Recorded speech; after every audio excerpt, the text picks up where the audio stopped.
welcome back to round 8 commentary of the US Open here in Grand Rapids, Michigan. I'm Woman Grandmaster Sabina Feuscher, joined by my wonderful co-host Grandmaster Kaden Troff. Hi, Kaden. You can get Hello. used to this. I can Yes. see. I Great to you see know you. I just need the positivity. Feel good about myself as we get ready. But I should say, because you always introduce me, it has been an absolute pleasure doing commentary with you. Same for me, Kaden. I really enjoy working with you, and it's very exciting to call the action from the invitationals, and now we're gonna call the action from the US Open, and we are in round 8. And well, things are getting exciting. Like, what are we gonna expect? I What I could we expect? I really expect to see some big fights. Although I think a lot of this will depend on our top board for this one. The top board will think strongly affect how some of the other boards are going to be aggressive or maybe a bit more conservative with their play. I don't know. But those top board, or that top board, I shouldn't say top boards, that top board is absolutely the one to watch, and big Yeah, deal. and we cannot wait to see. I mean, there are two more rounds. Everything comes down to this, to these last two rounds. It is possible to get really close to that spot for the U.S. Championship, and of course, there's a quite large prize fund for the tournament as well. Besides, the wonderful opportunity to qualify for the U.S. Championship later this year, which will take place in October. And yeah, let's check out the standings Yes. and remind everyone where we are at the moment. Yeah, so as I was mentioning, that top board, you do see it here. Andrew Tang and Jason Liang both sitting on 6.5. They will be playing. So I feel like it should be a fight because, for both players, a win is a huge deal right now. If you get that victory, you're going into the last round guaranteed with a half-point lead. That sounds pretty. I mean, easier said than done. I understand, but it does seem deserved of at least a fight. Yeah, that's for sure. And for those of you who have joined us, so this tournament had 9 rounds. We are currently on round 8.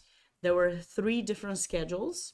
There's a traditional 9-day schedule, a 6-day schedule, and a 4-day schedule. All of the tournaments merged together last night, and now there's just one schedule with almost 500 players rounding up the event. And yeah, this is the moment that We've we've all all been been waiting for. exactly.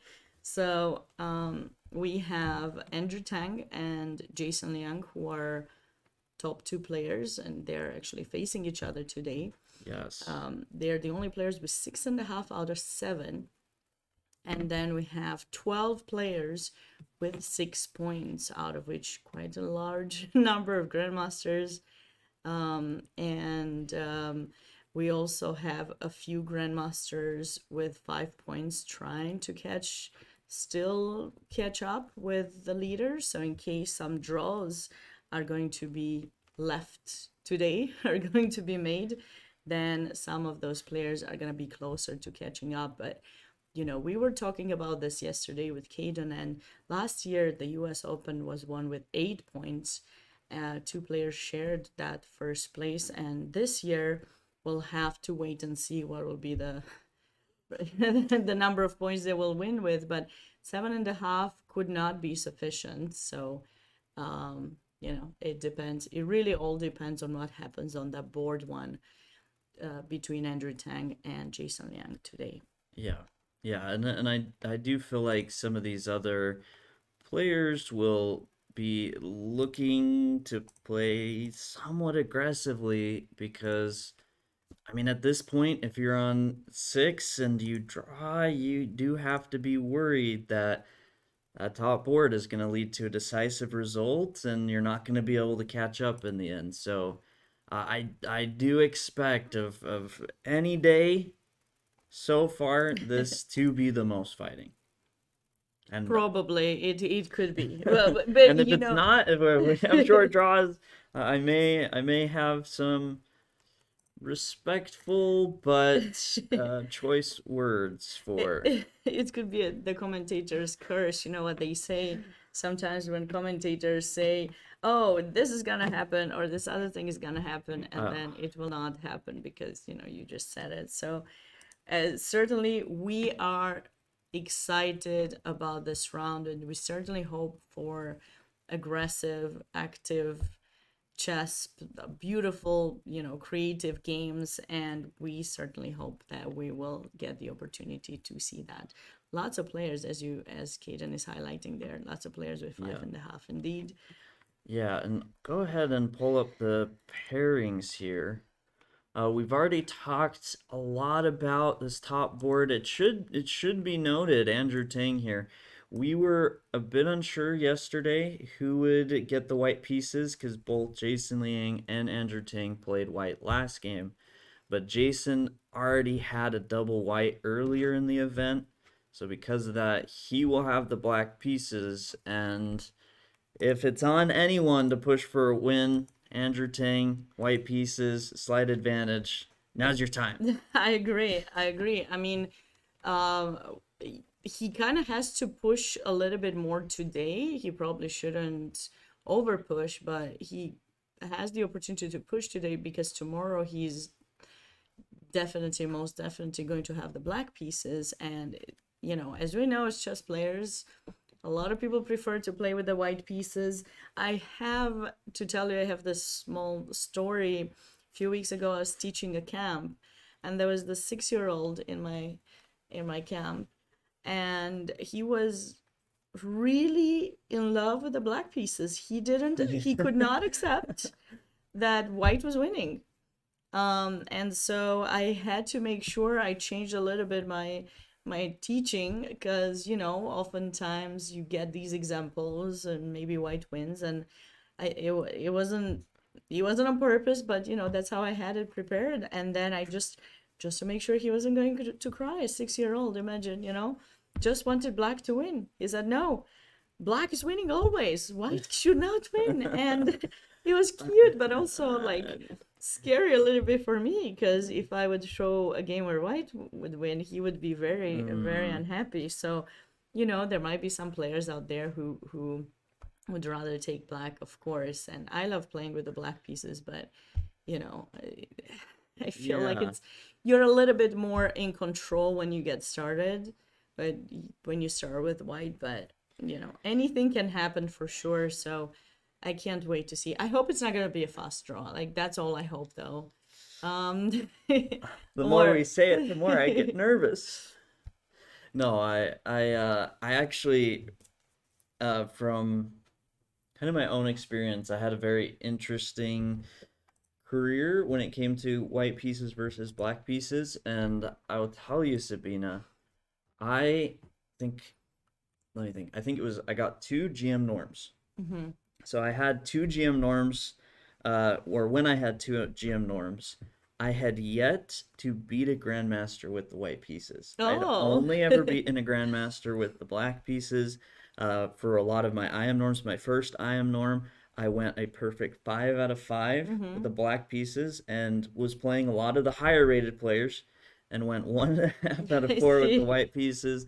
So what I will say, just from thinking about that, because it was, I don't know, it felt kind of weird.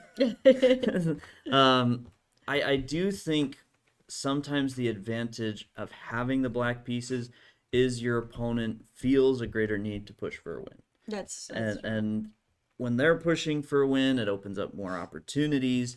And if you're playing well, you can really snatch up some of those opportunities. So That is true, and I love how my dumb username says Black is the only one who can mate into, so obviously Black is better. But you said that, and I remember, of course, my best win in 2017 was with the Black pieces in the last round. I had the Black pieces, and I had to kind of, push to win, and I went for some imbalanced position, the Nimzo Indian, and it turned out really great for me. And if I'm not mistaken, because I know I had won all my games with the white pieces in that tournament, and I had drawn or lost. I lost 2 games. I started with 2 out of 4 in the U.S. Championship in 2017, and after that, I typically drew the black pieces, so I really needed that win, and it turned out good. So I don't know, of course, sometimes we're biased, but it all goes down to how you feel that day, how comfortable you are, and how you have worked with their psychology. yeah, no, So absolutely. so we have board 2, Alexei Sorokin playing, who was the winner, the current champion, if you want to say that, of the US Open from 2022. He's playing against Nicolas Ladan, who has played a really nice game yesterday. Ronald Burnett has drawn yesterday against Sam Khanin, and he is playing against Var Akobian. That should be an interesting game to look forward I to as well. I absolutely loved Akobian's game yesterday. I thought as far as and I said this on stream, I still stand by it. If there was one game I would say go study to learn from, it was Akobian's game from yesterday. He just played that so well. His opponent didn't even, from what I could see, didn't make a big mistake. Akobian just played an amazing game and slowly outplayed him. And Ronald Burnett just as had we a great great tournament. tournament. Yesterday was the only player who had won all his games, only gotten a half point because he took a bye, and then played the top rated player Of the entire event. of the entire event And with the black pieces and held the draw. yeah, So he had a pawn down as well. So it was that rook and bishop, opposite color bishop endgame, and he defended very well to get that draw. Victor Matvishin plays against George Lee. David Brodsky against Bryce Tiglon. Joshua Postuma against Avi Kaplan. Avi has given us a really tough time yesterday with that turnaround game. Had a beautiful attacking ideas early in the game. We thought he was, maybe he was for choice for sure at the beginning, but then he lost 2 pawns and was defending, trying to get a draw, and then his opponent got him into a queen endgame, and things were up and down, and we enjoyed that game, and hopefully we were not too tough with the players. And lastly, on board 7, we have Rahul Srivachav from India, who's a grandmaster, and he plays against Matthias Schundi. I feel like the last 2 boards got a little bit of a luckier pairing, if we can call it that way, just because they're playing a little bit lower rated players compared to the others, 2500 kind of playing against each other. But that doesn't mean anything.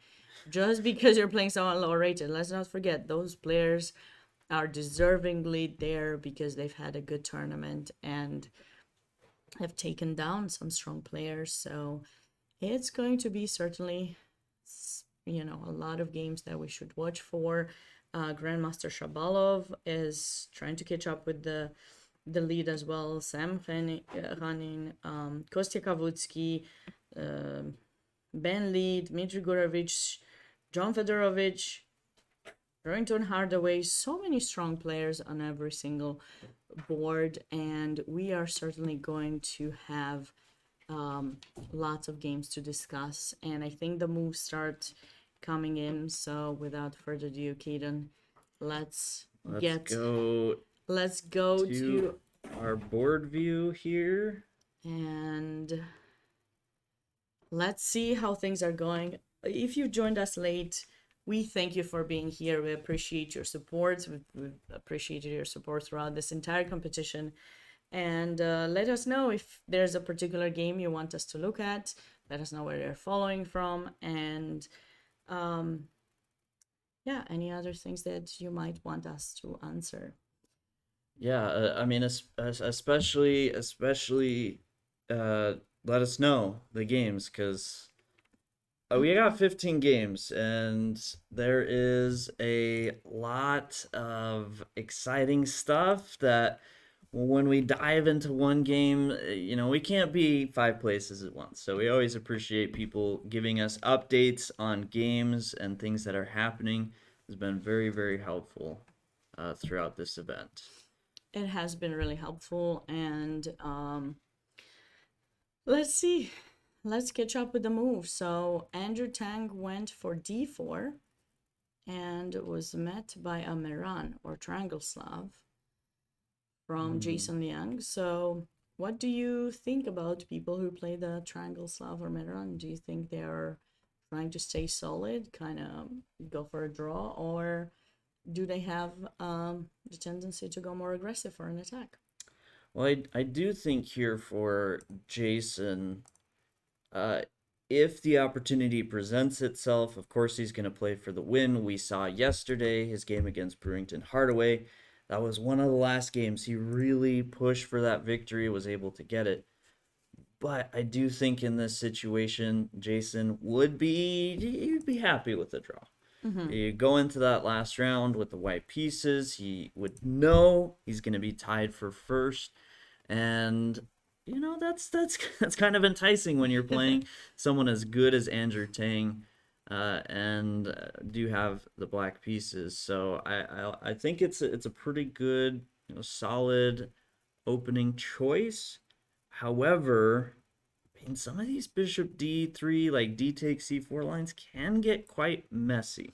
I gotta tell you, one time I studied this Triangle Slav. I didn't study it very well. So somehow my opponent just got queen c2 and I don't know, bishop d3. And I don't know why I didn't take in c4 when bishop d3 was played. I thought I could take it later. And then she ended up getting to play e4. And then somehow, I ended up capturing an e4, but then she ended up having really very unpleasant attacks on my king side. And that was very unpleasant, I gotta tell you. So I ended up even losing that game. So you have to be really mindful with black pieces as well, because a typical plan for white is to play e4. Of course, there's some others, but we'll have to wait and see which plan is Andrew going to go for. And as he has already accustomed us to, he is burning a little bit of time in this position, which for me is ultimately surprising because I'm pretty sure he knows what to do, but he's probably still thinking, psychology wise and tournament wise, what is the best follow up for him here. Yeah, it is an opening that is, I don't know, it starts off, it looks really nice, looks really solid, but depending on how you go here is just absolute chaos. Yes, for and white trying to play e4 and black either breaking with e5 or c5. There's a b5 in there somewhere, and I don't know, some of these variations are just super theoretical, super messy. I do from playing it, I do enjoy these positions as white personally.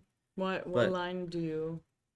Oh, I play I the play a lines bit of a you play. variety. I went Same. through a phase where I was playing with knight d2 Oh, instead yeah. of knight c3, where the idea is bishop d3, and then if you take on c4, I play knight takes c4. Yes, those are pretty nice. I've tried those against the Slav too. I've Yeah, had some nice wins. but yeah, typically just some main line with bishop d3, and there's just a few subtleties where you can move the bishop a few other places. There's some knight g5 variations in some cases. It's gonna be very interesting open. to see. Yeah, queen c2 g4 as well as a line, and I know yesterday you're very excited about that g4 move, so that is something I've tried as a kid, and it worked out well for some time, and then I kind of didn't keep up with the theory, and I kind of was scared to play that line further. But that's another idea here, of course, and yeah, so we'll have to come back and see what Andrew chooses to do in this Yes. game. Any interesting openings? Queen Oh, c2 welcome. g4 is an ancient line. Is an ancient, so what? So what if it's ancient? That's what you do. You play ancient lines sometimes when you want to surprise some people. Yeah, I Wouldn't kind you of agree? I kind of wonder if that's what Andrew Tang is thinking about here, if he's thinking of some of those ancient lines Ancient line. I or can't believe you call my sidelines that line ancient. uh I feel disappointed. I feel definitely disappointed. Shabalov, I was about to say about Shabalov's game. He played b5. He played b5 first move against Eugene Yanait. Eugene has lost a lot of rating recently. I think he was like 2300, and I saw him drop down quite a lot, and now he's back focused on chess, I think. hmm. So knight f3, b5. I love that. Well, I don't know how much I love it, but it is exciting chess. It's kind of what we want to see, different things, different ideas. Yeah, this is a reverse Polish essentially, right? Where Yes. you take, but here I, I seem to be remembering a while back, and when I say a while back, I say quite a while back, like a couple years. I was playing some daily games with my brother, and he Mm-hmm. was playing B4 a lot. So I actually, after a few games, decided like I would actually look into it a little bit. Okay. And as you do when you're competitive and playing a sibling, and I became quite a fan of just yeah, simply taking on b4 there, castle c5, d4, knight Mm-hmm. c3, and I thought it was pretty decent for black there. So I will be interested to see how this plays out because I think this would be good for white, but Shabalov, I often consider a very aggressive player, Yeah. so And maybe he's just known for his maybe unconventional style in a way. He's often playing maybe in a way offbeat openings, but he does have a lot of knowledge into them.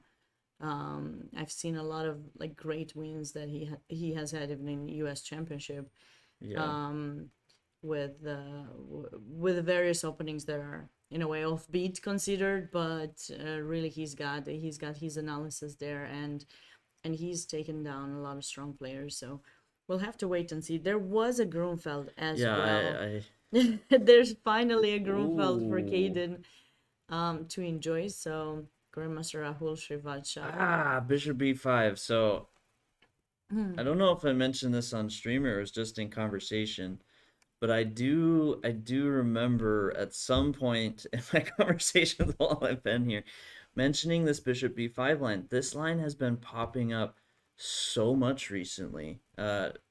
So go back a little bit. This is all pretty normal. You play c5, and as black, you normally hold off on castling for a little bit, put pressure on the center, and then you can even play, knight c6 or take on d5.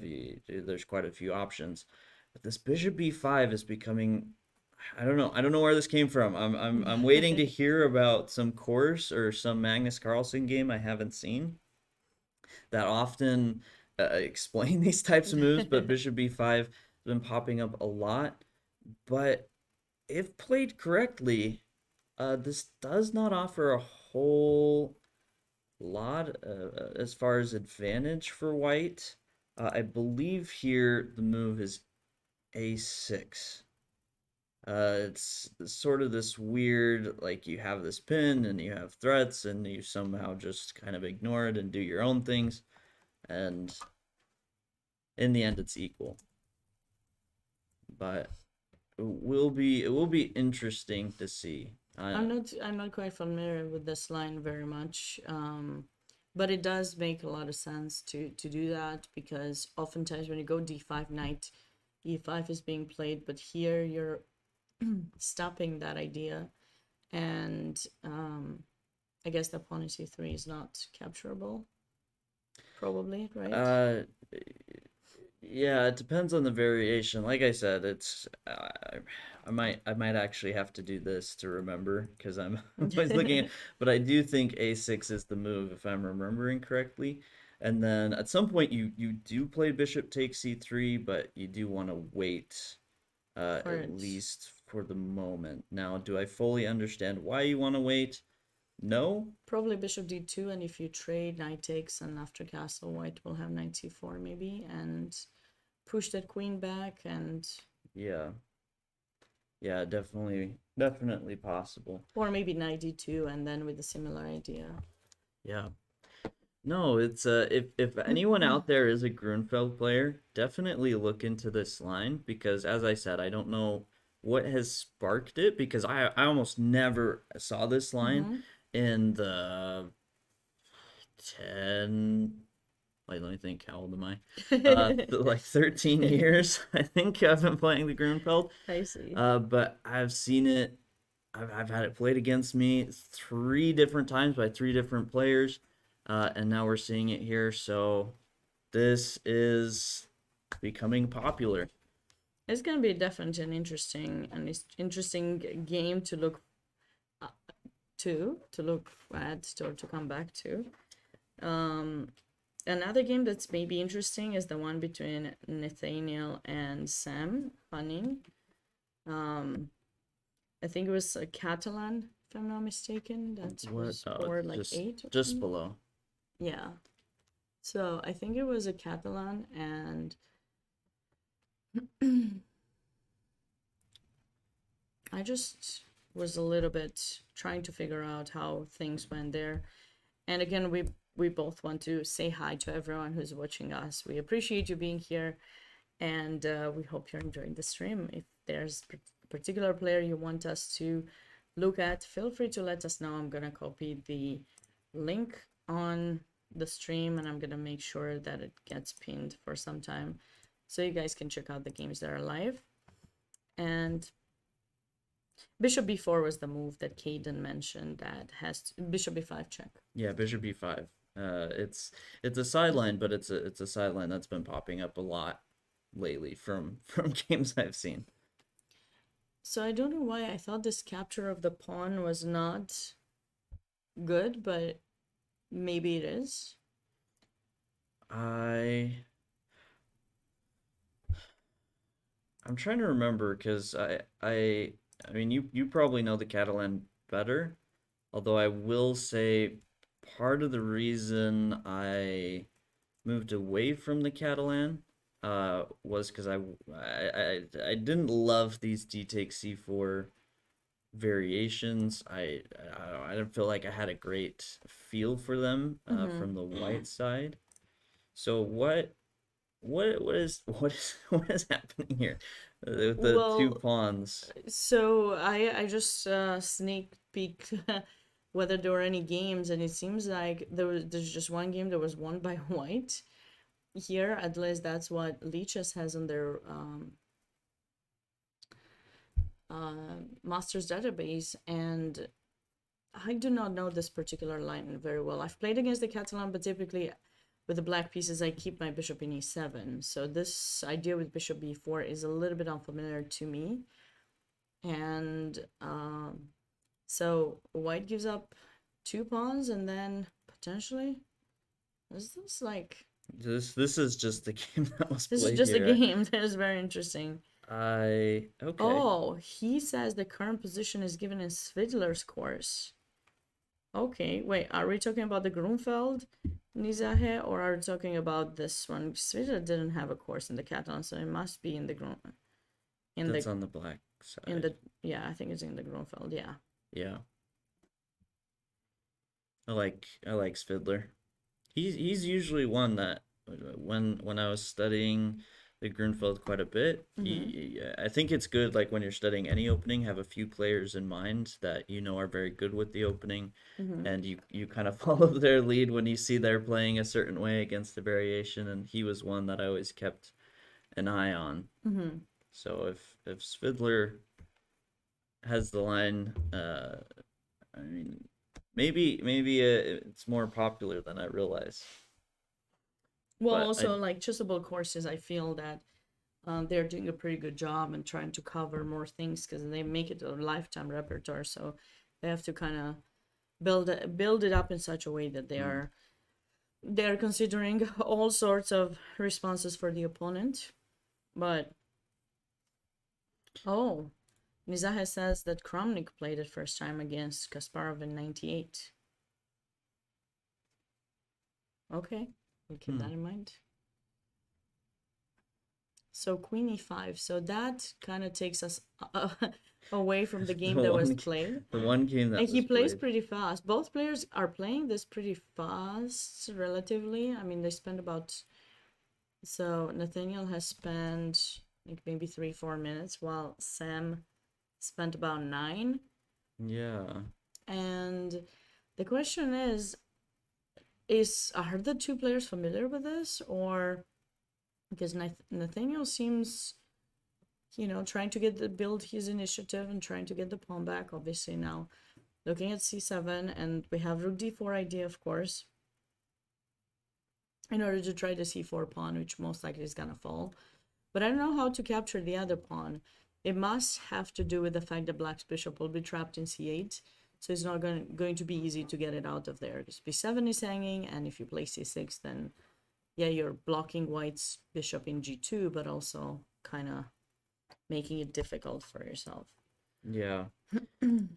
Yeah, I think a lot of where White's compensation currently does come from these two bishops, bishop f4, bishop g2. Being able to pin down that bishop on c8, prevent any sort of b5 is fairly important. I do. What about ideas with knight d5? Those might not be easy to stop. So do you think he's gonna go queen a5? Yeah, queen a5, rook d4. I'm anticipating here for white. In order to try to get the pawn back, I think it is very important to get that pawn back. Yeah. Yeah. Yeah. Because a3, you're just simply capturing c3. Well, that's why I was wondering a little bit about like a knight e4 move to open up the threat against the pawn here and prepare a3 in this manner. Now this knight d5 move could be a bit annoying because you don't really want to allow knight takes f4. So I will say, if there's one thing I'm learning, is that Sam likes pawns. See, we saw He that game does. yesterday He against does. Ronald Burnett, where Ronald Burnett sacrificed the pawn, Sam picked it up, and did push for quite a while. Now picking up those pawns, but I don't know. I don't see much of a future for that bishop on c8, and not sure. Yeah, unless you play c6 and knight d5, that's all I can think about to do. And something of this sort that will kind of try to invite some trades, and that way the bishop might come into play later. But that rook on 4th rank could have ideas. If the bishop moves, then rook h4 even could be something that white considers in this position. You know, I'm thinking about a checkmate now that you mention it. Yeah, of course. I've almost gotten one myself with the black pieces in some strange situation. It was embarrassing for me. I played c5 too soon with a bishop in b7 and then knight in a6, and then I kind of fell for some attacks in h7. Although you think, because it's the Catalan, you almost forget that h7 could be a target, but it can Yeah. be. So, Right. the situation is harder, but Yeah, it's a lot more common of a target when that bishop goes through e3 and finds itself bishop d3. But here, oh, there definitely is some potential for that. I don't know if I see it quite yet, but this will be a game to keep an eye on. Oh, are we just blundering e5? That's why we need you guys. This is why we need participation. no, but I thought we can. Because in the other line, the queen was on a6 that we looked at. No, I thought we can. Have tricks. Yeah, I thought I can sacrifice a bishop. I forgot I already have 2 pawns down. Never mind, my bad. um, Yeah, so maybe knight no, knight e4 e4. Knight is e4 is the good. move here. Knight d5. Maybe now some knight g5 ideas. I'm worried about this, but maybe I shouldn't be. Maybe getting g takes f4, where you No, open but up the you g can't file, you is. can't take it yet. Well, yeah, but So I'm just saying in g6, general. and I now was thinking. I don't know. Maybe sure. Let's take it. Let's take it. Because now you have some threats with the taking here, and you got to watch out for bishop takes c7. I was just I like that it was Alexander's first time chatting, because it's like they popped in just to correct this wrong. That's Just fine. That's fine. we Still appreciate it. we're still at the beginning. We need to get warmed up. You know, we should have done some tactics before going on stream. Some simple 1 move tactic maybe would have helped us not to fall first down. But no, go back a little bit to that queen a5 move. Is there anything else that we can do besides knight a4?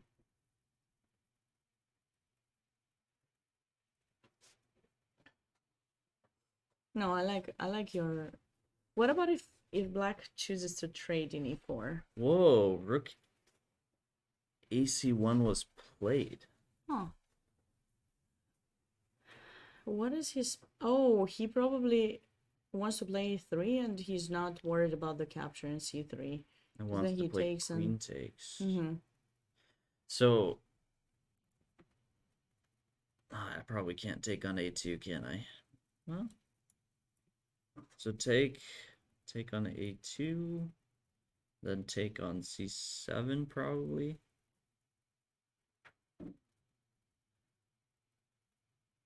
well, now we can play rook d4 because it's not e5 is not an opportunity anymore. Yeah, sure. But then I don't have rook a1, so there's no need for that move. Yeah, let's just take in c7. I'm just worried about ideas like queen b3 and trying to trade queens.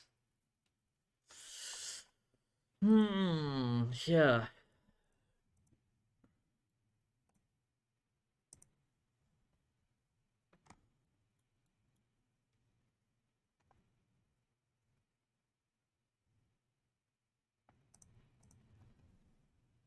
Who's better in this endgame? We got the bishop here, but 2 pawns Okay, down. I feel like Queen takes c4 is better. queen takes c4. Yeah, I will take in b2. I'll just take. Is my queen getting dropped? I Yeah, think yeah, because you have 'cause bishop it's d6. bishop d6. And I can't attack your rook in b1. Okay, that's good. That's good. So you get 1 pawn back. Well, but I have the feeling that black could play a move like knight d5, and maybe he escapes. Somehow, because you can't take the pawn here because of bishop e6. Well, you will be able to eventually win it, but I feel like if you get the knight in d5, maybe your bishop in c8 will get to be developed eventually. Yeah.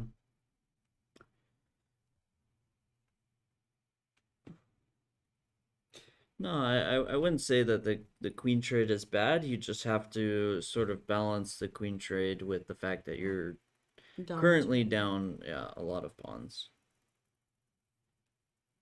So rook c1, interesting. And he's also playing it pretty fast. Yeah, which is probably what surprises me. He could have prepared all of this.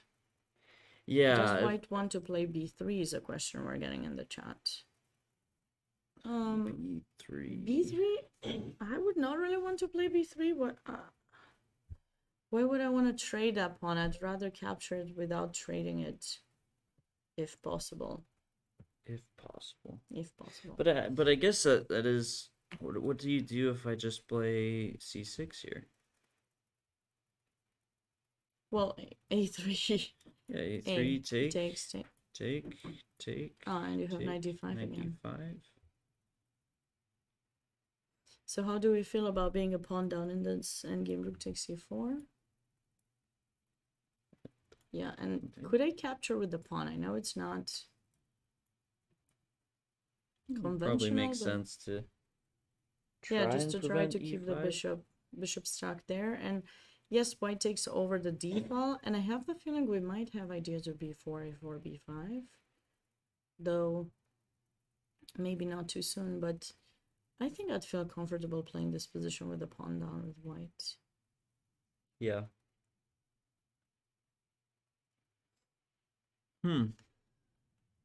What maybe we have some alternatives to c6 in that position. Maybe we can.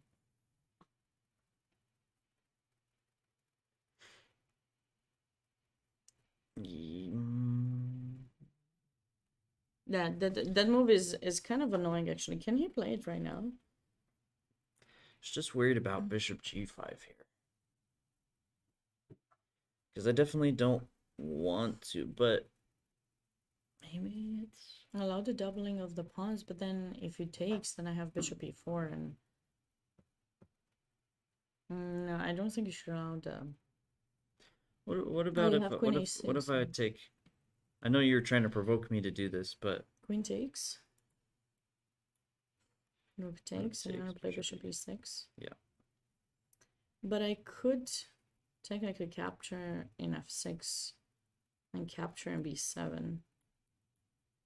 Then rook b8. Bishop d5. You do have rook d8 as an idea, and I was planning on going e4. But then you have c6, and I'm losing a piece.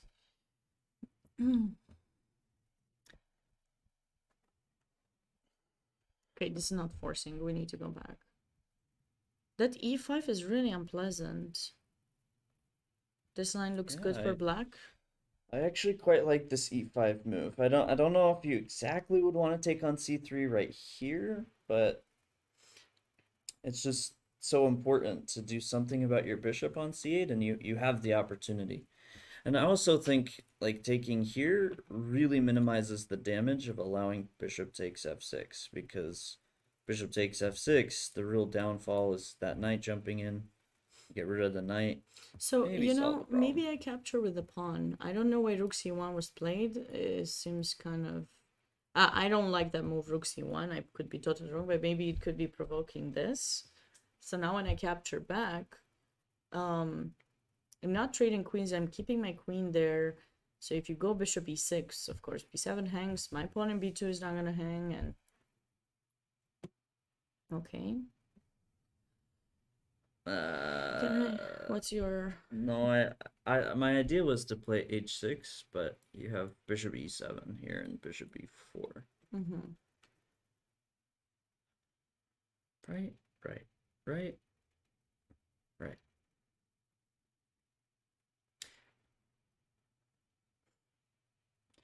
Maybe queen a6 or queen a6, so that you're not staying on rook b1 with tempo. That makes sense. I just want cheap ideas. Yeah, you forgive me. As I said, I was playing some bullet games earlier. No, but it's just like if you play queen b6, I would go rook b1, and if queen c5, maybe I can capture knight rook d5. All right. No, it doesn't make sense. a6 is nice to keep it kind of out of harm's way, out of all attack possible, and well, and protect b7. So now I'm considering moves to bring this bishop out. I'm struggling to be convinced. Two pawns is a lot. Like white, Nathaniel definitely appears to have compensation, but is it enough? I'm not there yet. Now I am a very materialistic player. I understand that. You're not the only one. But I lean towards rook b1. I was thinking maybe rook b8. Again, trying to protect this pawn. Like it's not. I wouldn't say this is like winning for black, but I feel like black has figured out some No, he has for issues. sure. And you might have ideas to play b5 too. I was thinking some rook b4 ideas and trying to put some pressure. Maybe actually I will play rook b4. If you play b5, I will meet that with a4. Maybe c5. He just suddenly saw c5, and then I was wondering if I should take it back. Wait, hold on, hold on. I don't think we need to Well, rush. I don't have brilliant Wait, threat wait, right now. wait. c5. I wanted rook. Rook a4. Yes. Though I'm not sure where my rook is going. Can play queen e6. Oh, I'm losing something. e4. E. We can still take it, right? Then bishop takes. Okay, and then I'm safe. Whew. Okay, okay. I almost got scared, like drop. But the rook doesn't look good there. I'm just trying to find a way to get it to attack some of those pawns and get some material back. But Yeah, but I mean, rook a4 is sort of your threat, anyways. I don't know if I need to provoke it or play something like h6 first, maybe.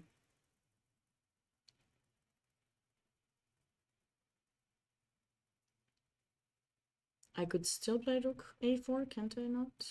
You can, yes. I'm trying to figure out where you will place your queen, because, okay, there, then I've blocked your bishop at least. I've blocked it temporarily. So the question is, do I give up the bishop now in f6 or not?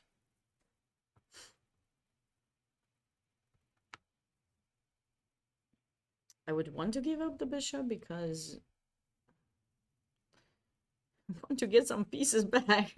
I have 2 pawns down. It's just too much. Right. Because bishop back to e3. I guess I could play bishop back to e3. Ah, c6 was played. c6 was played. Okay. Hi, Oregon. Yes, yes. We've missed all of you guys. Thanks for being here and dealing with sometimes our loss of miss of tactical ideas, obviously.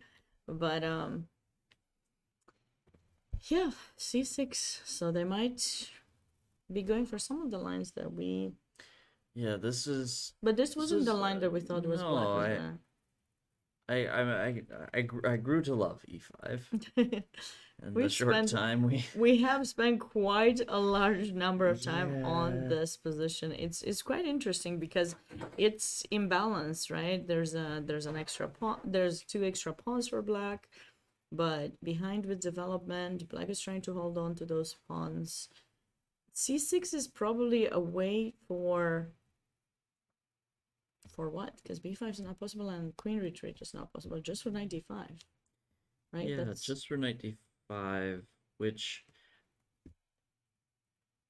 I don't love. Like I don't feel like the knight's really the issue, and I understand you play knight d5 to take some pressure off that diagonal, but then you have this c6 pawn that sort of takes its place with b7, and knight can't stay on d5 because e4 is always an option. I don't think we ever thought this was clearly worse for black, but definitely this position is what we played out, and it felt quite playable for white. Like white actually does have compensation for the only 1 pawn.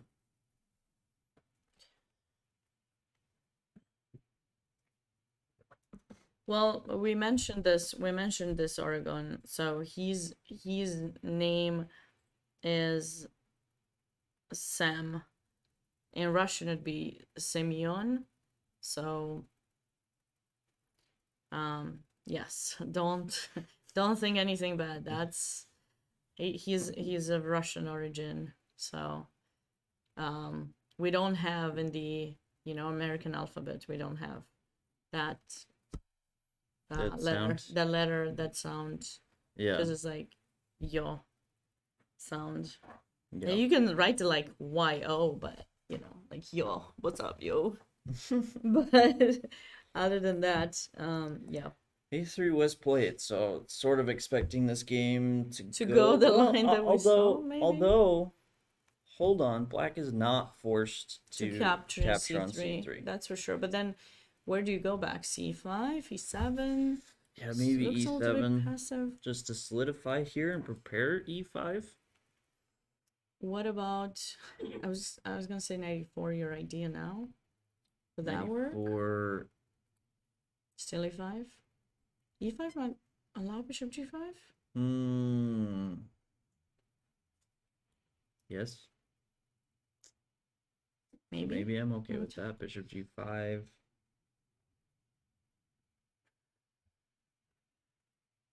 But now I will take an F6. Okay. No, I can't take there. That would just be. If you That- take an E4, I'll take an E7. No, Yeah, I thought you rook wanted E8 knight should be D5, fine. but if you go knight D5, we'll just capture an E7 and something. You also have rook takes D5. Might be interesting. Pawn takes. Ah, Yeah, and pawn then takes. takes.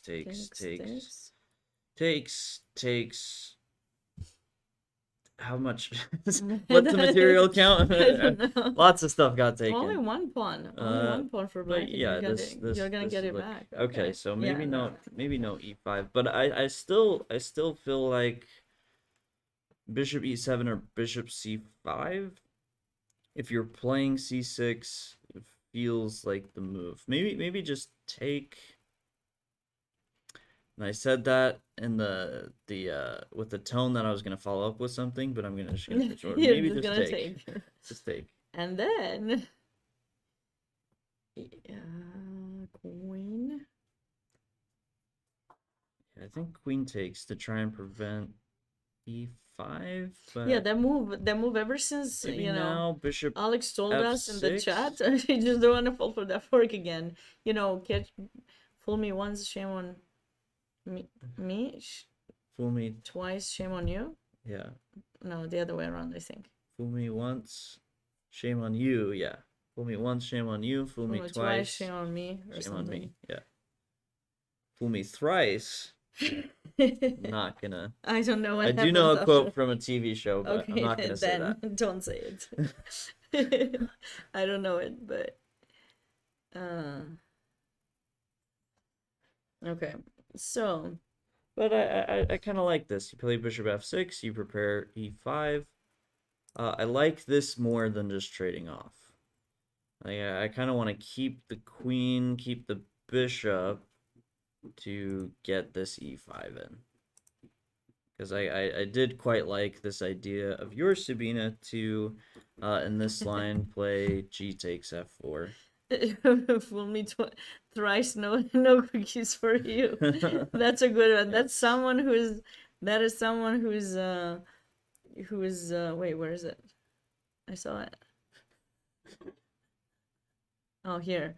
Nizah has been following our stream for a while. He knows about your cookies. I don't know. Are there cookies today, Laird? Same batch as yesterday. Oh, so there might be some cookies There might be some in the crazy break. cookies, There yeah. might be some for us. I don't know. Do you want some? I mean, I always like a cookie. All this At some cookie, point. all this cookie talk. I tell you, We don't. one of my favorite things is the Thin Mint Oreos Mm-hmm. dipped in milk. Okay. That's it. I don't You- think I you're looking tried. you're I looking was at me like, like you're wait. waiting for more. I was waiting for No, it's- something. No, I that's it. haven't tried those. I think those come just. You don't get the Thin Mint Oreos. They're harder to find. Yeah. Okay, yeah. Yeah, the Tates. You know about Tates? No. So, like they're thinner chip-like cookies that come in a green bag. Mm. Oh, those are good. Yeah, and maybe that's where some of this comes from is when I would travel, playing tournaments. Usually like Oreos or something like that was like the one sweet thing that me and my mom would get for in between rounds. We got a lot of other stuff just for actually subsistence. I see. Because That makes that's sense. that's important. Because we talk But- about this all the time, so people should understand that we Yeah, eat lots healthier of healthy during stuff. tournaments, but we might go you know, for some sweet treats too. Yes, minty Um, milk. Very delicious.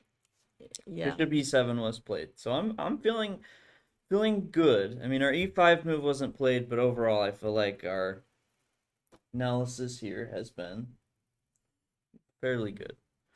I do still lean towards Sam.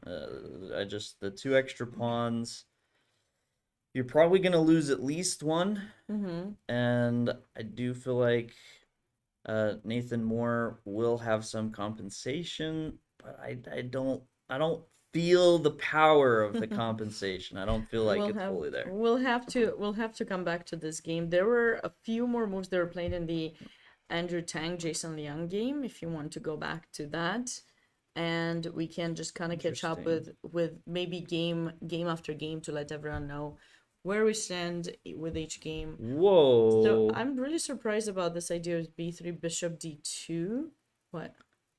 Andrew Tang supposedly has been spending 24 minutes thinking here. Yeah, he's spent a little bit more than this. This early in the game, and it's not like castling was a crazy move. I mean, this b3 line, I played this with white, but I don't think I've ever seen bishop b4 being played. Black typically goes bishop d6, so yeah, I'm a little bit surprised by some of this. What's this opening? This is called Triangle Slav, or I call it Meran, but I've seen people call it Triangle Slav or Semi-Slav. I think Yeah, you can call it semi-Slav. as well. So yeah, there are a few courses if you're interested in this, but you know that you can check I out. like the Leech essay. It calls it the semi-Slav defense. Normal variation.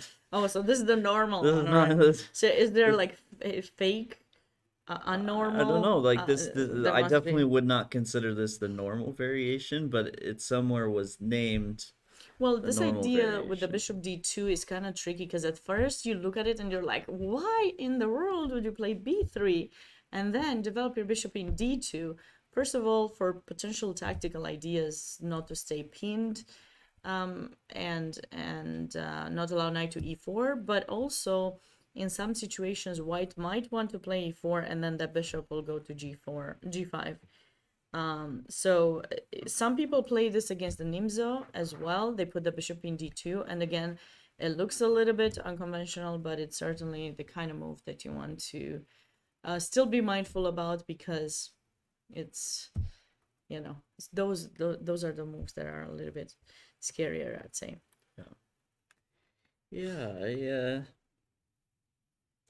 it's a pretty decent line for white, I think. You know, an okay variation. Bishop d3 or bishop e2 seems to be the normal move, but I'm really surprised by the amount of time Andrew Tang is taking this early in the game. Are we supposed to know who normal at super is? Because No, because it was the normal variation. oh, it was his variation. Yes. Oh, that's why. That's why. No, I was just The wondering if the it's someone legend. not the legendary variation. The legendary Alright. normal variation in the semi-Slav. Sounds good. So we'll have to wait and see what Andrew has planned here. Well, he definitely doesn't have much planned, but he has to come up with something fast because he cannot burn that much time. It's too early to burn that much time. Yeah. Going on to the next board, between Alexei. To quickly respond to Oregon asking why no bishop g5 Oh. before e3, that absolutely is a line, and something that I actually played quite a bit.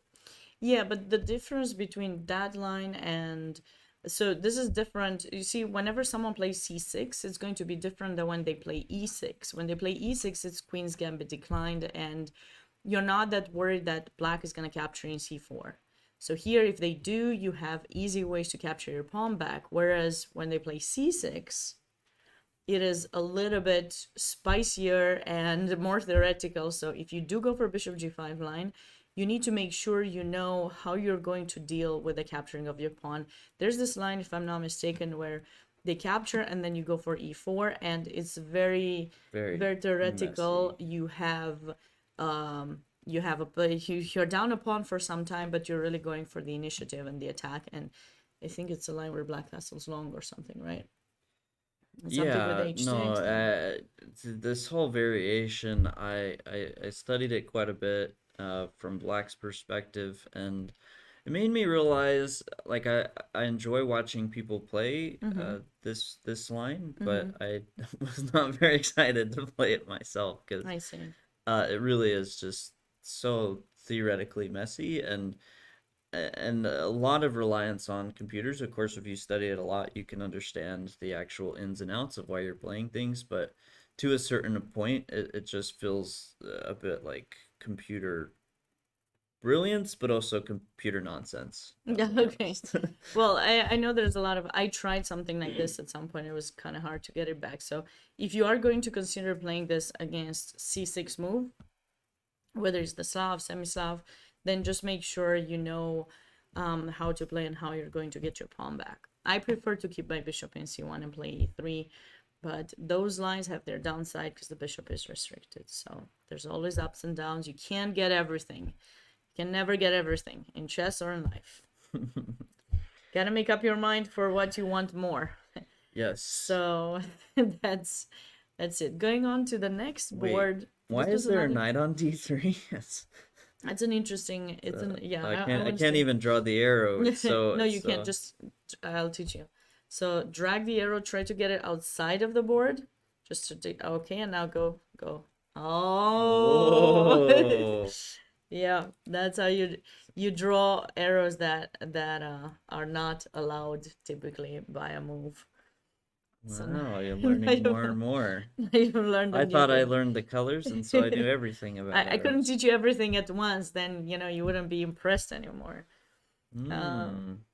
So It's very strange having to drag it off the board. yeah, Caden just wants to learn the tricks. Right. Yeah, after that he won't need me anymore. Like No. Sabrina, who's that? I never heard of her. No. You will remain forever in my memory now with all these tricks. Every time I use it, I'll be like, I remember. All good. Okay, so This is an interesting approach by White. So bishop d2, just that's weird. no. So this is the Oh, it was a Catalan with- check. yeah, with bishop Oh, b4. okay, this was the one. Okay, I'm like, how is the bishop there? And the whole idea is to, I think, prevent knight bd2, so you get e4. Because Right. now if white plays knight c3, you get into d takes c4 variations, and so there are some cases where if both sides are happy with a draw, which I don't, I feel like as we talked about earlier, both players here need to be pushing for a win. But there are some situations where black plays knight h5, bishop goes back, and if black repeats, white can repeat. It's a boring draw. I may or may not have played it once in my career, which I'm not necessarily proud of, but it happens. But no, this I will say, if I'm remembering correctly, knight h5, even if you're not planning to repeat, I thought was still considered to be the better move for black to keep this bishop from supporting this diagonal and keep knight e5 sort of back, keep it from happening. So here, Sorokin being able to get knight e5 and He went back to c1, which is an improvement in a way of the bishop, but is it really a good improvement? And now he doesn't want to trade. He's going to try to regroup. And I like the knight in d3 because it stops, or at least controls both e5 and c5. So it's going to make it... Black has to regroup too, get that the queen away from there and push the b pawn, right? This looks like a Grunfeld. this is not With how you reverse develop colors? pieces. This is not an ideal. No, it's one of those strange positions that if you take it move by move, it sort of makes sense and why Yeah. both players are doing stuff. But if you were to show this to someone just getting into chess, they would probably have a lot of questions and For sure. think that these players don't know what they're doing. I like what black is doing with that a pawn. Yeah. And also knight e4 is a move that I want to consider, because I have the feeling if we attract white to push f3 or something, it's going to be good for us. Maybe considering the way that white's pieces are placed, knight e4 and f5 could be a potentially interesting idea, since white has wasted so much time. We could waste some too and just kind of get a stonewall idea. I think black might be ahead, considering you have to understand the various positions to kind of know what you want to transpose to. I have the feeling, like, right? It's not so easy to kind of know. Yeah. And Alexei Sorokin is taking quite a bit of time here, which I think is very reasonable because of that. Because you have quite you could play c5, c takes d5, knight d2, knight a3, knight c3, knight. I don't know. It just feels like there's so many options here, and Yeah, but that really a4 pawn is critical. going to be very annoying, because if you play b3, Right, you don't know, get b3 and you don't get as b3, you don't get a3, so it's going to be a little bit tough. We're having a unexpected guess, but there's no cookies. There's no cookies.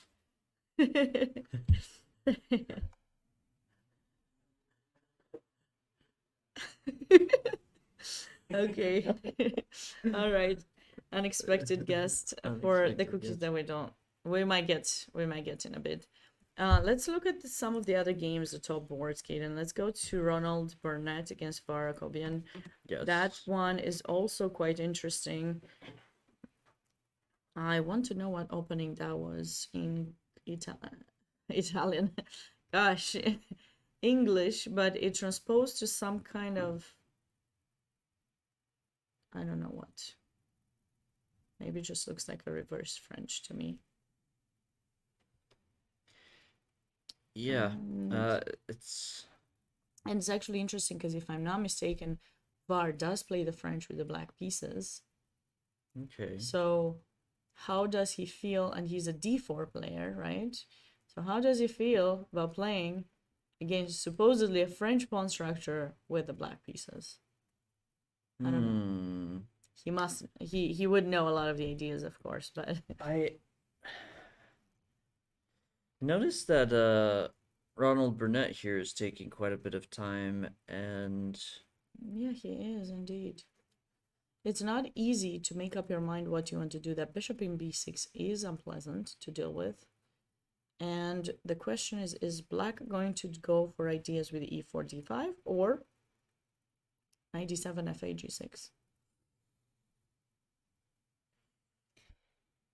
wait, what was the second option? That was Knight d7, f8, g6. ah. Try to bring the knight on the other side of the board. I like this e4 move. You know, a Kobian's pawn structure here reminds me of some of the other games we've seen, where you get like a modern with d6, c6, knight d7, and not having the knight on d7 yet feels like an improvement to me. Where e4, if you get e4, d5, that bishop is open. If you trade on d5, the knight comes to c6. I quite like it. And Yeah, I mean, you could try to stop it by playing queen c2, but I don't know how well that really works, you know? I don't think that's really easy. yes.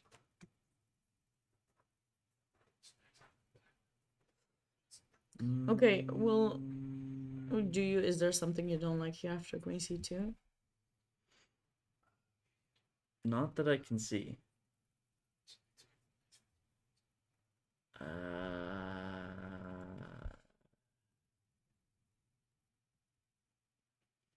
I don't know. I think it's yet to be seen. I mean, I think I've played a position like this and I didn't do so well. But I think queen c2 should be the move to be played, because, you know, then you go rook d1, and I would play something with... It's just something I don't like very well is that white has already castled, and sometimes I like to play with long castle in some of these positions. I feel that it could be good. but I'll always be struggling to figure out what to do with the bishop in b6. And now that I just said that, what about a4 ideas? After, a4, and then you have... I'm I weakening don't know. b4. I'm weakening b4 square. I don't know if You're I'm gonna too go upset about that bishop on c7. No, but you can play a5 too, right? To stop me? Yeah, with the c6 Yeah. pawn covering b5, which... No, I was thinking about, well, knight a6, a3. Does this path or this knight have sort of a weird path through c7 and e6? But then it could attract some d5. I will go b4 here. Or I think I will take Pawn takes. first. Or maybe knight takes. Knight takes might be nice because, yeah, knight takes. Rook d1.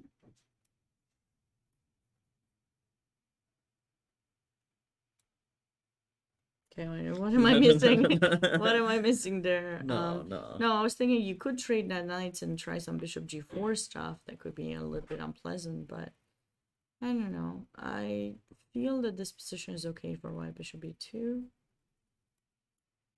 You're the one who stayed with the d6 pawn that's weak, and if I get some knight f5.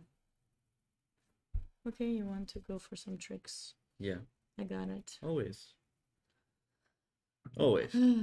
What about knight c2, e2? Oh, you can take in d4 and knight f3. Nah, no, that doesn't work. I'm good. Can I go h4? Is it too much? We're really far. We're really far from the game, but that is an interesting. Okay, wait, knight h3. I was gonna. I think I found my trick. Maybe. King f1. King... Oh, you're going king f1. Well, you're attacking an f2. What else am I supposed to do? No, that makes sense. You're supposed to take. Yeah, I know, but I wouldn't take the knight. Well, you're gonna lose your knight, Kaden. Come on. No. No. Okay.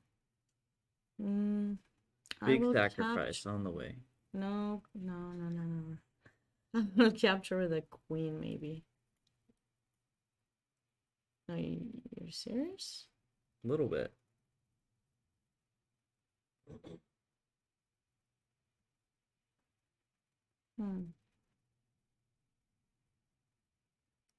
Okay. Now I'm scared. I don't like this.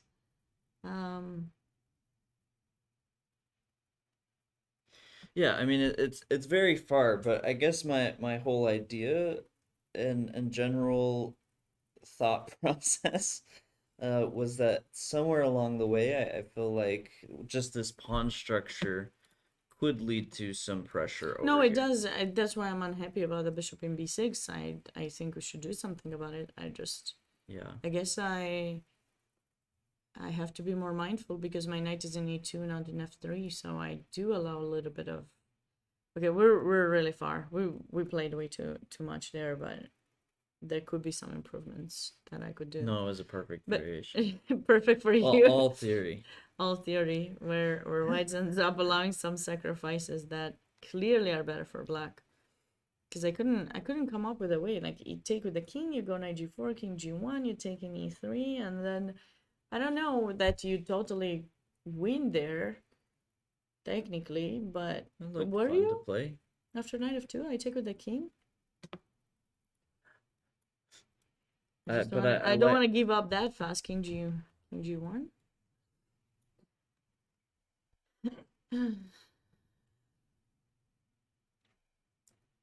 Queen d2. Because yeah, I will not deny the fact that you have plenty of pieces attacking, but I also have some pieces like maybe queen f4.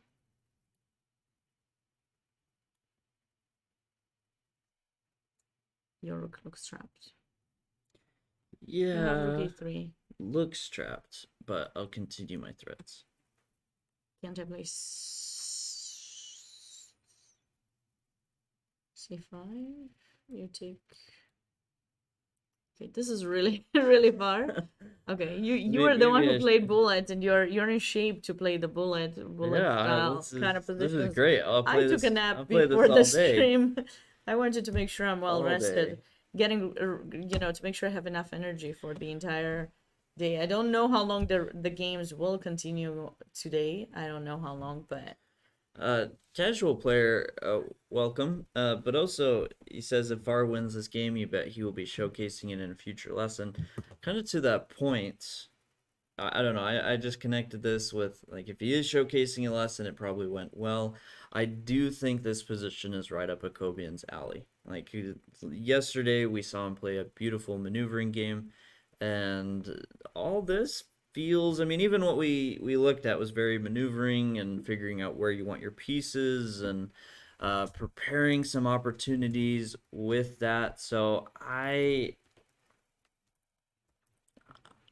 don't know if I would necessarily say Kobian has an advantage, but he has a time advantage and he has a position I think for him and his style he will do very well with.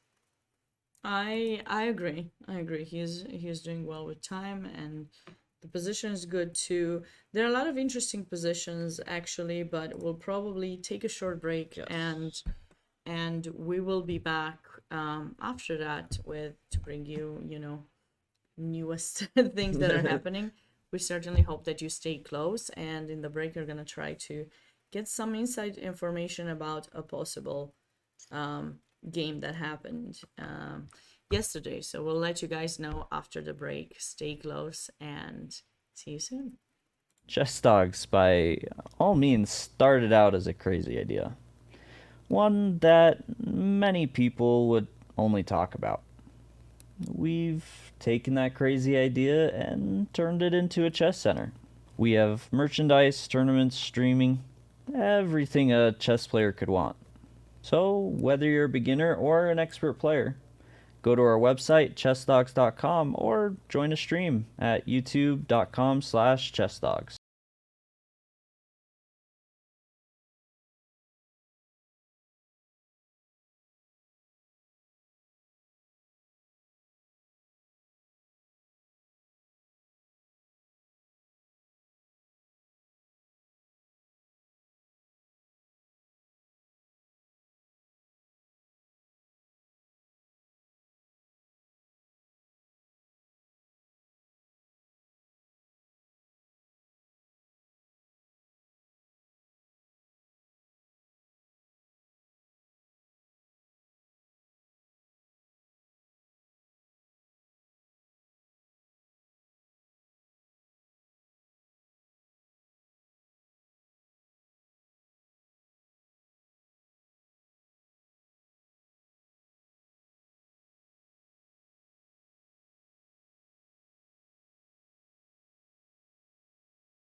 Welcome back, everyone. And thank you so much for the raid, John.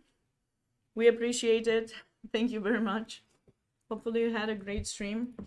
Those of you who are joining us, I'm Woman Grandmaster Sabina Fleischer, joined by my awesome co-host, awesome Grandmaster Caden Trop, and we are here in Grand Rapids, Michigan, going over round 8 of the US Open. The winner of this competition is going to get a place The in U.S. the US Championship, which is huge.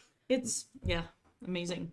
Not to mention the $40,000 prize fund for this tournament. So, prize money on the line, and the U.S. Championship. Caden hasn't finished his cookies. Well, we gotta Caden savor. We gotta savor. He switched from cookies to salty No, snack. I did eat crackers during the break because I was told there are cookies. They're just not here yet. Yeah. So I guess we'll have to wait for the cookies, but anyways, It took me a second to understand your joke. Unbannable account, but that sounds factual to me. oh, it's a joke. I don't Yeah. get it. But anyways, it's great to see all of you here. Thank you, John, once again. And before we left off, we were, a little bit unsure as to what was happening in some of the games, and then went in the playing area. We saw. I personally really wanted to see Andrew Tang's face and see what is he thinking. Why is he thinking so much? And he was still thinking around this position. He's down on 30-something minutes, so we do not expect any more moves to be played. Yes, and for those that are unaware, we are on a delay. Something that is becoming very common with these broadcasted games as an anti-cheating measure. Yes. A measure which I quite like. It leads to some funny moments for us as commentators, where yesterday, the final game we were following, we had someone come and tell us, they're done, as we're watching this game wondering what's possibly going to happen. So it leads to some funny moments for us, but I do quite like it. But yeah, Andrew Tang, we took a glance, and spoiler alert, he continues to take quite a lot of time here. So I don't know what to think, because he has a decent position, but he's already down a lot of time, and it seems like he's gonna spend like 10 more minutes here, and wasn't looking particularly happy at his position. Also, we did mention that after the break, we're gonna bring you some news about the game that happened yesterday. So we found out, if you guys remember yesterday, the game between Cole and Shervesh finished after one move because the players agreed on a draw after knight f3 a6, and it had to do with thinking about how to get an easier pairing in the next round, seems like, potentially, but we don't know 100%, but that seems to have been the reason. But guys, I think when you're playing a tournament, and Caden might agree with me on this, when you're playing a tournament, I think you should take it game by day, one game at a time. If you think too much ahead, you're going to put so much pressure on yourself as you're playing. You never know who your opponent is going to be, especially in open tournaments. So, just try to play a good game every single time. And if you've trained enough, if you're ready, I'm sure that you're going to have, your chances to win the competition, to finish on top in the competition.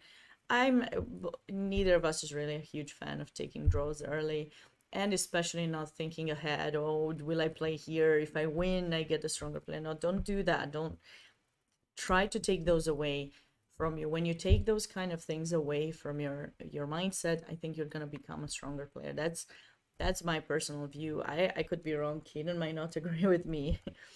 I just gonna throw it out there. Yeah, I won't mention which player, but I did hear about one top player that went through a period of time where they were agreeing to a lot of quick draws, and as a recommendation from their coach was told to, whatever happens, do not agree to an early draw, fight every game. And that had a really interesting effect where this top player, who was quite strong, but pushed themselves to play a bit more fighting chess, and their rating went up. They ended up doing better.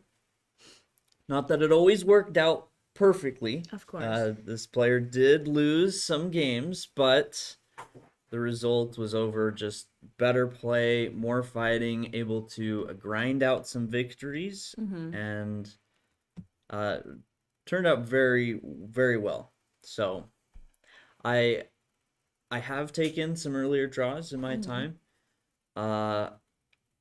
But with that, I do find myself leaning more and more towards the push for a win, fight for a win, even if you have the black pieces, even if maybe the tournament situation, it sounds kind of nice to take a draw.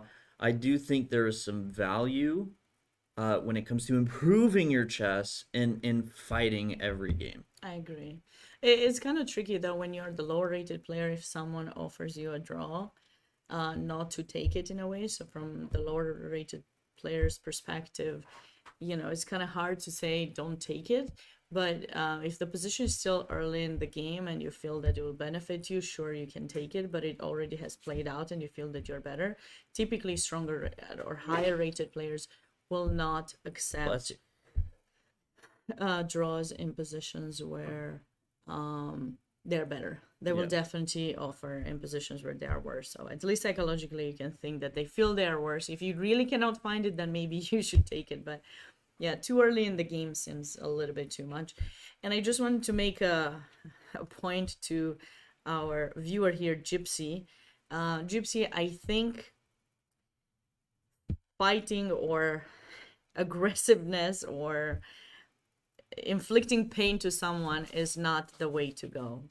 I think there are better ways to kind of, if someone did something wrong, there are better ways to kind of help them get on the right path. So let's just stick to being nice. I think eventually if you are nice things will happen, and I think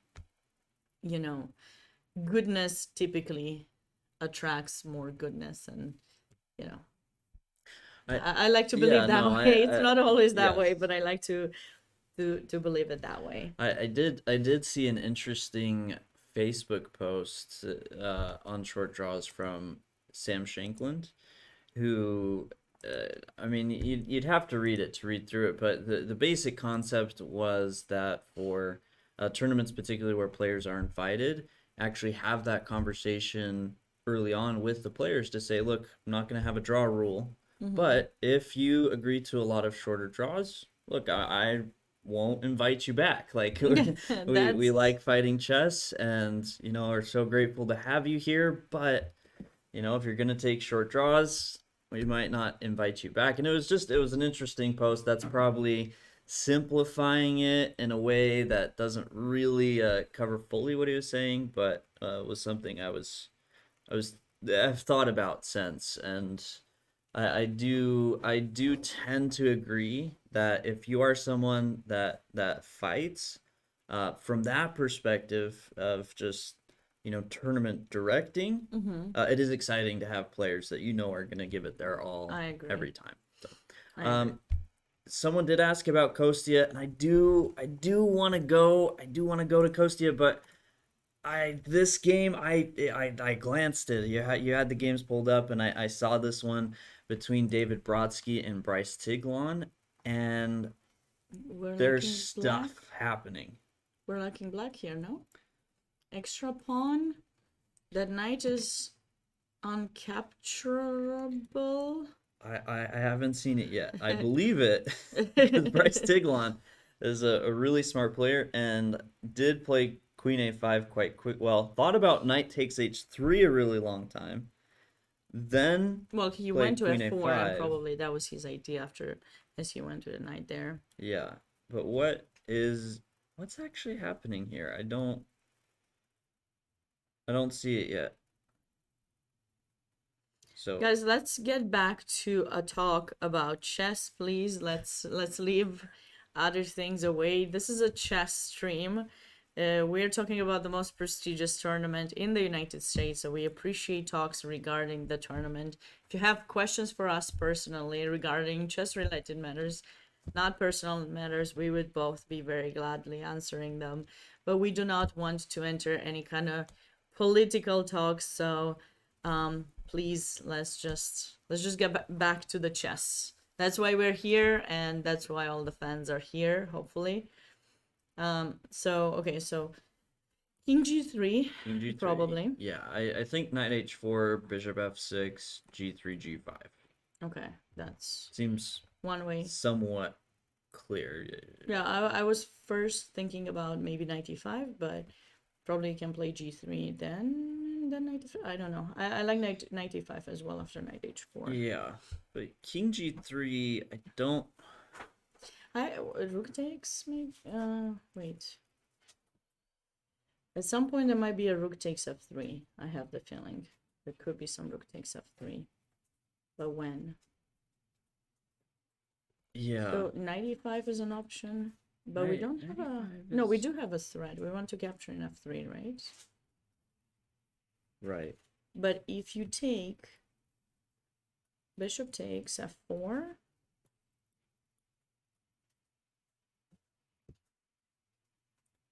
King g3, rook takes f3. Yes, but what's the follow-up? What's the Normal. follow? Yeah, we couldn't see a follow up. How many hours per week does the average professional chess player spend? Uh, 8. I Oh, per week. Oh, per week. per week. I've heard a lot of those guys spend up to 10 hours a day. I don't know if they take weekends, but Yeah, sometimes they spend more. As a kid, I was working a lot, but like if you ask me how did you do school too, I don't know how many hours they were all together exactly.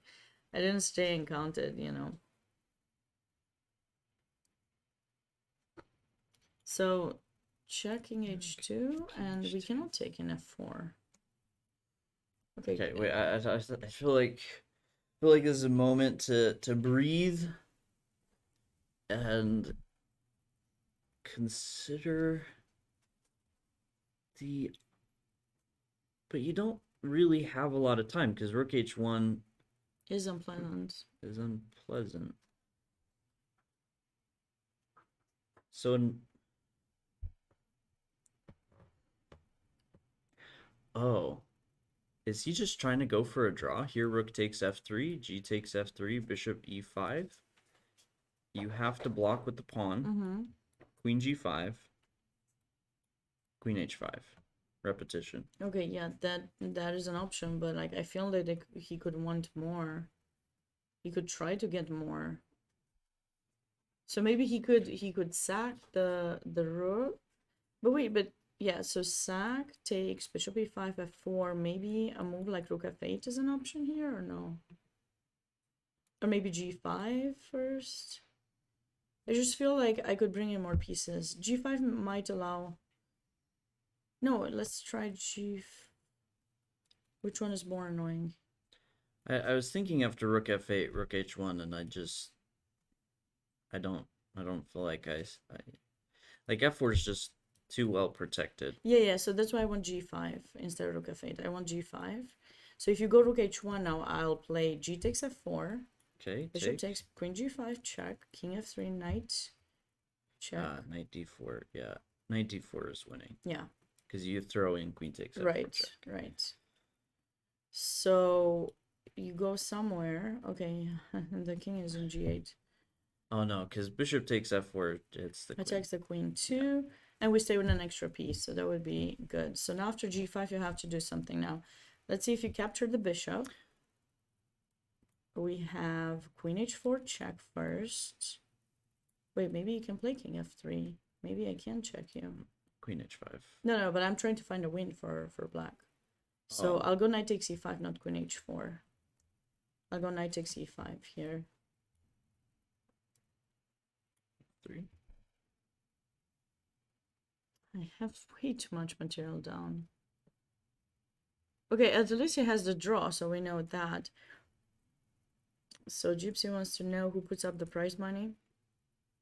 No, this tournament is not federated. The USCF is organizing this tournament. This is fully organized by USCF, US Chess Federation. There are entry fees that people pay to enter this tournament, and it's fully organized by the US Chess Federation. And I do not know about other sponsorships, so this is not, but it's the tournament of the federation.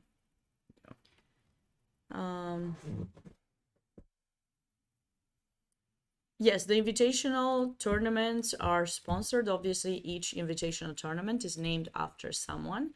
So we had the Denker, the Barber, the Rockefeller, the Herring, and the Irwin tournaments. All of them are sponsored by foundations from those specific people that are named. The tournaments are named after them. And the scholarships are provided specifically for those players who win the tournaments, or top 3 places specifically for the youth, and in the seniors, their prize funds. And it might be by US Chess Trust, but I'm not 100% sure about it. You guys can read a lot of information about US Chess, how the tournaments are organized, who is sponsoring them, about news about the various events, and all of them are on uschess.org. And of course, you can also join to be a member by going on uschess.org/join. And aside from joining a community of players, we have reached over 100,000 members. Not long ago, we'd love to have more. There are 320,000 million. Did I say that number correctly? Yeah. A lot of people in the US A lot of people would love to have those numbers grow. And, as you become a member, you also get a subscription to Chess Life magazine, which is a really nice way to continue reading about chess news happening in the US. And I'm sure you would love to hear about the various tournaments that are organized that you can play in your area. And of course, if there's no club or tournament organized in your area, you can always try to create one your own, and US Chess is gonna be able to answer a lot of your questions about that. So just make sure you send out an email and get started, become a part of the chess family here in the US.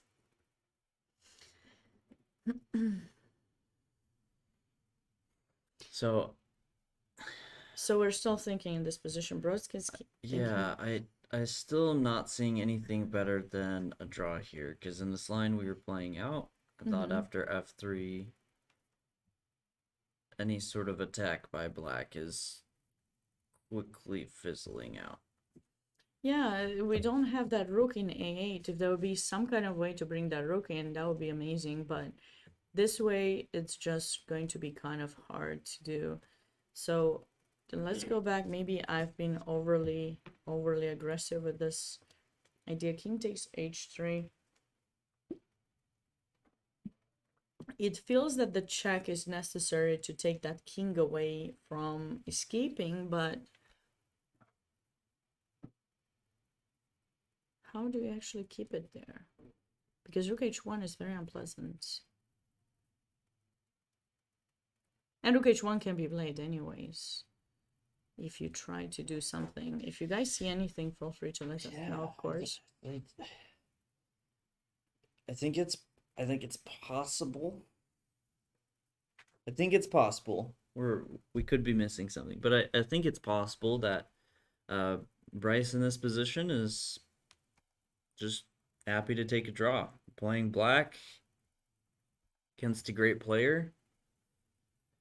95. So we're looking at 95. Do you want 95 before queen h5, or now we were looking at that idea, right? Yeah. And we believe he takes, and I mean bishop takes is that way. Oh, what about? Wait, go back.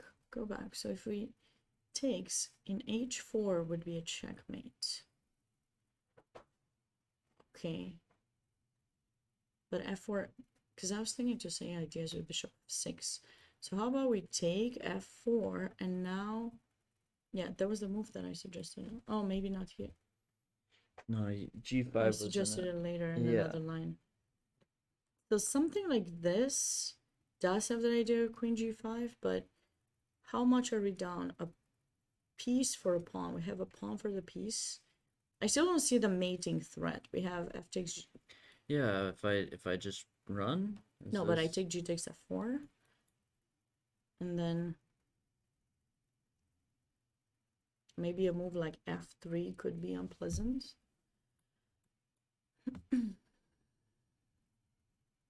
You're not scared. I mean, I'm a little scared. I've lost enough of these variations to you I'm sorry. to rightfully be I'm not- scared. I did not see clearly. Okay, so I go queen takes e5. Queen takes. But maybe g takes G3. on g3. Okay. Mm.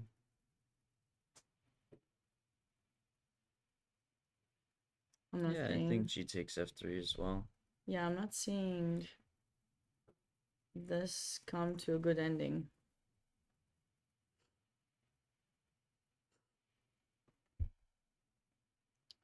D takes e5, hard to defend. Okay. Alright, so let's go to that line and try D takes e5 if he's... Okay, just take back. You're right, maybe you're right. Those does look good. We'll have rook d8 idea. Thanks for that. Steeped games.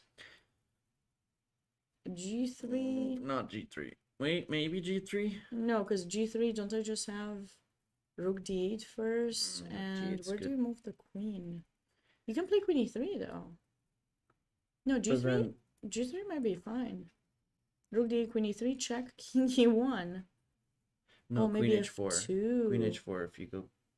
Wait, you play g3. Oh, Oh, queen takes G3. g3. Oh, Queen takes. Queen takes g3. Okay, okay. So we're good. We're good. That's a nice move. Nice. Like, I feel I that was there should be thinking something, but has he calculated all of this? That's what we want to know. Because it looks very interesting. Very. By the way, Andrew Tang has made a couple more moves, so that's good to know. I don't think. Just as a follow-up to those who are wondering what is going on in that game. We'll certainly go back to it, but...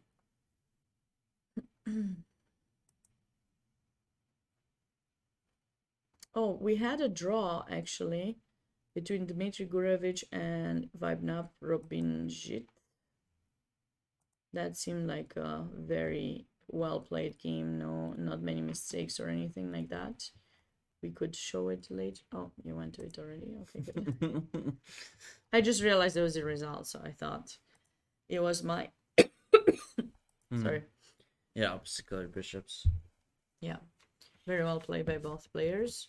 So they might be a little bit out of contention for prize or for top place because they were playing on board. Dmitry Gurevich had the white pieces 12 and they were 5.5. So now they're on 6. And then tomorrow's the last round. I don't believe 7 has chance, but to qualify, but still a good place finisher is still an option. Yeah. The thing is, in this position for white, right? If white doesn't take the knight, white will stay with the pawn down. So Right, you no, have to it's- kind it's- of decide what to do. It's definitely not like if I was David Brodsky here, I don't like king takes h3 because black has a forced draw. Mm-hmm. If they want, like they choose, and this was explained to me once, by another grandmaster where he said, in one position we were reviewing, and I like okay, but I feel like this side should be better. And he's like, no, like if No. if one side has repetition, they're better. They're never worse, right? Because they decide if. Yeah, I see. and But so- then what would you do in this position if, you know? I don't know. That one variation we were looking at looks quite interesting. But yeah, I mean, for white here, do you have something like e5? I mean, you just lost a pawn. I can always... I mean, I could go knight takes e5 in the worst case, right? Or right? Take. No, but I take in f3, right? And you still have worst case a draw. Worst case, but this Worst is case. likely. No, I think check and rook f3, right? Yeah. But is there any other like? I don't think does you have anything Brodsky else. have a choice here? You probably have to take. I don't see a way to try to win any material back. So, you know, you either, but the thing is, like, how do you actually defend? Because queen h5, What about? Okay, hold on. knight g1. But you still don't have a defensive. Knight e2. No, I want to play knight g3. Yeah, but I just trade queens and I move my knight back. But you can't. Ah, I can move my knight back.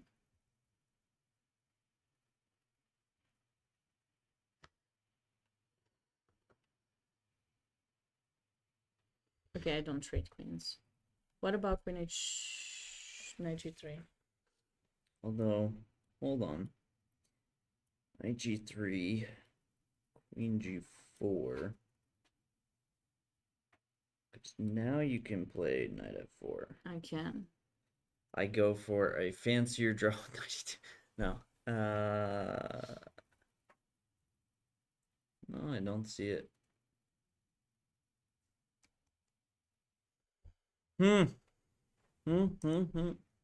Well, I like this find. I like Chris this Bird find. This does looks not want draws. He's no had draws. enough of draws. No more draws allowed. If next year's US Open Championship is gonna, you know, do something, it's probably gonna be one of these things. No draws allowed. Or gotta or play. you do the Norway chess scoring. I can't remember what it's actually called. The 3 points for a win, 1 point for a draw. Yeah, that could be certainly considered. But okay, I don't think they'll change. It's really drastic. I think it works in closed tournaments, but in open tournaments, I think it's kind of tough to do that. Yeah. You also cannot control all of those, make it there. No, it is tough in these open tournaments because you know you could be similarly rated to someone, but their opponent plays for a draw, and that just makes it a lot harder for you to win, as opposed to someone else whose opponent does push for a win, and it opens up, you know, more possibilities for you to win. Like if your opponent is happy playing for a draw, that can be a bit annoying to play against. So, for this game, I mean, I'm pretty happy with the variations we've looked at. It seems like here, Bryce will have the choice to try and push for a win. Maybe there's some ways he can complicate it after king takes h3, but also can just repeat for the draw if he doesn't find anything. And seemingly Brodsky here doesn't appear to have a choice. He needs to play king takes h3.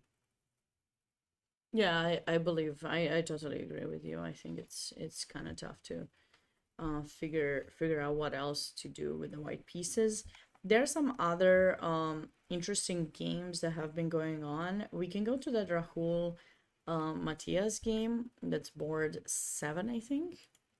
That game was that Grunfeld that we looked at earlier, and you mentioned this is a line people who play the Grunfeld should consider looking into because it's become kind of topical line these days. And how do we feel about this position? Whom would you pick, Kaden, considering you are a Grunfeld player yourself? I feel like, okay, I would take, if black manages to take the pawn in c6, I would take black. But I'm not sure if he does.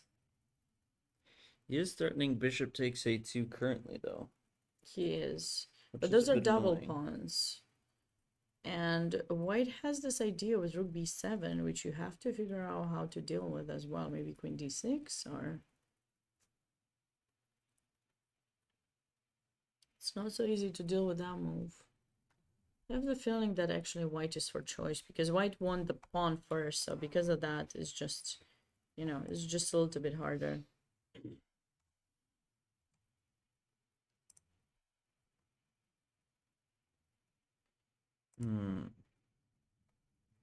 So it does look like here that a lot of times black was actually playing bishop takes d2 first, which does make a lot of sense because with what happened in the game when he played bishop takes d2, queen takes d2 was an option. Here it does not appear to be because now queen takes a4. Yeah, when takes a6, queen takes, and we have a good pawn structure and everything.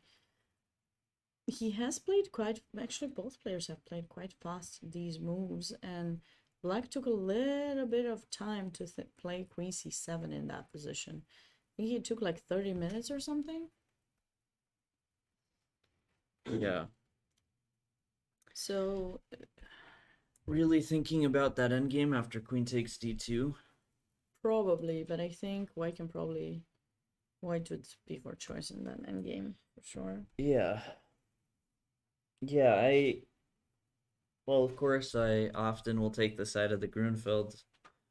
I don't know if I love this position for black.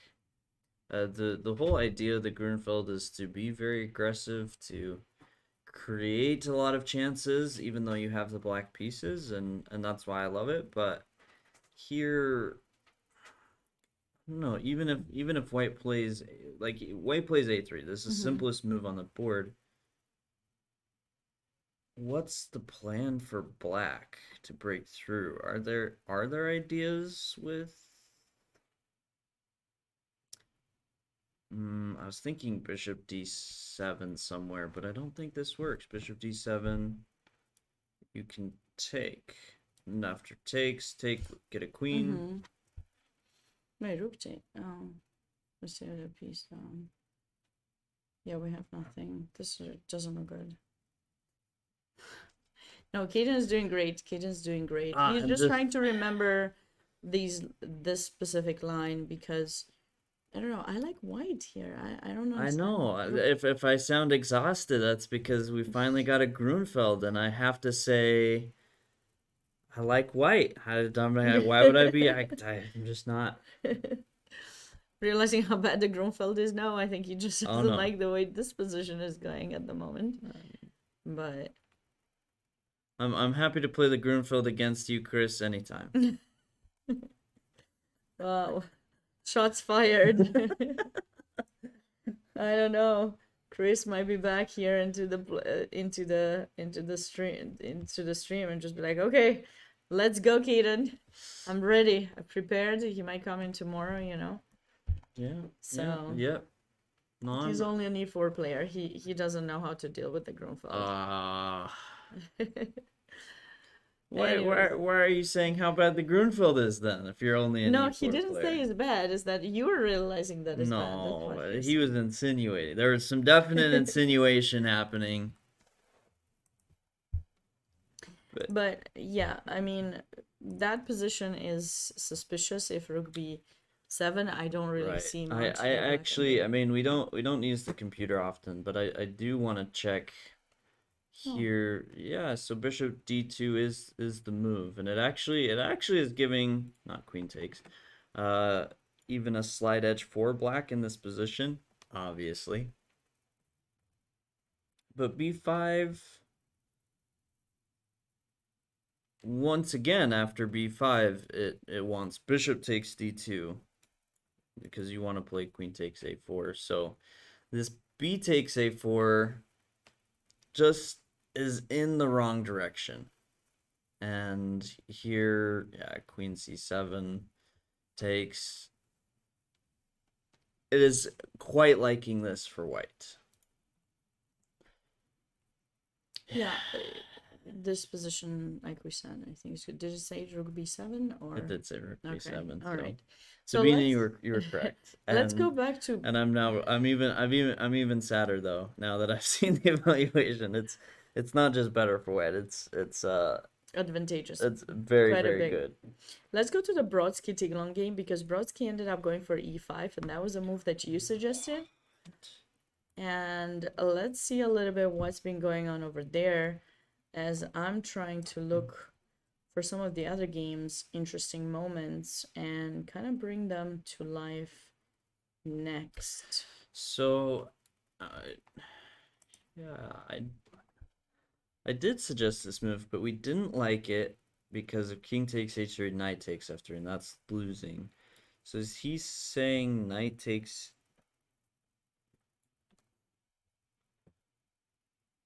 Oh, I guess after knight takes e5, maybe you have a little bit of options here. Like you could play knight takes e5, but you could just move your knight elsewhere. Maybe knight. Well, you're basically giving a second pawn, but you're saying that no, you cannot move the knight. I have knight g4, knight takes bishop, or knight c4, knight takes bishop, and then my knight comes out. Okay. Yeah, knight c4, because knight g4 I play king takes h3. Knight c4. Okay, so maybe you have some knight d4 idea then, though. I'm not sure. Here, knight c4. Queen somewhere, and then you do have that pawn that's kind of hanging there in e6, but I don't know if that's enough. I'm liking black for sure in that position. Yeah. I think Okay. if you're playing e5, knight takes e5 is feeling like the move to me. Okay, so we can capture with the. Wait, what was our line? No, because I think we actually just considered king takes and then knight takes f3.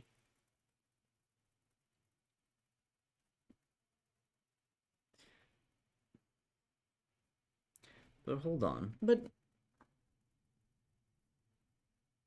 I still am a bit skeptical. yeah, e5 is a nice way of interfering with the queen going to h5 for sure. But I thought that wasn't possible.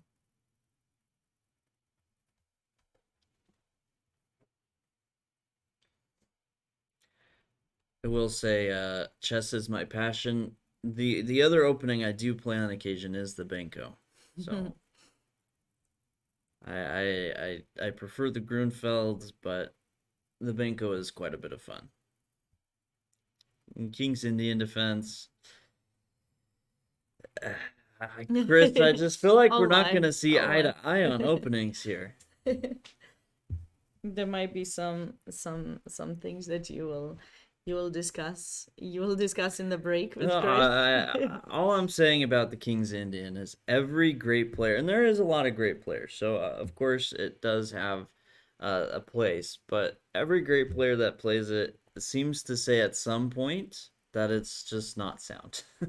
Like they all are like, yeah, I played the King's Indian and they crushed with it, and they're like, but.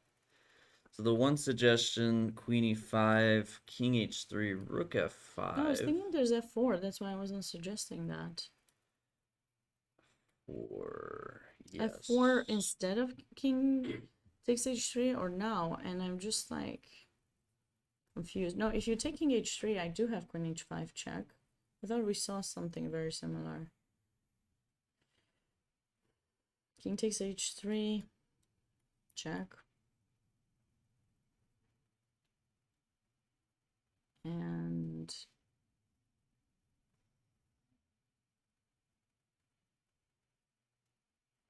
sort of a better version of this line we were looking at with g5 because there's no e4 pawn. Rook h1, now we're taking f4 and then Queen g5. Yeah. Yeah, that looks nice. But yeah, f4 here.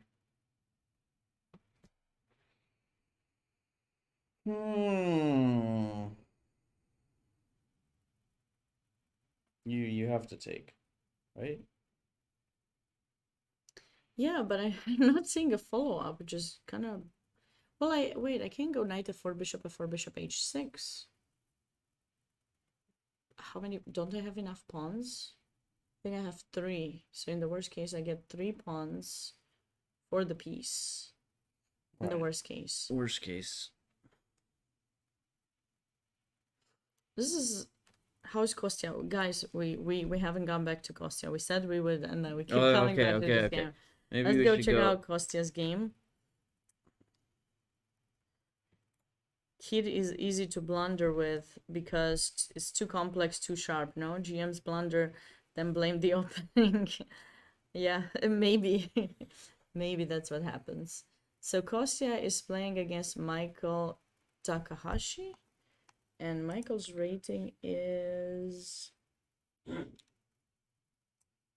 2200, 2205, while Kostya is 24799. Of course, very famous streamer and very nice person overall. He's also an author, international master, and part of the dojo team, maybe one of its founders. So in this position, we had some King's Indian, right? This comes from a King's Indian. Yes. Speaking of, what a perfect game to go to. Yeah, since I we mean, have. Kosti has actually been playing the King's Indian for a long time. I remember many years ago when I played Kostia, he played the King's Indian against me. Okay, so that's good. It's what is your belief, Caden? Do you think people should have more openings that they play, or should they kind of have one that they end up playing and keep analyzing and get better at, or should they change every single time they feel that they lose some game or No, something like that? I think for most people it kind of makes sense to have one opening you know really well. Because in theory, okay, maybe if you're playing a lot locally, then it makes a bit more sense to switch it up. But you know, a lot of times you're playing a good variety of people and they play different lines in that opening, and so instead of just trying to surprise people who you don't really need to surprise because your one opening in some way, if they haven't played you before, is a surprise. I don't know. I think it makes a lot of sense to just know that one line really well, and then when you play someone, you know, for the first, second time, it's still gonna do very well for you, and you will feel comfortable in those positions, and you will know your preparation, and I think it's pretty decent. I do think a little bit of variety can be nice. Just I don't know Not to if get some prepared by someone. yeah, maybe not to get prepared or make it a little bit more difficult, but yeah, it's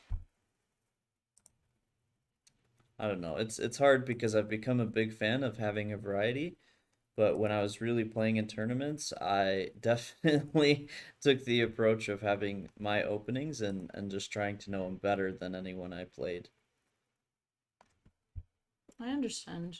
I understand that point. When I was a kid, I liked to kind of play offbeat openings, so I was changing between 2, 3 offbeat openings, and it kind of helps. But yeah, it's tricky. Not everyone can do it, and sometimes it can hurt your chest for later in life because you haven't spent enough time learning how to memorize and understand your position. So you just kind of change them and not so familiar with a lot of things. But this position is very interesting because white has gained a little bit more space on the queen side. The queen in f6 seems misplaced a little bit to me, though maybe knight f4 is an idea that Kostya wants to, or knight d4. Yeah. Of course, black has the d4 outpost, but white has a little bit more space. So typically, that's also an interesting move, b5, because usually they like to play c5 and bring the knight to c4.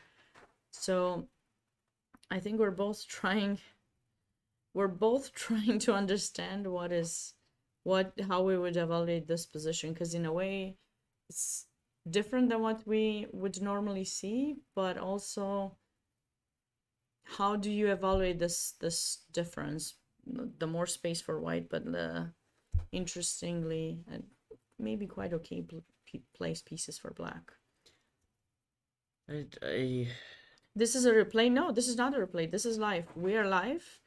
We're live with round 8 of the US Open that takes place in Grand Rapids, Michigan, and the games that are broadcasted live, and you guys can check out this link. There is a 13-minute delay on the broadcast of the games, but we are live. We're seeing them in real time, in real time right now. if you're subscribed to the channel, you certainly can probably watch the VODs, or maybe even if you're not, you might be able to see the VODs. And yeah, if you haven't done so yet, feel free to follow US Chess on all their social media accounts, Twitch, X or Twitter, Facebook, Instagram, to stay notified with the various events that are going on, various posts, lots of tournaments going on around this period of time. And there will be even more as the fall starts in September. I know there's a lot of big tournaments coming up, so yeah, feel Yeah. free to follow us and stay notified with the various events. Yeah. So I do not know. I know that people want us to give like a specific Yeah, evaluation, but I mean, I can cater to the crowd. I'm starting to like Kostia. I shouldn't have because led with that. because No, knight d4 is a move. Like at first I Yeah, liked well, white, but I just don't know how to deal with that move. I was thinking first bishop e8. I was a bit worried about take e5. Mm-hmm. I don't know. I was thinking this is Michael's idea because he played queen d1 instead of rook Yeah, d1. but I mean, there's queen f5, I think here, right? And when you take, I do have bishop takes e5, right? Or are you gonna sack the exchange? But your knight might be hanging in c3 at the end. Yes. Yes. So I take, and after bishop takes, no, I don't. No, maybe actually, maybe this is interesting. Take,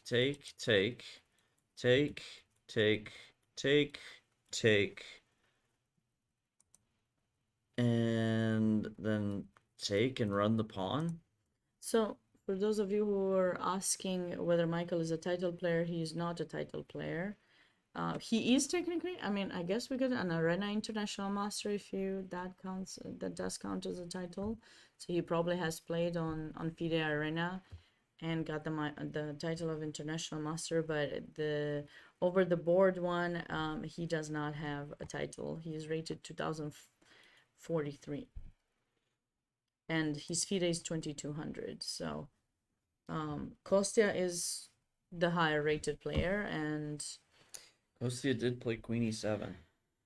okay, so he probably maybe did not like that e5 idea happening to him. Or is he thinking of f5, you think? Considering white's placement of pieces? I would f5, I like f5, threatening f4 yeah, ideas. and get some space, because that bishop in f1 doesn't do much. That b5 is kind of creating a lot of weaknesses for white. It looked nice at first, because, you know, the first thing I like to look for when I see a position is the space. How much space does someone get? And I've played these positions with both colors, and I feel that, you know, getting space on the queen side is certainly a strength, like a plus. But the way he's gotten it is probably not so good. So we tend to believe black is better, right? Yeah. Yeah, here I just don't see the breakthrough. I don't see the plan for white. Where, you know, for Kostia it's knight d4, it's f5, it's c5. Well, okay, not that one because you don't want to let Yeah, knight you d5. don't want to. But you know, between knight d4 and f5 and knight f4, it just feels like Kostia has a bit more to play.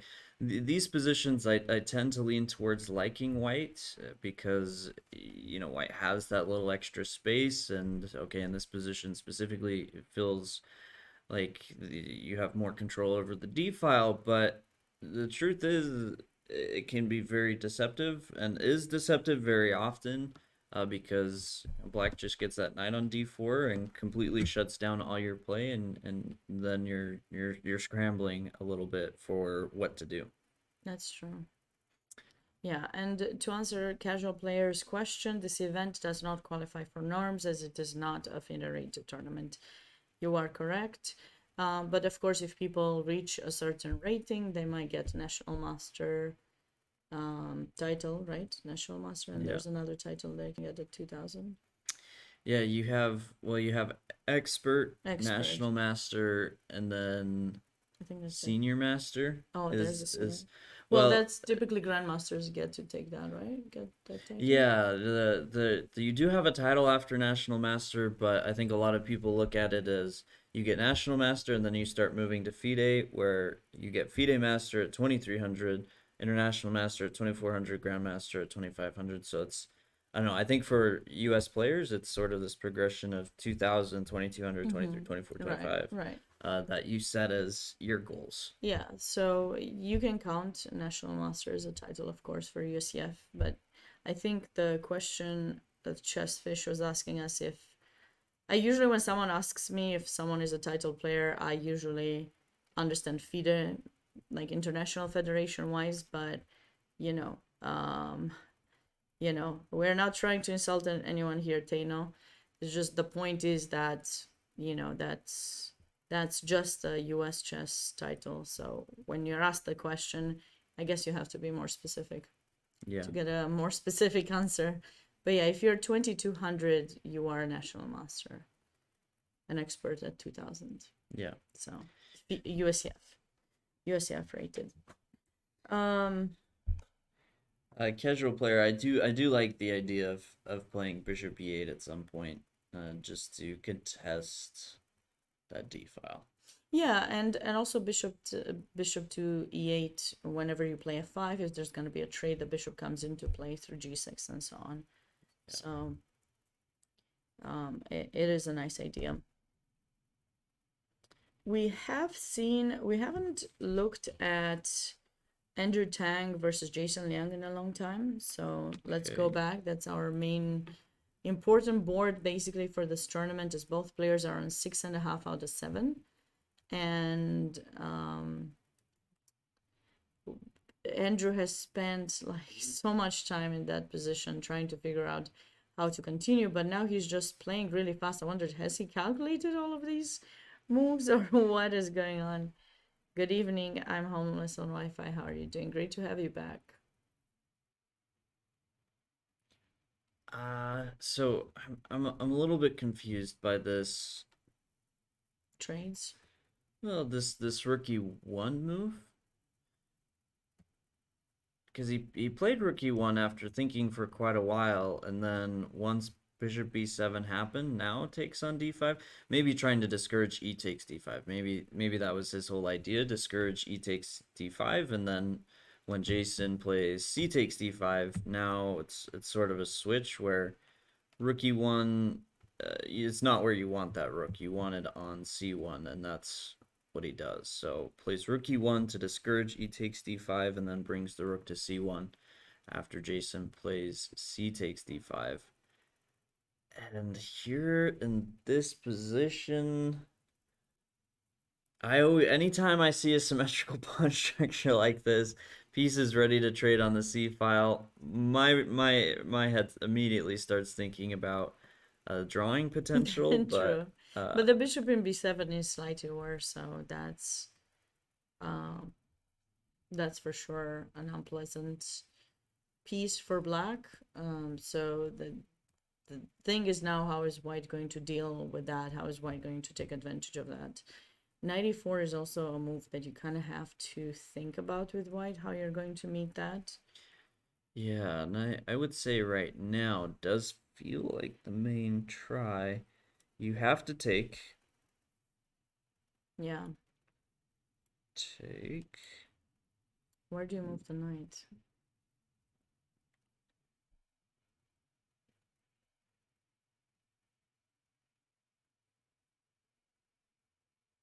I think 95, because if you move 91, I thought the pawn in a3. Pawn on a3, but maybe this is still not working. We can still capture in c8, queen c2, bishop b7, queen c7. Yeah, maybe not quite.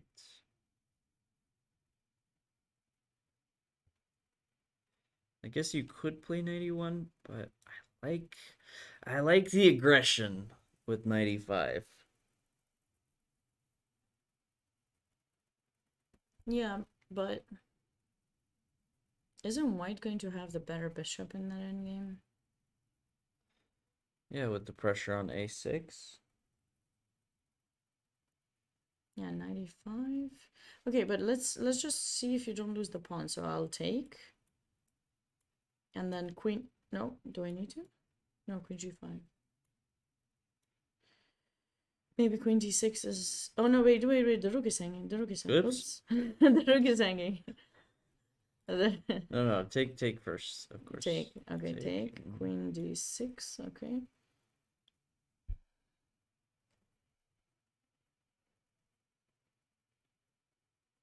Isn't this Okay. just good for white? Well, could I play rook c2 maybe? And oh no, because No, then there's no. bishop takes a6. Bishop c8, bishop takes a6. Yeah. Sad.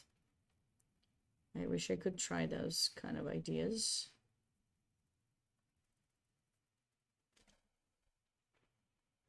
This could be something that we can expect in that game for sure. Yeah. Hello, it's Freya. What do you think about the show Queen's Gambit? Have you seen Queen's Gambit? I have. Sabine? Have you? I have not actually. Oh, okay. So I have to answer. Yes. Okay.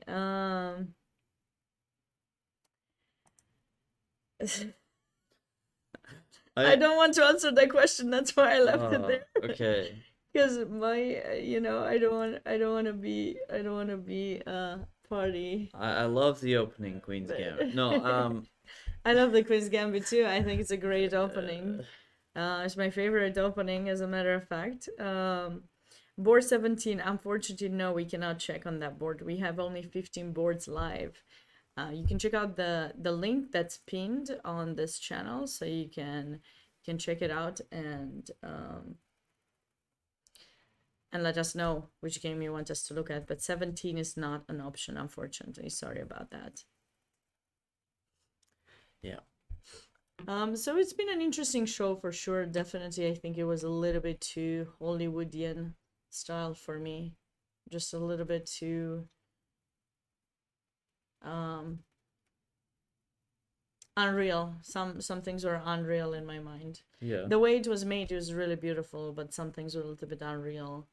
I don't know that it portrayed chess players as they are necessarily, but I loved that. I loved how it attracted so many people into the game. I think it had a great impact and certainly has helped, promote chess so much during the COVID time. So I love that part about it. But there are some parts that I wasn't the biggest fan of, and I don't want to lie and just tell you I loved it so much, like a lot of people do. I feel like, but I love that it's attracted so many people and got them into playing chess, and it brought more visibility to chess for the entire world, basically. So Yeah.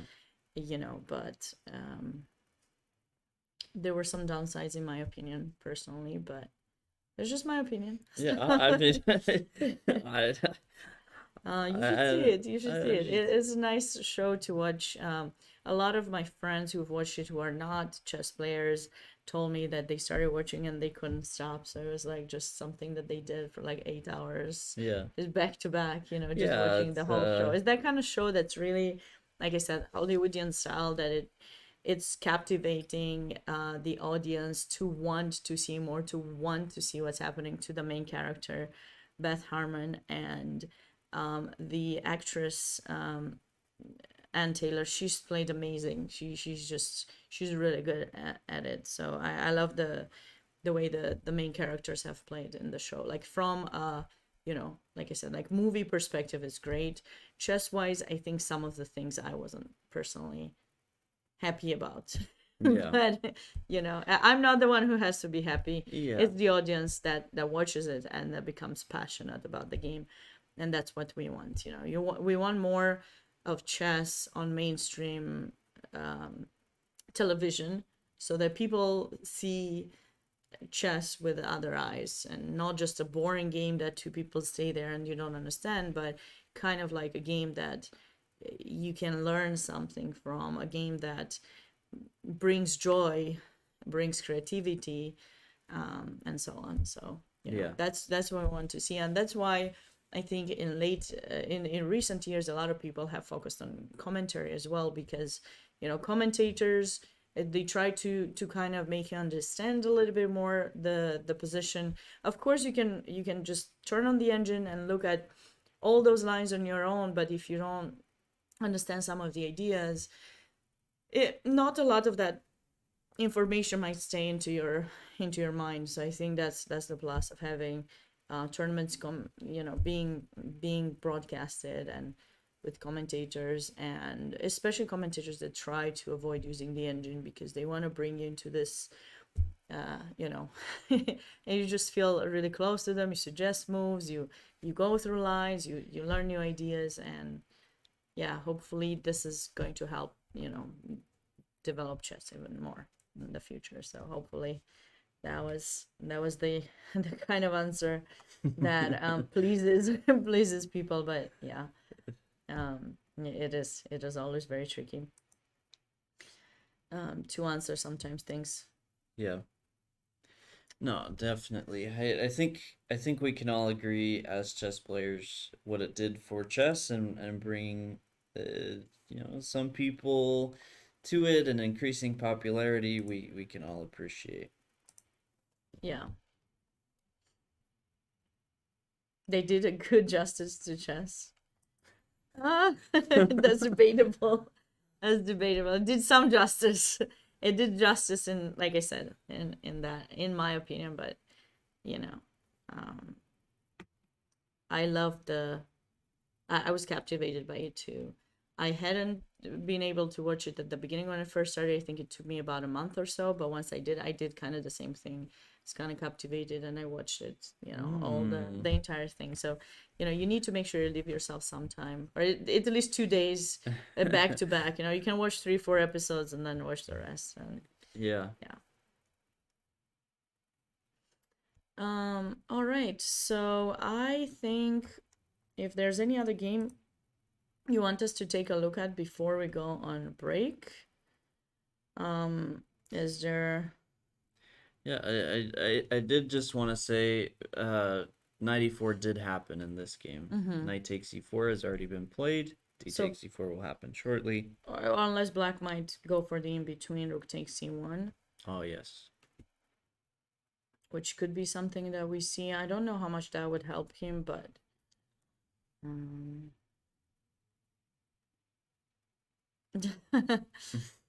you saw I'm Homeless on Wi-Fi says he saw a German chess movie at the local cinema where there were 40 people, and he knew them all, and everyone was shouting moves. That's pretty exciting. Yeah.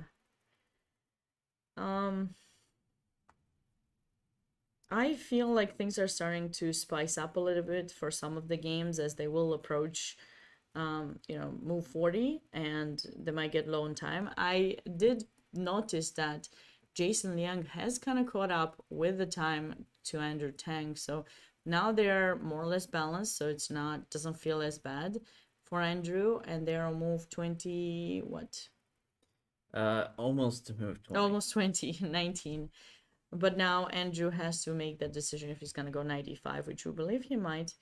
You think Andrew is in trouble? Yeah, I mean, I like White's bishop, and if 95 works and Black doesn't end up winning that pawn, I think White should potentially be better. Of course, the rook in a1 is not ideal, but I don't see an entrance for Black, so I think it's probably balanced, that position. Yeah, no, I mean, I like this 95, and I think Black has to be a little bit careful with the pressure on a6 and maybe the queen jumping into d6 or d4 if the knight takes e5 capture does happen. But you do have to like for Jason that the rook's doubled up. Being able to control the c file is, it's pretty important when that's the only open file. So I think. Oh. Well, I think you were right about it being balanced because they agreed to a draw. Yep. Okay. Well, I just glanced. I just turned on the engine for a second. It said 0-0. So, Yeah. okay, so the players have agreed on a draw. And that means that a lot of the other players, 12 players, can catch up. Well, only 6 of those, because they're kind of playing against each other. 6 players can catch up, and being on 6 points. Wait, sorry, 7 points. Yes, 7 Because we points. had 2 players with 6.5, Andrew Tang and Jason Liang, and with their drawing their game, we have 6 players that can catch up and score 7 points, and so that means tomorrow might be even more exciting. So definitely don't miss being here tomorrow. For those of you who might need to leave early, just know tomorrow's round will start at 3 p.m. Eastern time. So 4 hours earlier than today. So be sure to be here. But until then, we're gonna take a short break, and in that break, Caden is going to play an ad about his new venture, which is called Chess Dogs. And I'm gonna put the link of Twitch as well. He's streaming on YouTube, but you guys should definitely check out his Twitch account, follow him there, and learn more about his venture. See you on the other side of the break. Chess Dogs, by all means, started out as a crazy idea. One that many people would only talk about. We've taken that crazy idea and turned it into a chess center. We have merchandise, tournaments, streaming, everything a chess player could want. So, whether you're a beginner or an expert player, go to our website, chessdogs.com, or join a stream at youtube.com/chessdogs.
Welcome back, everyone, to round 8 of the US Open.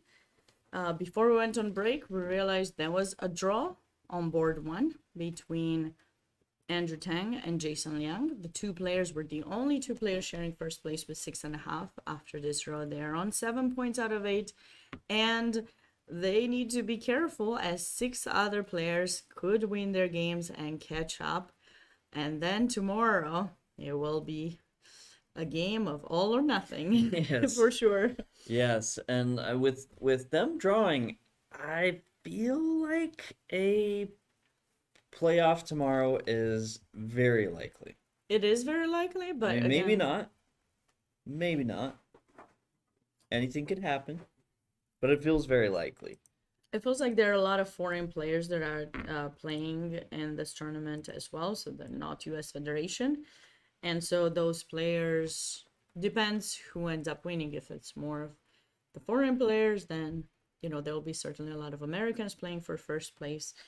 Of only the first American qualify, so the US rated player, Yes. US list on the Yes, US chess list. absolutely. Which, speaking of, we did notice, so we haven't talked a whole lot about this game. We did not.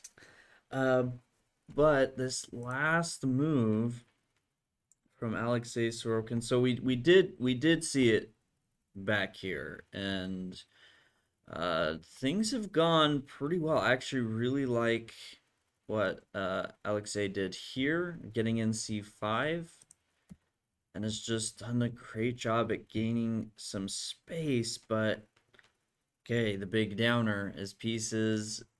He has some good space, but needs to open it up a little more, and just played this move. Knight B takes d5, completely breaking through. Yeah, I feel for Nicolas in this game, because I feel that his opening was not really on point today. His opponent may have surprised him with some unexpected knight maneuvers, and the way he has set up his pieces was very passive, and then white was able to just push and get so much space on the queen side that it just makes black's position very, very uncomfortable. So white is definitely doing really well in this position. Yeah, this feels a bit like death by a thousand cuts. Like I don't think Nicholas has made from just the quick playthrough any one big mistake, That was but it's obvious, been yeah. very like small moments where Alexei has gained just a really nice positional advantage, and now tactically it looks to be doing well. Yeah, as you capture in d5, knight takes, rook takes d5, queen takes e4, and now rook d7 allows bishop h3, right? And so Yeah. you don't really have a way to keep your rook and bishop in e7 protected otherwise. Well, and I mean, it's not like bishop h3 looks pretty clean. C6 also looks pretty good, if I'm not mistaken. Take, rook has to move somewhere, and And if you go C7. a7, c7, A lot of pieces are hanging, and suddenly, so yeah, it doesn't seem like Nicholas has made any move that just looked bad from the point of view of leaving a piece bad, besides the fact that the knight is still in b8. He did have to go back at some point with that knight, but yeah, other than that, it just, the pieces got somehow uncoordinated, whereas white's pieces and the break in the center with e4 is just making it well, not e4, sorry. yeah, The sacrifice, Yeah. I mean, the sacrifice in d5 is just helping white to just take advantage of somehow a lot of unprotected pieces of blacks. So this game is going to go in Alexei Sorokin's favor, very likely. yes, this is rook d7 was played. Maybe Alexei will take a little bit of time here just to figure out exactly how he wants to continue. This is a very important part of the game. Things are well. You know you should be winning, but You shouldn't you- relax just yet. Yeah, make sure you do it correctly.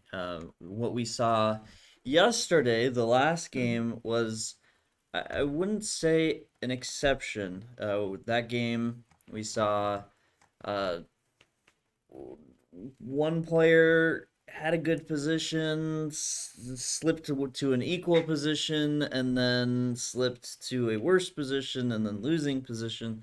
It is very easy to do, and sometimes the whole uh, one of the hardest things to do is winning a one position. It That is resonates true. with me. That is true. So Yeah. I do expect him to take some time here, but it should be winning for white. For white. Another game that's also looked pretty good is board 3, the one between Ronald Burnett and Varakobian. I think that game is certainly So many things that are being okay, not really a lot of things being attacked, just a couple of threats, but this in between move, bishop d3. So what exactly is the idea? Rook takes, take, rook e6. take,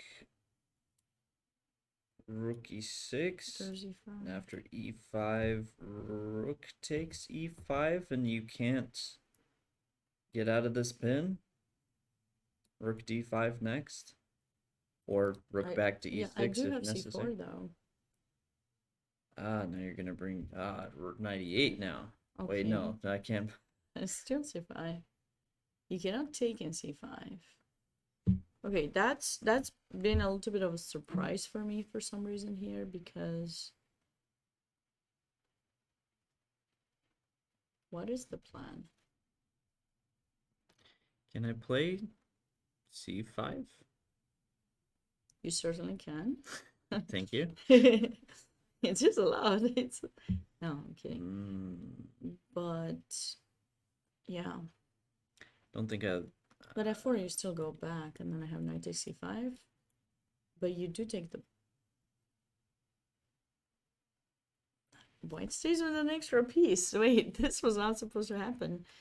Wait, let's go back to the start. Just I feel like sometimes we're going on these slowly. lines and we're missing some opportunities. So that's kind of forcing. These moves are pretty forcing. If that actually happened, you know. Oh. Is there some just queen takes a2 here? That is a move, but so your strategy is rook takes d6 and Rook the takes rook is d6 hanging. and then queen takes b1, yeah. But we do have a move like knight d2 maybe, or And now I can play that same, because you have no knight c5. okay, but then b7 might be okay. Let's see. So e5 takes. I do have knights. Do I? Well, you have 2 pawns. So I have 2 bishops, and you have a rook and 2 pawns for the 2 bishops. Yes.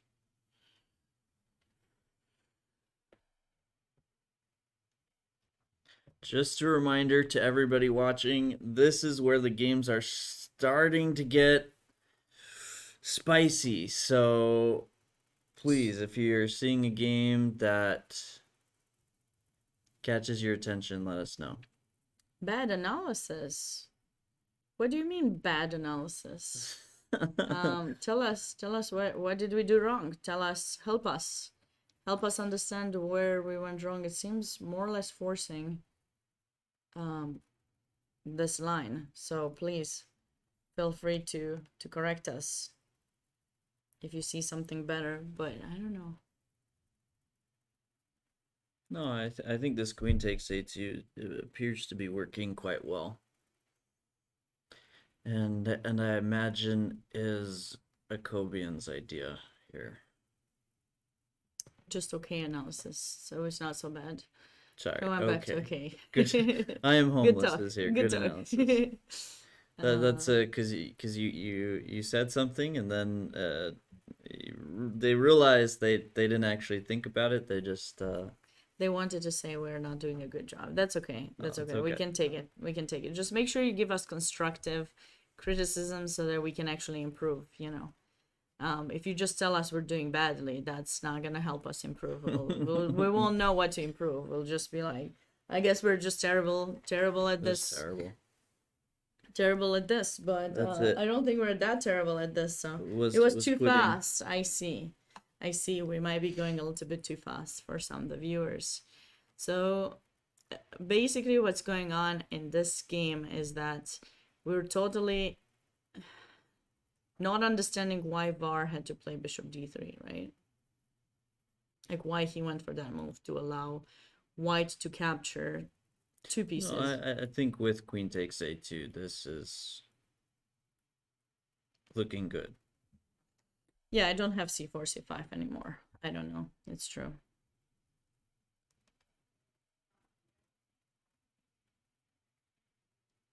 I like how it's Dr. Drunkenstein real. But it's like, because that's Magnus Yeah, Handel right, only secret. chess. And it's not secret anymore. Everyone knows. Yeah, it, no, but- I Yeah, but this is not Magnus. This I don't think it is, because Oh, like Magnus, is it? No, it cannot be. No, Magnus has masked something. I feel like at this point, Magnus has many accounts. He does have. You could be anywhere. It could be anywhere at Oh any yeah, I time. mean, if Magnus was following, that would be brilliant. But I can take him. No, I'm kidding. we do appreciate you guys being here. Yeah, I know. Sometimes it's nicer to have I will people who are not accept. Magnus. I will accept full criticism on from Magnus. Any info on the playoff format? Yes, so the top two players are going to play.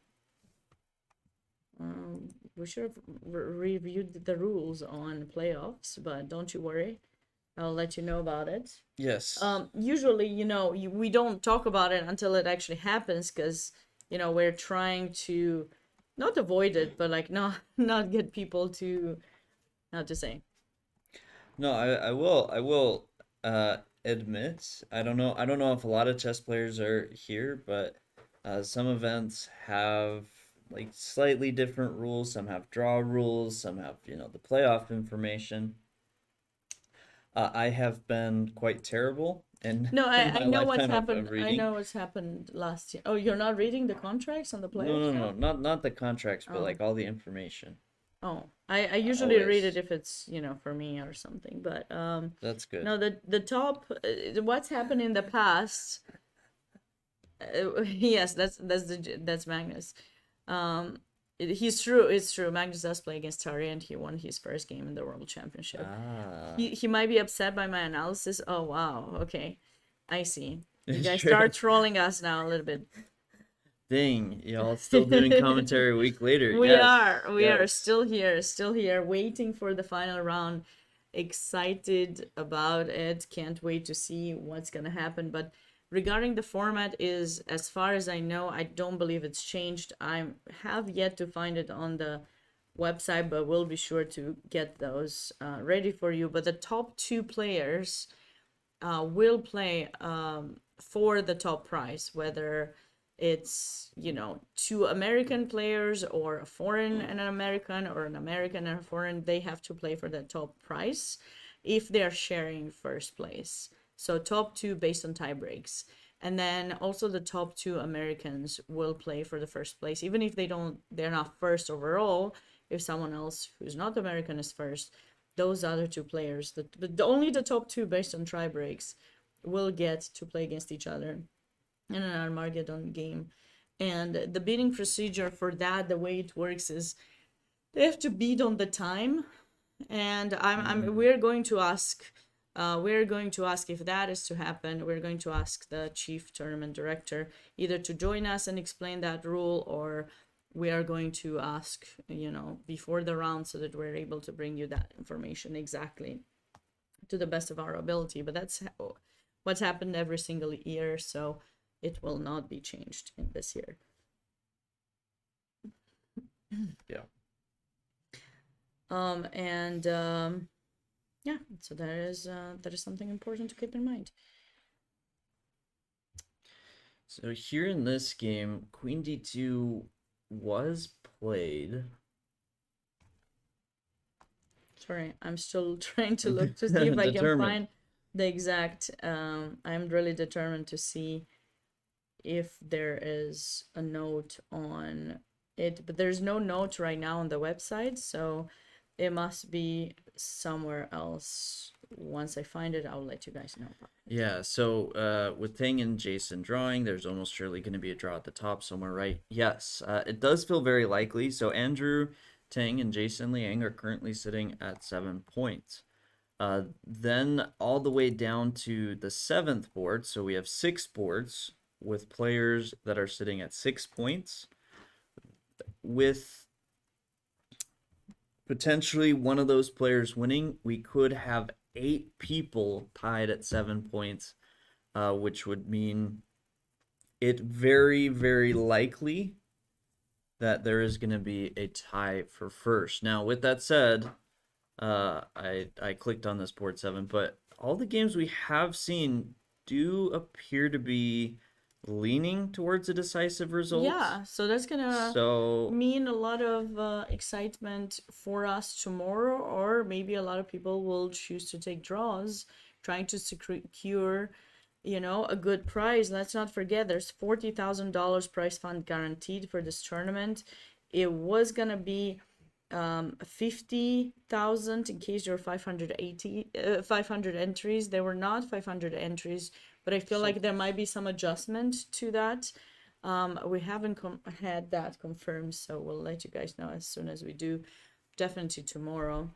And then, first prize $8,000. That's a big paycheck. that's a good It's been a tournament. long week though, so there's been a lot of some players have played though just 4 days, but that meant just a little bit more hours spent on playing chess games. So it's a pretty big prize fund, and I love that there are prizes for top master, top expert, class A, B, C, D and E and below players. So those players also have the chance to win a prize, and the unrated also have a chance to win a prize. So it's always nice when that happens. Sometimes I feel bad that I'm not there anymore, because for me, I usually have to compete for the top prizes, and my chances Yes. are quite slim. But who knows? Who knows? Maybe one day I will improve. I will improve and get my chance to get better prizes. All the money. All the money. I'll just go and take it all. Yes. No, but I enjoy doing commentary at the moment, and I'll try to work on my own chess once I get the chance in between my commentary jobs. If I will get more, if people like like me doing commentary. So what is going on now with Queen D2? Has that move actually been played? Like, Yes. Yeah, Queen D2 has been played. it's I an interesting choice. feel like Jacobian could take. And then knight takes c5 is the plan for that, right? Right. And here Queen takes I a2. think queen takes a2. I don't know if I've seen any reason not to go for this. I was through that really considering some sort of knight takes e4 first, but I couldn't quite find the follow-up, the Rook crushing. takes d6. I mean, it looks good.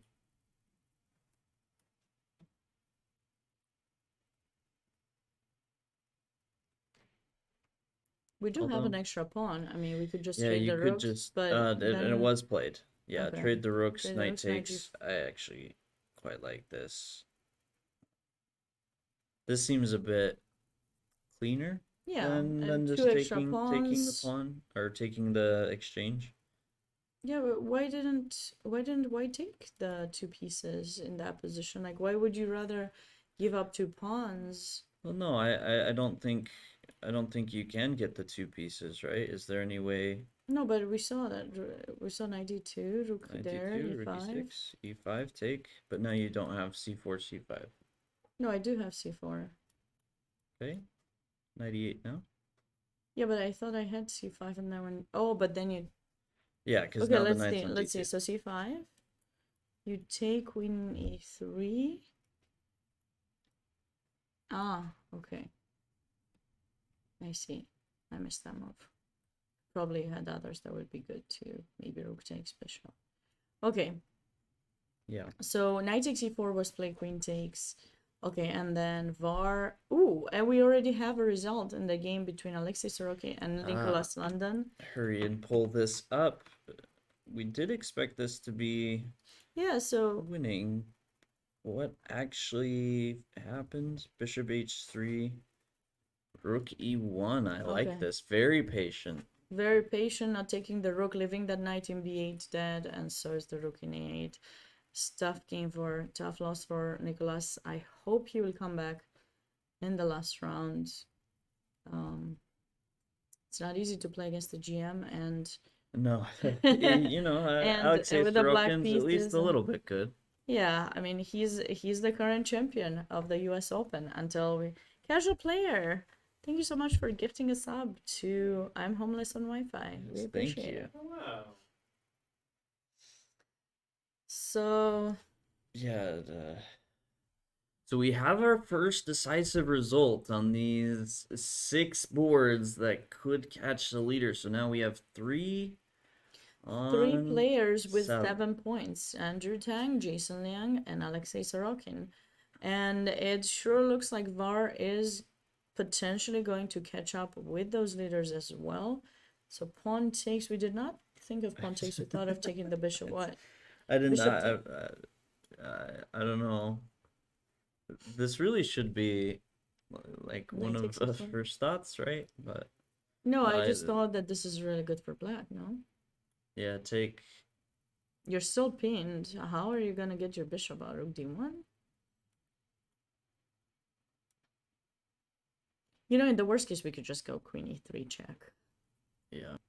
But okay, A we rook can. and 2 pawns is. Rook e2 is coming up now. The king is totally weak. If you find some way to trade the queens, that would be really great. But if not, rook e6 is black's play here, and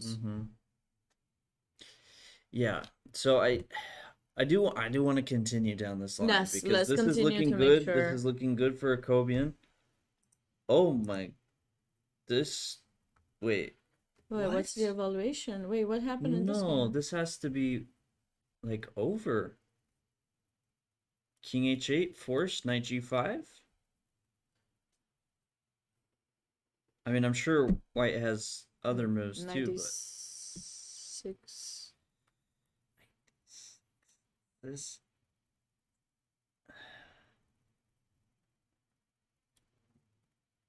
No, I guess worst case I could just play knight f7 and Yeah, the and rook's win the trapped. exchange. But maybe you can do something even better. White's position is really good here. Yeah, when I first see this position, I'm looking for the sacrifice, like what did Victor sacrifice to get this, but no, it's just looking really good. Wonder. So casual player rook takes e7. I Okay. think queen takes, and the f6 pawn is protected. So I don't know if you had something after that.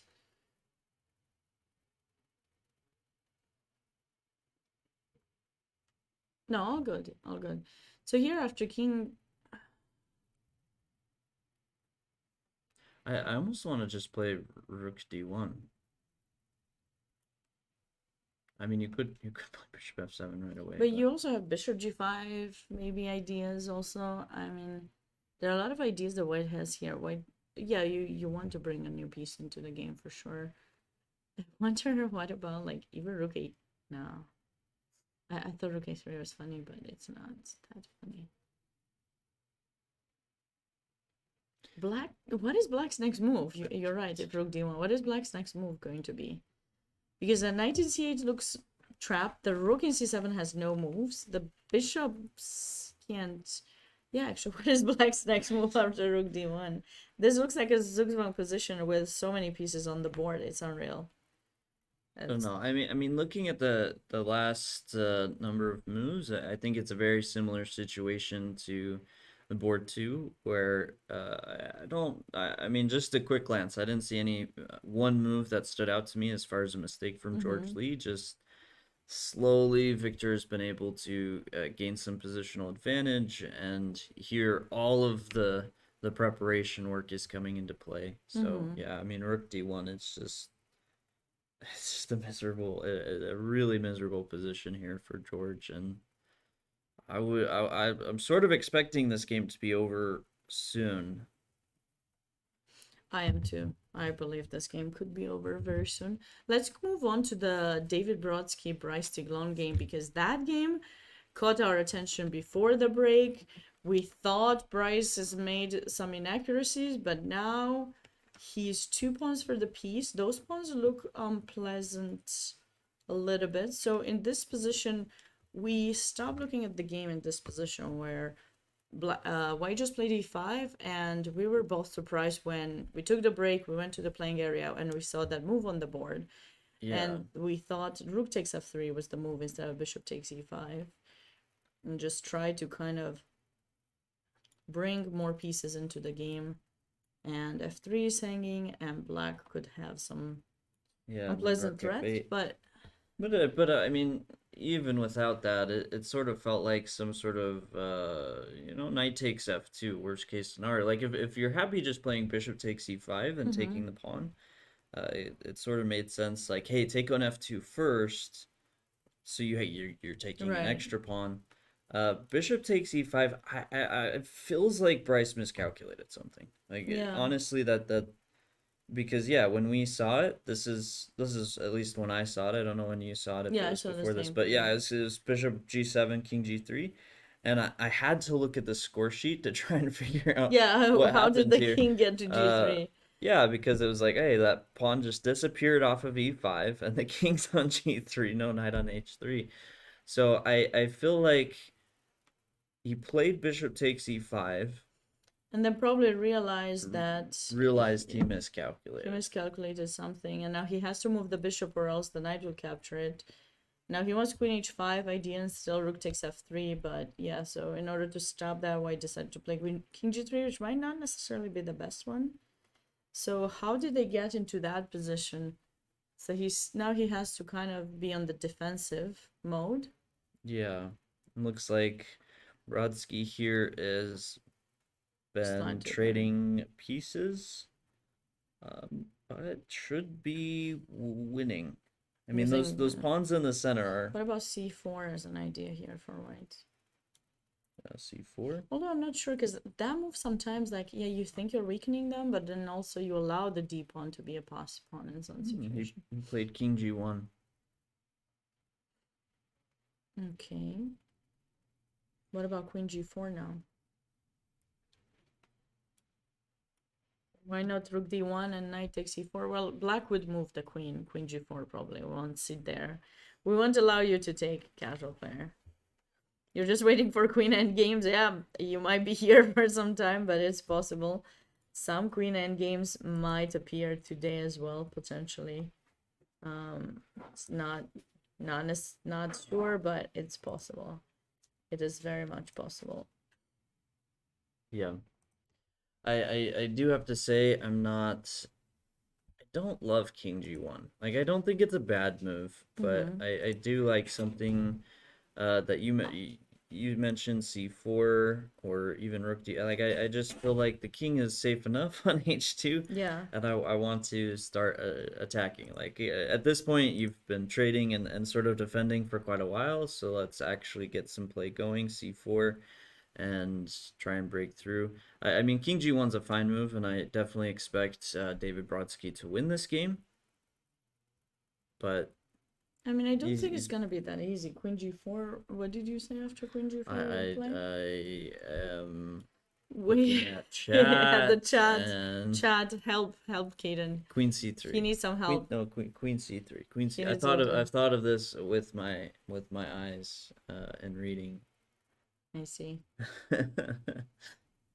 No, I thought I would have, like, I want to give the c6 pawn in such a way that I would have an e3 move after.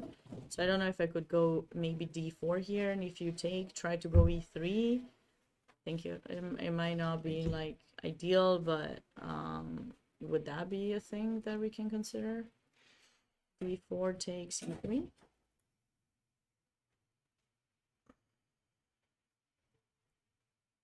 Oh, I'm homeless on Wi-Fi says he'd rather immediately go for b4 and try to create a second front. And that makes sense as well. See, like, if you attract me to play d4, I will. Okay, you want to go for that pawn. I get it. I get it. So I have to place one of the rooks on the e file to protect that pawn. The d1, obviously, I think. D rook to, yeah. Mm-hmm. It's not an ideal situation. Of course, you can take an e7 and then maybe come back. I don't know. I just feel that black has to try to find some way to. No, I agree.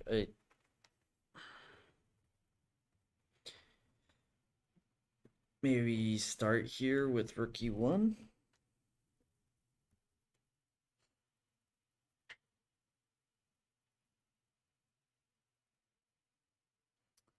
So, what is your plan? You just want to have pressure on e4, so in case I go d4, you. I don't know.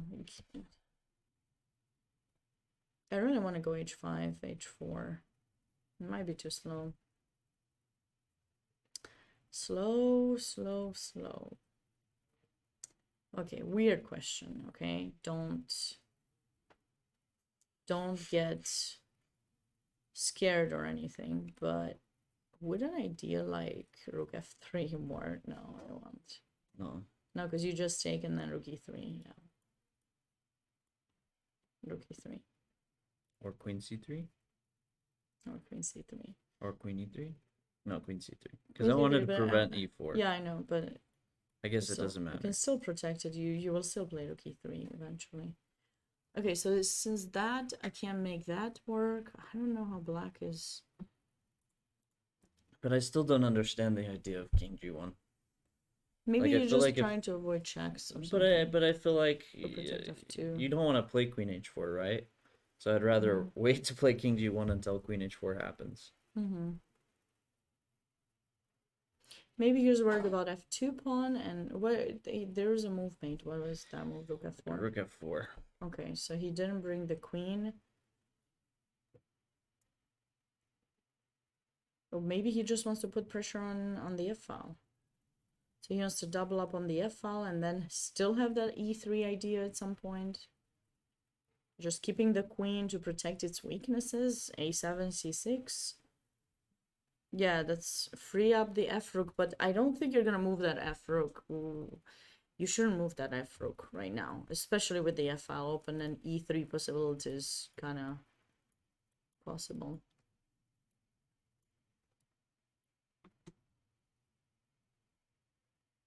Okay, I'm kidding. Well, black is giving way too much material here. No, this was Yeah. I was thinking I saw it, but I think I was a bit worried about rook e8 here. And just trying to figure out where white places the queen, because you have to keep the queen protecting this knight. And if queen c7, rook d7. was this forcing? Always. That's all we play. Sabina, all we play is forcing. No, I didn't think it was totally forcing to get into this line with black. Maybe take first. Rook takes. Rook d7. Queen c4 check. Ah, queen c4. I mean, we do have rook e3 in the end, though, once you protect the knight, but... Okay, that's better. So we have a draw. Queen d6, rook... Oh, no, if I play rook queen d6, you have rook e6, potentially, right? Queen d7? Oh, then e takes f2 and rook e1.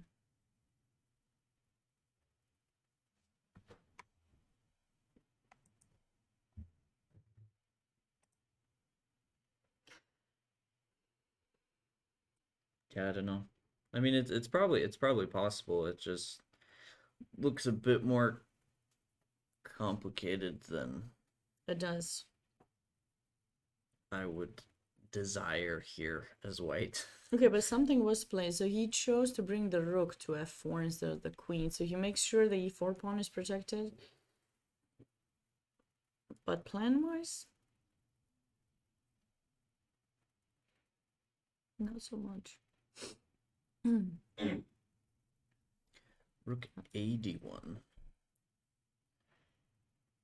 Okay, he does not have a threat. At least that's a good thing. He does not have a threat yet.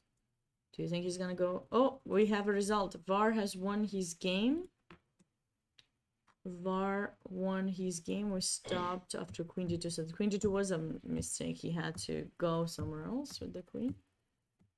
And oh, okay, we were thinking queen f3, but queen g6 looks just as nice. And then he's planning on Just infiltrating bishop. winning the bishop, or infiltrating somehow the second rank, and there's not so much that you can do there. Yeah. Is David trying to play for f3, knight h1, knight f2? What? No. Congrats to VAR as well. So VAR is another one of those players Tied that for first. ties 4 players so far. Andrew Tang, Jason Which Liang. I did say as we were headed into the 7th round, VAR was one of my picks. And I gotta say, these last 2 games of his, You like them. I'm feeling good with that pick. He's been playing excellently and should go into this last round with the white pieces. Mm-hmm. So watch out. Here he comes. We'll have to wait and see the pairings for the final round, which will not be posted until 1 hour before the game. So probably at 2 p.m. is where you guys can see those pairings. For those of you who wanted to check out the link of the Lichess, this is the link for the games in case you didn't have it. I'm gonna make sure it stays pinned there for a while. So let us know if you have a particular game you want us to go over now that they're approaching the time control. Most of them are approaching the time control. It's been about 3 hours and a half since they started, right? They started at 7 p.m. Yeah. So I personally see some, things have changed in the game between Nathaniel and Sam Hanin. That's an interesting game that we can go over a little bit. This was that Grunfeld, and No, as this, I this was was the Catalan. Oh, with this is the 2 pawns. Catalan. Oh, okay, sorry. Yes, I apologize. The Catalan where white gave up 2 pawns, and as I was walking along the playing area, I realized that Nathaniel is going to Texas Tech University as well as Sam, or went because he had a sticker with Texas Tech. And so these 2 players might know each other a little bit more than we thought they did, so that they could have played straight. Oh, King f3 had to be played, or else there's a back rank mate. And is that king? What is happening?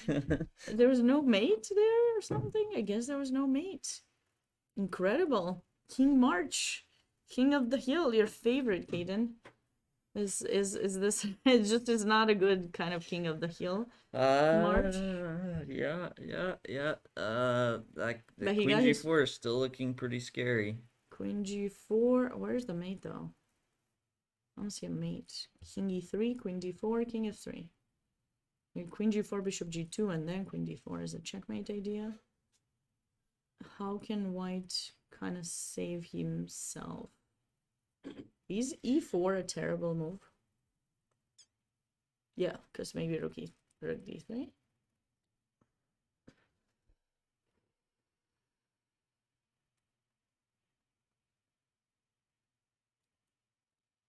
If you take, queen takes, king f4. Oh, I you didn't- know I'm gonna. Oh no, you just. I have Worst that. case, you have Queen D2. I have the Queen D2, Okay, yeah. so you definitely can't take. I mean, yeah. So check king. No, king f4 allows queen g4 check. You can show the line if you want. Queen g4, king e5, queen e6, and a g5 mate. Oh, sorry. Oh, I mate in one. Oh. It mate in one is when, harder. when you said G5, Yeah. I'm like, oh yeah, Queen G5. Yeah, mate in one no, is harder no, to see G5. for me at this point. You did mention I like the pawn mate. You did mention the Rosen score. I did. If you want to improve your Rosen score, this is the mate. 'Cause This is the G5 mate, mate. I noticed was Yes. on the Rosen score. So But no, so king e2 in that position. And where is that mate? wait, Bishop G4, King F1, Rook D1. Oh, This is. It's got to be here. Oh, here it is. Here it is. yes, Here's the G5. G5 Here it is again. Nice. Nice. Okay, so e4 does not work well. At least we saw something. At least we saw a nice mate. Queen F4.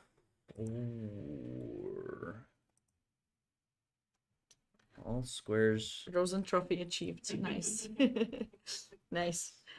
I didn't know that I would create a monster out of you after showing you that Rosen score. I thought, you would just do it when you're streaming, but clearly No, that was I your just- I training was for just today's curious. I was commentary. curious. Yeah, no, Did you score any new ones? Did you try to pay attention to I it? didn't check. I was Okay. playing a little too late that I had to come down. But I see. no, kind of a funny thing though. So Chess Dogs, my business partner Matt Crossett, has played a ton of games, like a filthy amount of games. And on his Lichess account, he has 98,000 games just on his Lichess account. Oh my goodness. And so I was curious, and I started putting in his account, and it actually crashed. I don't know. I stepped away for a while, but when I went back to the page, it just like was blank, and It was too many games. too I many don't even games. know how many games I have played myself on Lichess, but definitely not nearly as many. You can usually check it out on your profile.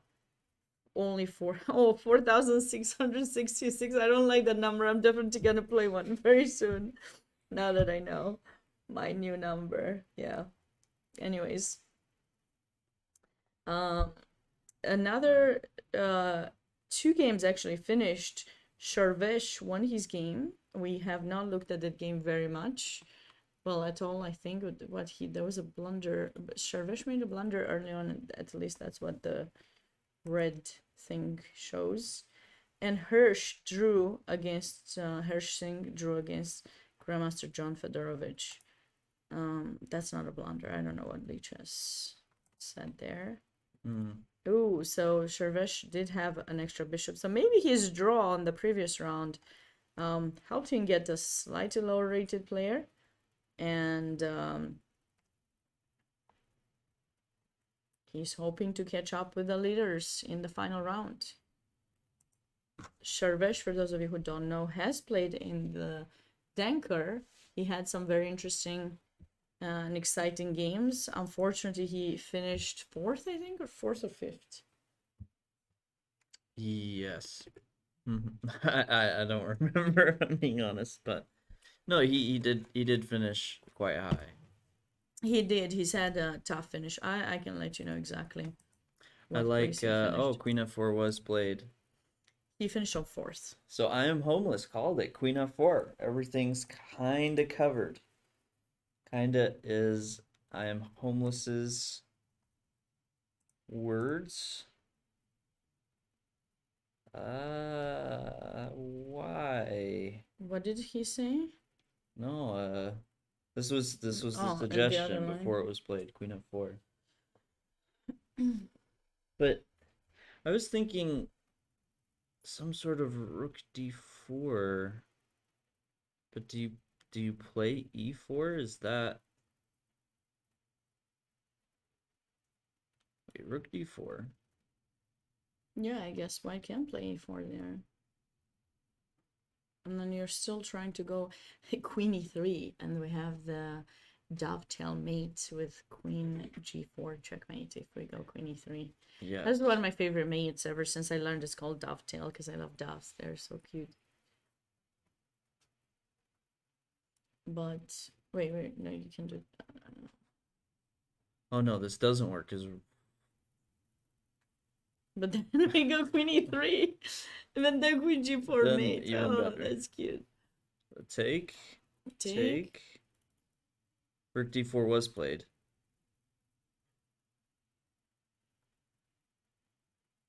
What?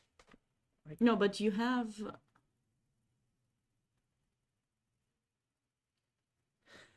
F5. What? G4, G4, G4, No, G4. G4. No, what? King F4, and now Queen.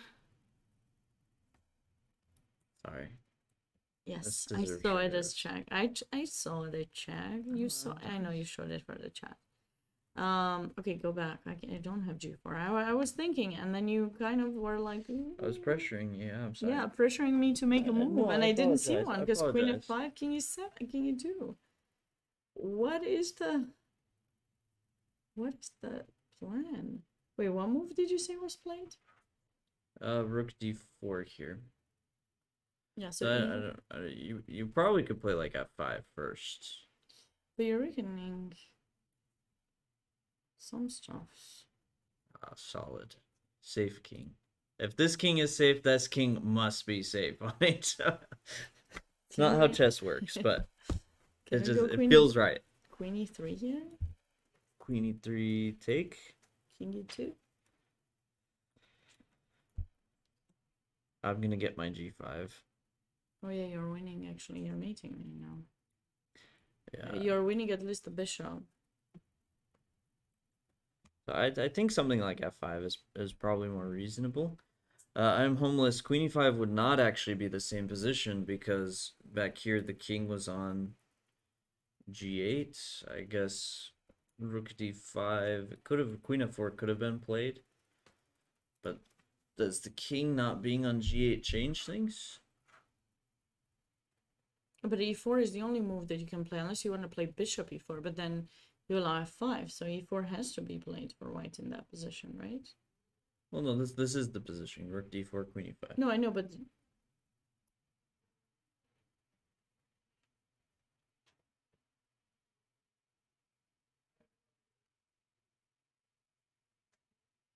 yes, King E3, which is okay. Can't we just go? I think there actually is a difference here. Queen G4, King E3, now Rook D5. Queen F6. That's why. I mean, I don't see a win. I'm trying to find it, but I fail. I fail drastically to see. Okay, Queen E5. Okay, you don't have a threat, and your king is there. So what about Bishop G4? No, because you got to G2 back. What about What about just Rook? Wait, can we go Rook D6 now? Just Rook D6, quiet move. We weren't there before, were we? No. no? It was talked about in chat when the queen was on F4, but now Now I'm no thinking. G4, which was Right. the suggestion there. So the threat is Queen G4 and Rook E6 now. That's what I want to do. And oh, maybe you have Rook C4. Try to cover the G4 square, but this is gonna be tough. What is the time? Let's check the time of these players. So right now, Sam is on 16 minutes, while Nathaniel he played Queen E5. He actually played Queen E5. So we'll have to see which one of the players is going to be able to find this continuation here. It's not easy.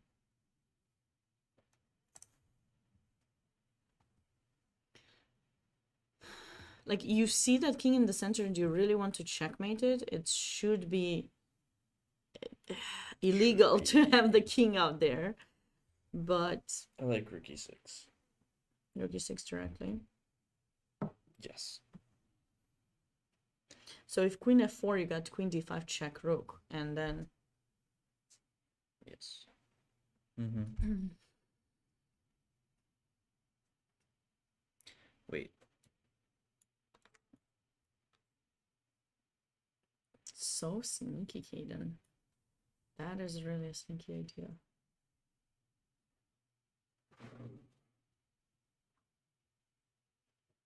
Queen H. G4.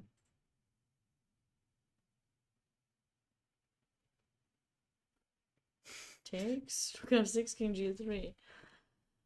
Aye, aye.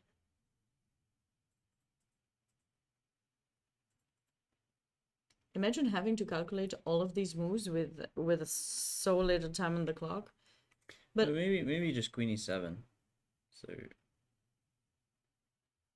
no, wait.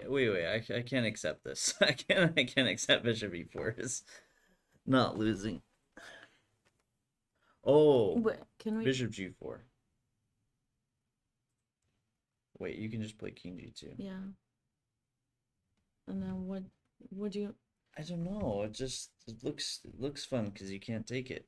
It does look fun. So maybe, I first thought we can go rook takes e4, but queen takes e4, and I don't see a follow up. Bishop g2 does nothing.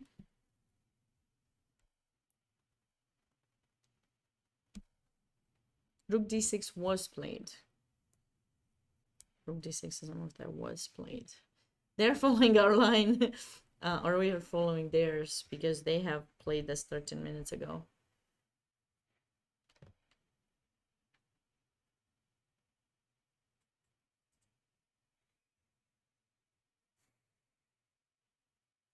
Silence. Yes. Silence I time. can't like I should there's probably something better than queen d5, but Yeah, just go back. Let's find something better. It's just, it seems like that king surprisingly is safe. You don't have queen d1, you don't have. you have to be careful because the issue with queen d5 is this, that you're leaving the defense of the f7 pawn. Maybe king g7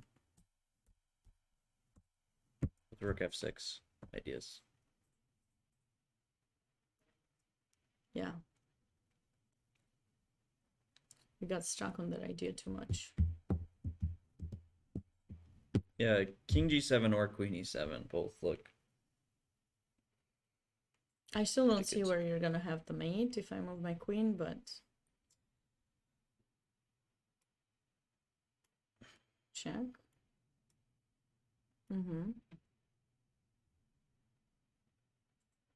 And then you got one more check and I'm hiding away, and then it's just like, it looks nice.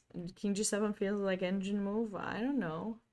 Maybe rook c4 on the board. Rook c4 was played. No, rook c4 is not played. Rook d6 is the last move that was played. Yeah, I don't.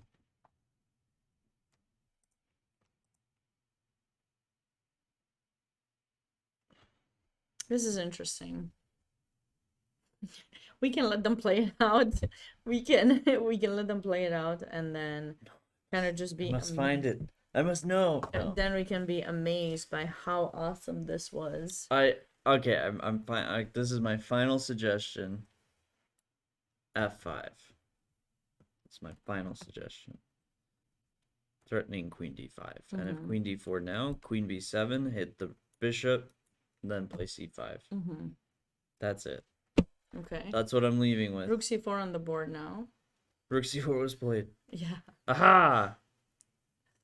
Rook e6 was played immediately. Wow. Okay. Okay.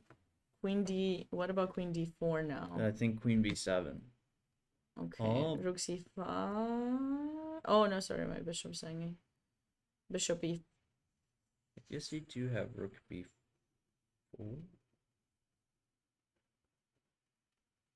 You do have rook b4, yes. So if you play it right away, Okay, we can repeat, right? If you go back, we repeat. yeah, that makes sense.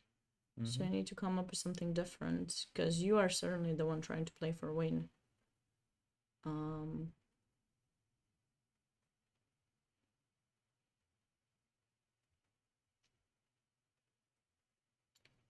Queen c8. It's just so much. Queen e7. Yeah. And now Threatening a3. that pawn is not as important as I'll other take moves. it. I Other need moves. something. Other moves are more important, Keenan. No, this is a big threat. Yeah, c6, c5. Actually, queen e7, c6, c5 is one of the threats. Where you open up this idea with queen b7, potentially causing some problems. But yeah, queen e6, you threaten rook takes e2, rook f6. If e4, maybe f5 now. Queen d4 was played.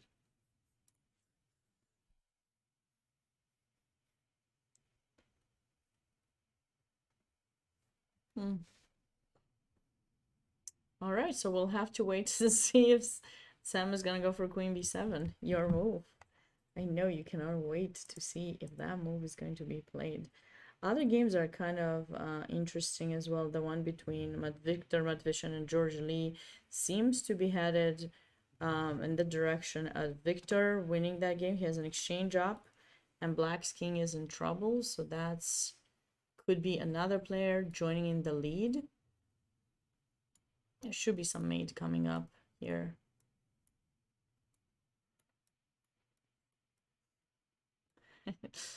I'm not seeing it yet. Was that all of this forcing? Like, you kind of went fast over it. I thought maybe we had some pawn push at some point. So maybe we could go for queen d2 check first. See where that king is headed. King f6 now. Queen back to d8 check. Rook f8 check. Queen c8.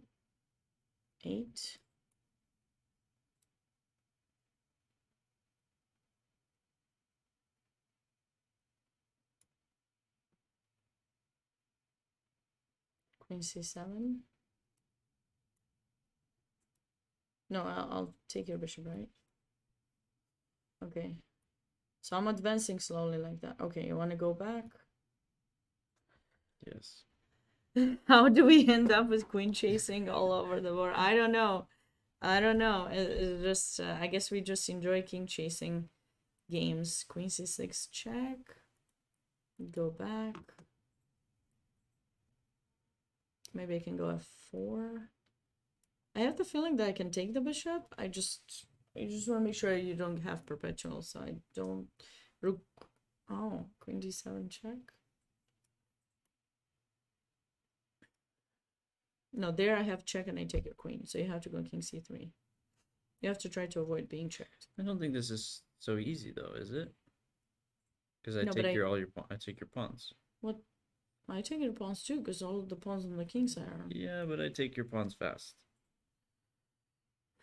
Ish. Okay, no. Okay, maybe I can. You have bishop c5. Okay, I probably was just have made some mistakes with my checks. I mean, I certainly can take your bishop now, right? I just take your bishop, and then I just queen takes. Yeah. And you got a couple of checks, but my queen will come back to defend. So this game is potentially headed for, I mean, should be headed for, bless you, should be headed for a win. And with that said, I have the feeling we could probably take a break if you wanted. It's a hobby. It's our hobby. Yeah, King March. We're getting trained for King of the Hill, so we need to kind of, you know, see this happening as much as possible. Queen e7 was played. So he kind of guessed a lot of those moves, Kaden. That's brilliant.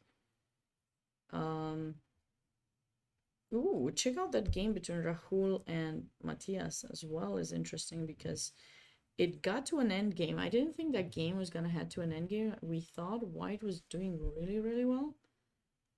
Okay, he's still doing really, really well, but I didn't think it would get into a rook endgame where White is gonna have to go rook a7. Can this be one? I think this is a draw. I mean, putting a rook in a7 is devastating. Yeah. How do you progress? I just sit and wait. Sit. You bring the king. Where? I'll start checking you. No, White must have gone wrong somewhere in this game. Don't do that. Listen to me. Don't ever place your rooks that passive and block your pass pawns. It's not. And now to check the engine and to say like it's plus something. I'm actually gonna do it to make sure I don't totally embarrass myself here, but no, I'm right. It's not. Don't laugh. No, I'm serious. don't die. Sorry. I will try. No, but I mean, it's just I love rook end games, and I always feel bad if I make mistakes in rook end games because I talk about them so much. The engine spared me this time. No, the point is you don't want to place your rooks horizontally and have them blocked on the a7, b7, unless you see a follow-up to that. Otherwise, the rook is stuck. So you either want it, you usually want it behind the pawn to support it, or sometimes in front of it because you still have, discovery ideas too. Exactly, Patricia, and exactly. They like open files. So this position, I think, will end in a draw. I thought Rahul was really on much better at some point, but yeah. Yeah, no, That's a good comment. I often think you want it behind the pawn as kind of first. On the side, the long side is second. Then in front is third, and last is on the short side, is like the value of where you want your rook. Yeah. So first is behind, second is on the long side, third is in front, and fourth is on the short Yeah. side. So he's done the worst He possible has placement. both of his rooks. Both of his rooks, not just one, to hold on to the pawn. And he just went into a rook end game, which I think he should have had some way earlier in the game to improve this. So this is a little bit surprising to me. He might be missing an important point there, half a point. Before we go to break, Was there another result in the one game? supposedly, but Joshua Postuma drew against Avi Kaplan. Wow, Avi. wait, hold on. Wait, where does it say drew? This It shows draw. doesn't look like a draw. So No, it does maybe not. we should take Did take a Avi break. win? This Avi is. Maybe we should take a break and go check out that result to make sure what happened on board 6. And we'll let you guys know, because he's winning a piece, isn't he? Well, wait. So if you do move the queen, it's not so easy because this is being threatened, and if you take, I take with the knight. I'm telling you, I think he actually took a draw. Maybe he was tired after yesterday's game, but he had a nice comeback. He is the lower rated. It's 300 points rating difference between these two players. Let me just confirm on that just to be sure, but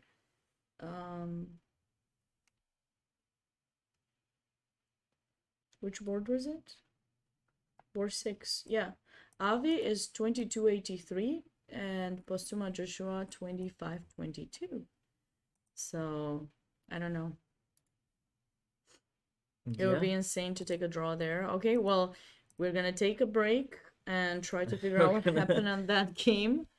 And we'll be back, let you guys know. Until then, enjoy a short ad of Chess Dogs. And be sure to follow Caden on his Twitch channel. He streams as well here on YouTube, and it would be wonderful to show some support to him. And yeah, if you guys like him, be sure to do that. See you on the other side of the break. Chess Dogs, by all means, started out as a crazy idea. One that many people would only talk about. We've taken that crazy idea and turned it into a chess center. We have merchandise, tournaments, streaming, everything a chess player could want. So, whether you're a beginner or an expert player, go to our website, chessdogs.com, or join a stream at youtube.com/chessdogs.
Welcome back, everyone.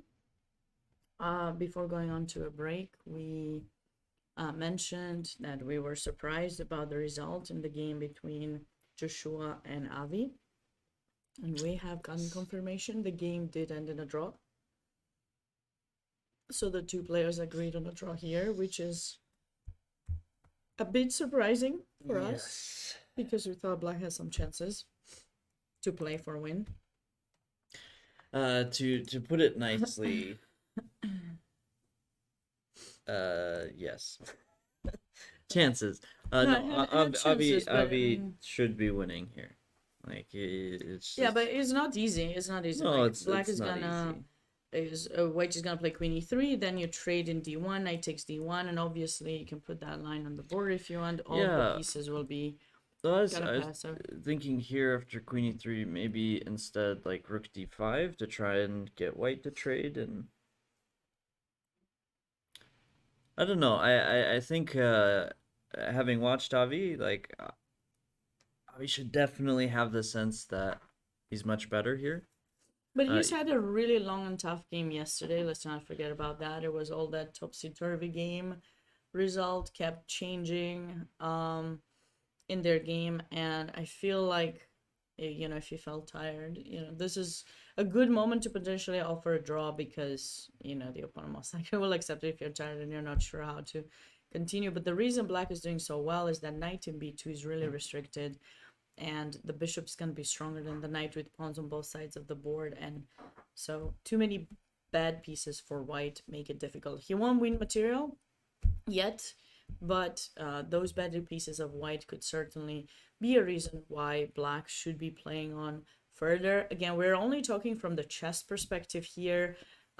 We cannot take into consideration other factors as to why someone would offer a draw, especially if we feel it is better. Then there's the engine too that kind of helps make the decision as well, of course. But anyways, it could have been a time factor as well, considering that he did spend quite a lot of time, like 6 minutes to make this move, Rook to C2, and he caught up with the time with his opponent, 5 minutes each approximately, and maybe he felt that he couldn't see clearly.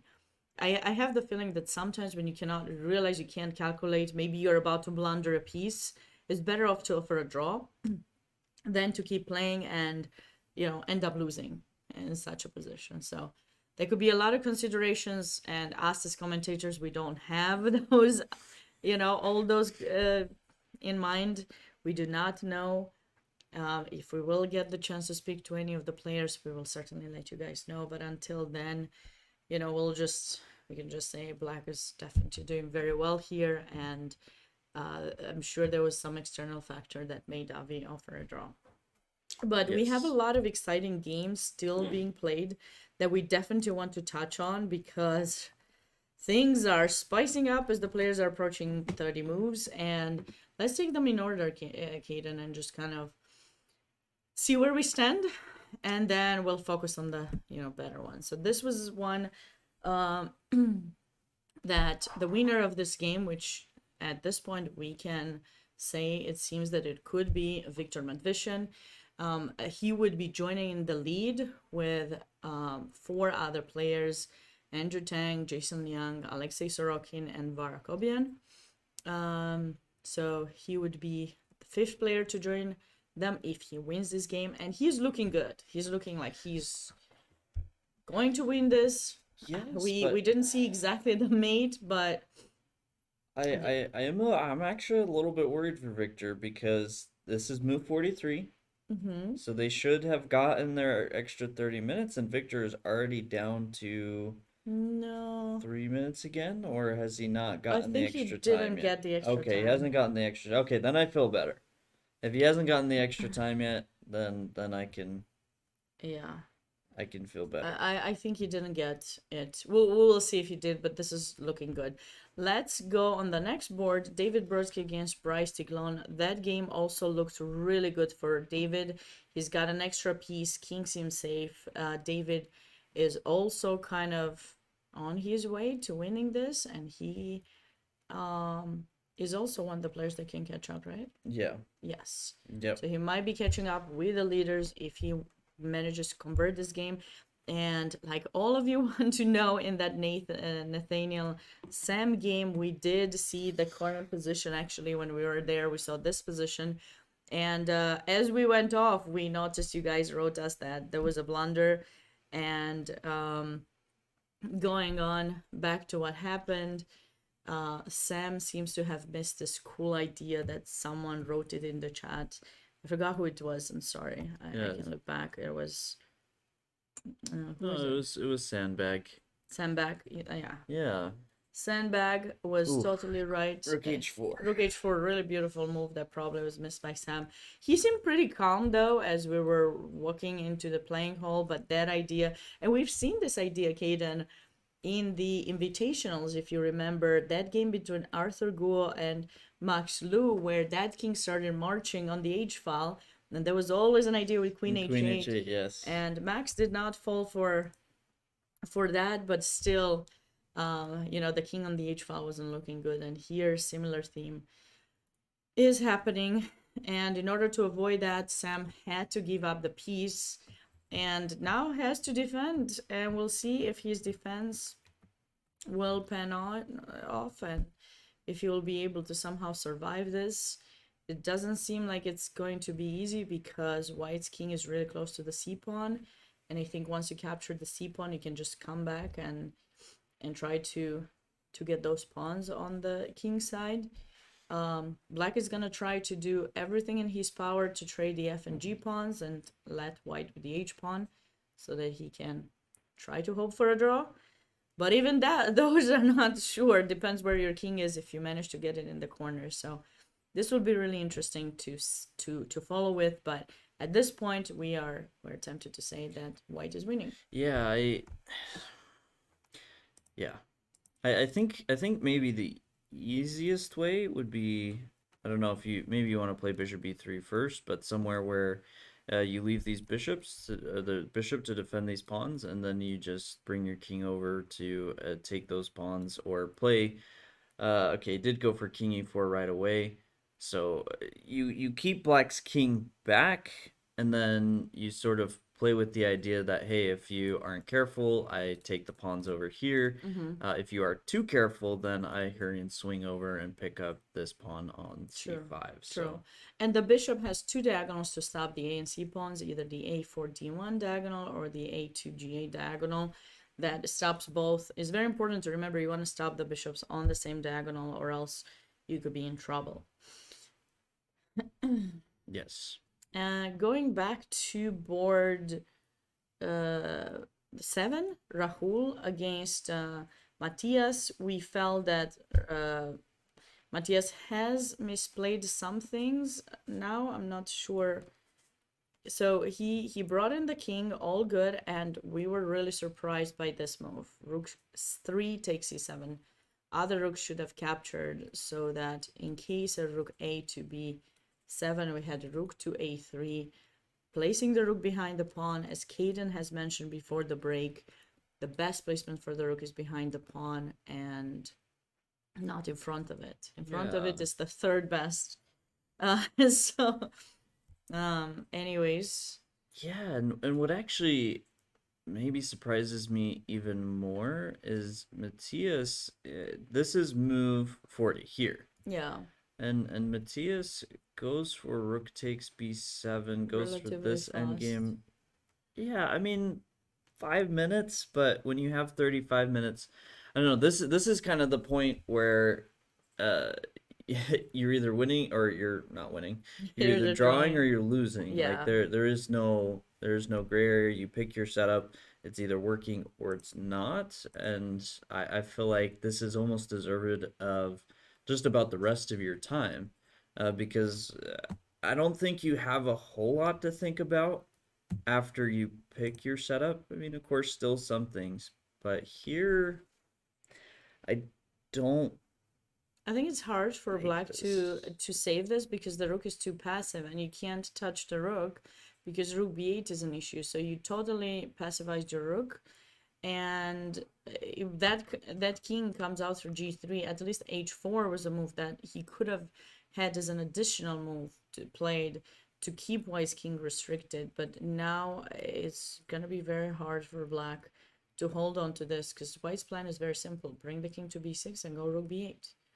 And Yeah. unless you find some counterplay to create a pass pawn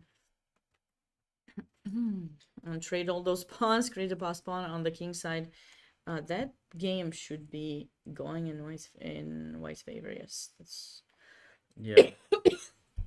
Yeah, I do think with and we have a result. we have a result. So Nathaniel has won his game against Sam. Okay. That's a huge upset, really huge. No, Yeah. No, it's like you're like, huh, Yeah, okay, yeah.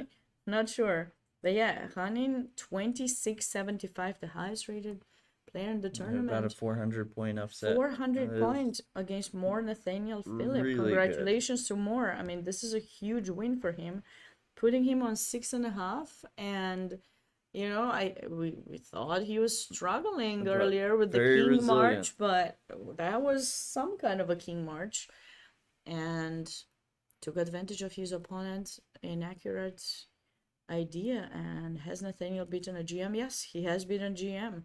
Sam Hanin is a grandmaster. Sam also hasn't had a good US Open last year either. He's played really well in DC earlier this year, I've seen, and he's won some competitions, but this hasn't been his tournament, and definitely a tough loss.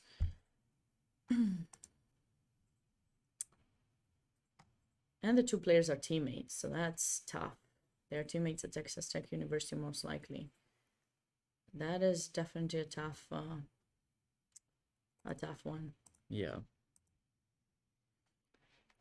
Okay, so moving on to another board, we could go to board the game between Eugenia Nait and Alexander Shabalov. That was a game we Those are haven't seen some in a scary really, looking pawns. really long time. Yeah, 2 extra pawns for black. White has the bishop pair, but I don't believe those bishops can stop those pawns. My dumb username was asking if that was actually his first time beating. a Oh, GM. that I do not know. I do not have that information. I'm sorry. I don't know. It's- I mean, it's possible. I don't know. It's 22. I don't know the how you rating's can get- 2280. That's his USCF, so I can check what his FIDE is. Yeah. It's definitely around the time. I think it is. You can imagine He's from Connecticut. He's beaten the Grandmaster before. His rating is 2089, Okay. and you know, I don't know if he's been a Grandmaster. He's from Connecticut. Might go to Texas Tech. At least he had a Texas Tech sticker, so that's what that's what led me believe that he might be going there to school. But I don't have that information. Sorry about that. Yeah. Either way, a great win. great. Very, very Definitely. resilient play, and the Rook H4 trick was Totally excellent. deserving. Yeah. Here, Okay, Book Move does know he has beaten GMs before. Okay. yeah. So Shaba went for another pawn.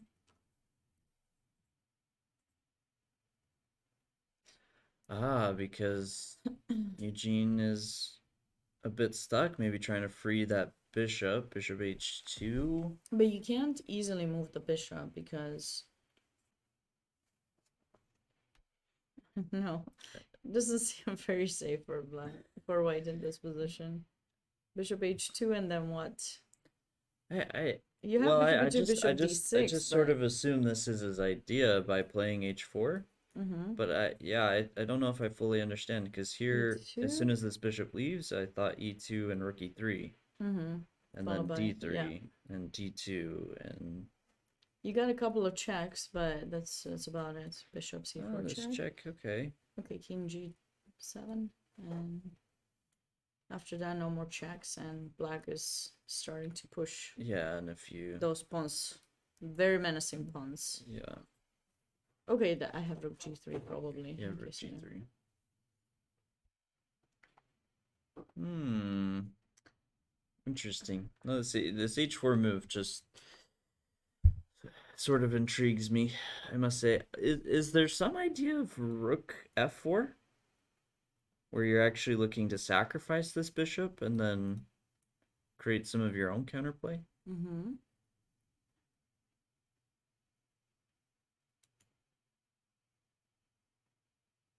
But how do you sacrifice it though? Because like, okay, I go e2. See, okay, I'll start with bishop c4. Okay. Oh. I messed up.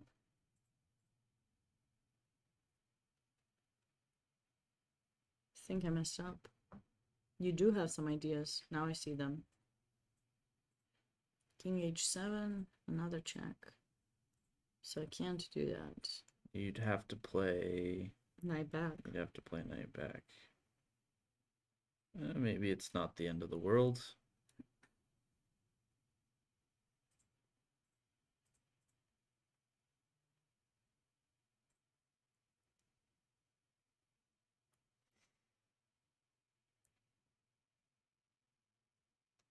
No, this looks good for black. It's still fine. It's still fine. You got the check was scary, but it's very scary. It was a very scary check. Okay, okay, that I I know. couldn't. I'll check here. Maybe I just run. Maybe rook g7 actually. Could I play rook g7 or now? No, takes. Takes, takes. check, and you stop the pawn. Okay, that would be a terrible blunder. Okay, king f8. What about if you play bishop c4 now? Oh, But I still have 95 back. yeah. But Check. Again. Well, now I could play rook f7. could, yes. Is it good? I don't know. King f2, and then I try to take, and I don't know. This bishop's just so stuck. the It bishop feels is- like there's at least hope to. There's some hope To hold. for white for sure. There's a little bit of I hope. kind of like this. Okay, no, he played king h3. Never mind. Freaking no rook f4. Well, doesn't that allow bishop c8 check and try to get that bishop into play, and the rook on 7th rank does stop the b pawn, and black can get the bishop more active? Yep. Yep. Although White is clear better. Okay. I don't know about that. Black's got 2 extra pawns, and they're close to promotion. And but maybe it isn't so easy. okay, but now I can play too. Play e2. Yeah. Okay, rook e1. Ooh, Nate Brady. Raid. Nate, thank you so much for the raid. Thank you so much and welcome. I hope you had a wonderful stream. Welcome, everyone.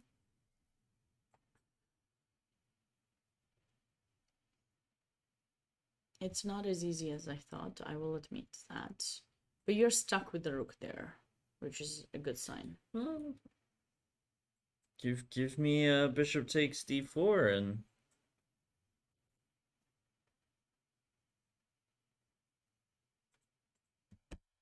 wait a second. Why You did can't I- take. You can't take here because I just don't like the king. Can we just move the king somewhere with black? It's just every time I keep falling for these checks. These bishops It's so there. annoying checks. but that's the problem. If you put the king on either of these squares, there you will can be never bishop push takes. e2. And I may even like as soon as you play king g7, maybe now rook f4 is a move. Wait. So I got this idea. So, wait. So the bishop in g1, like it's bad, but it stays there. Good to see you too, Nate. Thanks for being here. There are no tactics at all for black, but white has superior line and setup. Okay, you could be right. You certainly could be right about that.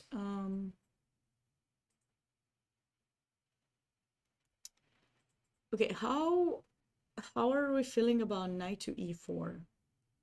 Knight to e4.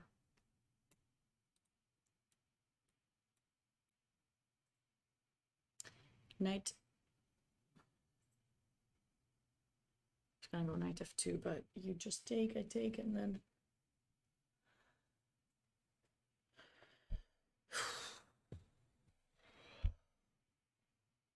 It's a difficult position. It's a very difficult position.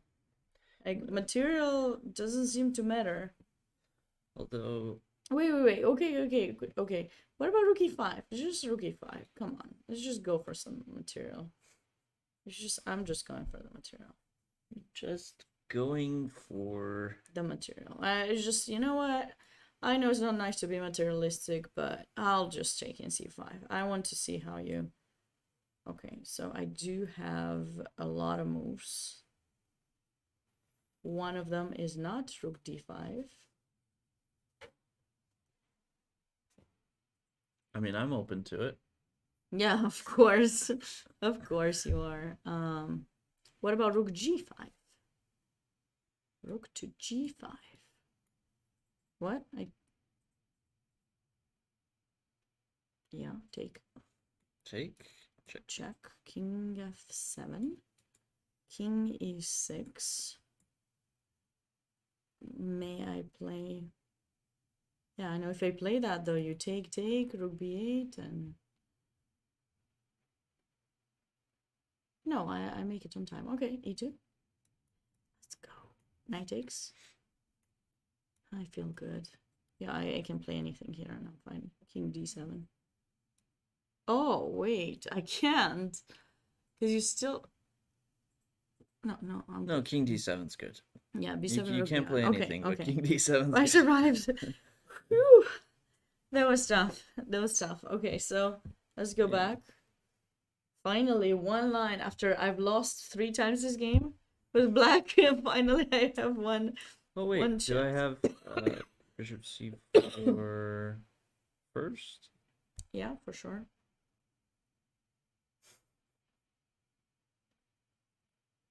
Well, I guess Knight D5 is... Always a move. Yeah. I feel like King takes is not Rook ideal. e5 looks at least like some kind of idea that you can try to keep your king safe in a way and get rid of that pawn in c5 so that you can free your bishop. But of course, it's not easy at all. I'm actually surprised at some of the games that I thought would finish a little bit faster, like the Matvishyn game is still going on. He's probably still looking for ways to try to mate his opponent. David Brodsky should be on his way of winning. Rahul there's that rook endgame that we believe should be winning. Brewington Hardaway is playing against Cole Forrester, and we haven't talked about the game, but he's up 3 pawns and has 2 knights versus 2 bishops, but those bishops don't really get to do much while White's pawns are menacing, and it seems like I think Brewington is on his way to win, which would be nice to see.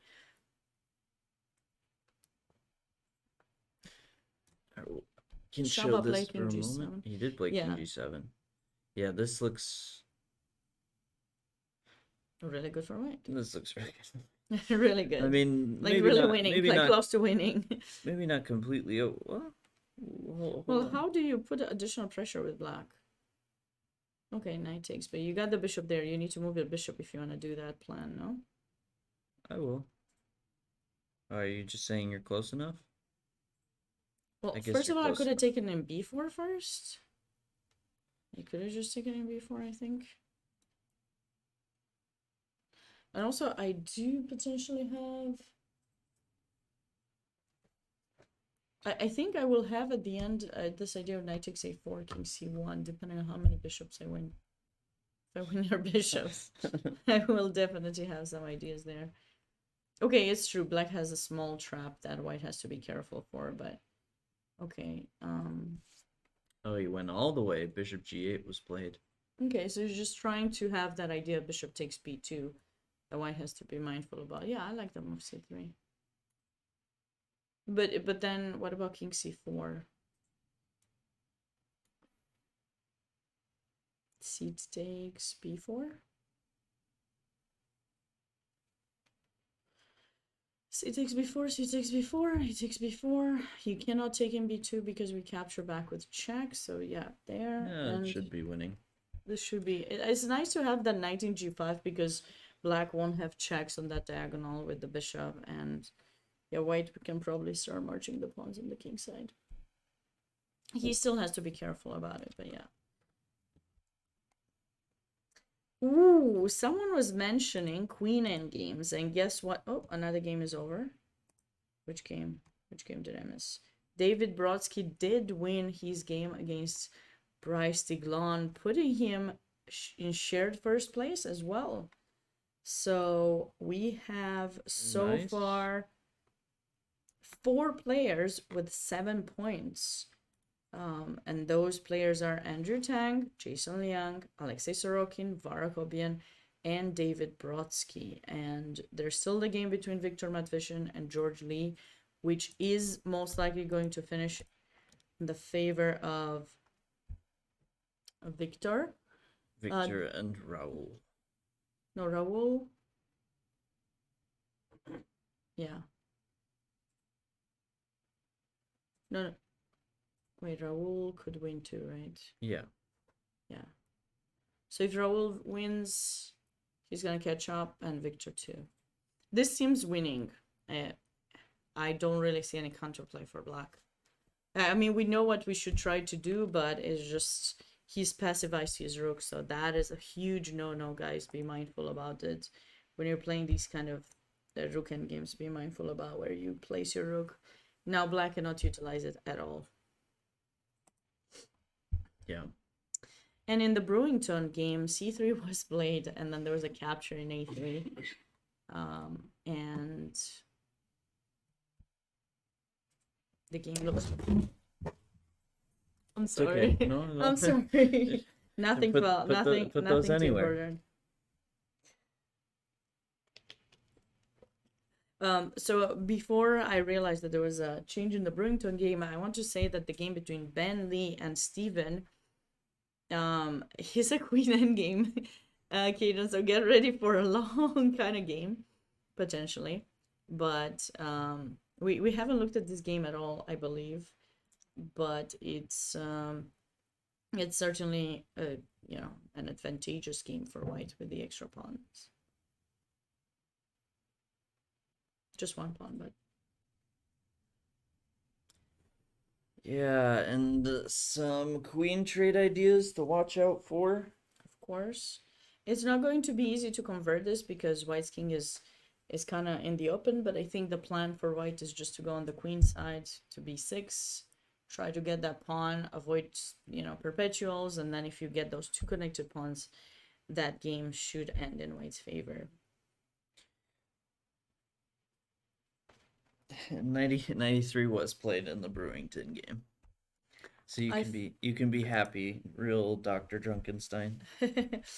I feel like the game between Matvishin and George Lee. Oh no, there were extra moves. I thought no more moves were played. I was surprised. Okay, something interesting just happened. Matvishin decided to sack the exchange. That's what he kept thinking about. I guess he didn't want to go for mate. He wanted to go for the queen endgame as well. Was that the right choice? Does appear to be working, because even if... No, but I go queen beyond. Okay, I'm gonna play b7 either way. Okay, queen e4. E4. Queen e2.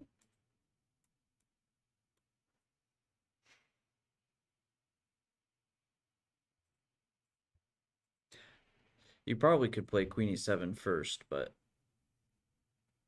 I thought as sort of a base plan. Yeah, because you promote with check, which is unpleasant, of course. Right. If you didn't, then maybe I could have some drawing ideas. And queen b1 was played. But yeah, I don't know if you need to. Yeah, you don't need it. That line seemed perfectly fine. Just go for b7 and then But No, wait, I always get a what little if I play nervous about it. G5 here? Like, just say I play G5. G5, then play Queen E8. Ah, to control F4. Okay, that's Yeah. wise. That's very wise. Okay, it was played. This is all being played.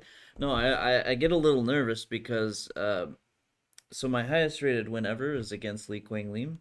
Mm-hmm. It was over 2,700, and we had a somewhat similar position where I had this pass pawn in a queen endgame, and completely winning for me. Li Quang Lim managed to find this one trick where when I promoted, Mm-hmm. he actually like checks my king a bunch of times and wins the queen, and it was still winning for me, but it always keeps me on my toes whenever you get a position like this. But this does seem to be because, as you mentioned, B8 queen is just too much of an issue. Yeah, we got two more checks: Queen F1 check, King H4, and then Queen C4 check. But then that gets countered with F4 check, after which, no more checks for black, and white is really close to promoting. And another result that we have to announce is that Brewington. Oh, wait. Just a little side little side trick here, G5. Brewington has won his game, by the very way, for nice. those of you who want to know. So that puts him on 6.5, I believe. A nice win by him with those two knights. 2 knights and a bunch of extra pawns is definitely really good to have. Bishops are good with pawns on both sides of the board, but not when you're behind that much material. So 2 queen endgames, the one between Victor Matvishin and George Lee, and Ben Lee and Steven Richermanian. What's the current position? Okay, that's kind of nice, but okay, so it's not forcing. So how did we get it? Queen F1 check. Yeah, Queen C4. He can go King G5 as well, can't he? Yeah. Yeah. But what a tragic way would it be? That would be a tragic way to take, check. Yeah, that would be very tragic. Very tragic for white. But no, this does seem, I mean, we've been thinking it for a long time, but does seem to be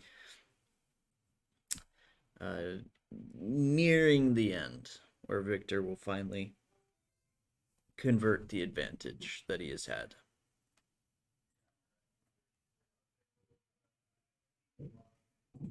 We're hearing some police noises. That sounds a little bit scary here. Hope everything is okay. As far as the games left, I want to say, and there Victor it is, has the won. official. Oh man, should have tried. I should have Last tried. trick. One more check, 2 more checks, but George has resigned, so Victor is joining in the leaders with 7 points. Tomorrow we're gonna have a very exciting round, and for those of you who didn't join us at the beginning and missed that announcement, the last round 9 of this 123rd edition of the US Open, will start at 3 p.m. Eastern time. 3 p.m., not 7. So we hope we're going to see you there tomorrow, Sunday, August 6th. It's going to be a day to remember for some of the people. Yeah. And for us too, because we are very thankful to come down to the wire. Yeah, we're gonna call the action live, and we certainly hope you will be joining us tomorrow as well. But we're not done with these games. 4 games remaining. We haven't looked for a while into Michael Takahashi and Kostya Kavutski's game. Kostya is up a pawn, but I do not like his pawn structure at all. And I love the knight in d3 as blockading piece. Is Kostya going to be able to push through and swindle his opponent from this position? I almost feel like if you're Kostya, maybe both players are happy with the draw, because Kostya does have the extra pawn, but as you pointed out, Sabina, these pawns are not fantastic, and if you lose one of those pawns, if you don't have that pawn advantage, we've already seen quite a number of games where knight versus bishop with the bad pawn structure of the knight, you slowly grind the opponent, and some victories there, particularly in the invitationals. So here, already potential for repetition. And we haven't seen any more moves in the game between Rahul and Matthias. I cannot believe that Matthias been thinking all this time. Maybe there's some issues with the DGT. We might go and check that out if no more moves are being made, because like he had 26 minutes and he's down to 6. That is a little bit surprising to me, but okay. Ben Lee against Steven is also that queen endgame that might last for some time, and Eugene Yanait against Alexander Shabalov is also a game to look for. So here, I like how Black has placed his queen in g1 because it kind of restricts White's king from going to c5. But yeah, now if we go queen g5, there's gonna be checks. There might be some perpetual checks. White Yeah. might not be able to advance with the king. So White, in order to try to progress this, might need to give up some pawn. Wondering about a move like. Oh, in Kostia, they did agree to a draw. Agree on a draw. Yeah. Okay. Which I think for this position is pretty reasonable. Of course, Kostia would love to push for a win here, but it's just too tough. It's too good of a blockade. His pawn structure is just a little too messed up. I thought he was starting to get better at some point, but I guess he wasn't quite getting much better. I don't know when, but when we looked at the position in the middle game, it seemed that he was doing worse at some point. He blundered. It looks like he was better, but yeah, he got himself into a little bit of trouble with this pin. Oh. Where that's where his pawn structure got messed up, and then he managed to get out of that trouble, but it left him with those remnants of the mistake and a messed up pawn structure that kept him from pushing for any sort of win here. So pretty I don't know. We missed the exciting part of this game, unfortunately. We did miss the exciting. There were a lot of exciting games. It's kind of tough Yes. to keep up with all, and I think it's probably Kostya is not very happy with his results so far. He is probably coming into the tournament with hopes of qualifying, right, for the US Championship, and now he stands on 6 points. So those chances of qualification, unfortunately, are gone for him. And I like Kostya. I think he's a really nice guy, and also really good at explaining things. Yeah, absolutely. So it's probably a disappointing result for him, but he still has one round to go tomorrow. He will have the white pieces and still can finish in top. So hopefully he will do that. As for us, we got 3 games remaining. And finally, in that Rahul Matthias game, Black made the move. He played the move f6, trying to kind of hold on the position there and see if he ever has the chance to trade those pawns off to create a pass pawn. I think that's kind of tough, but so what if just king e4? Maybe h4. I was thinking he wants to do h4. Then I would be worried about. Well, maybe I don't need to rush. I do want to play f5 next, potentially. Well, if we move the king f5, maybe. It's just I feel that Black is trying to kind of create his counter chance. Because if your king goes to b6, that's the only way he can try to save the game. By bringing the king to g3, creating a pass pawn. And yeah. Okay, so this is the setup that it appears he's going for. So in that case, does it make sense to play g3 first, just to keep these pawns from creating a chain? I think it does. Because h4 wouldn't really work. What about king? What about f5? Would you want to play h4 actually? Maybe you can play h4. Yeah.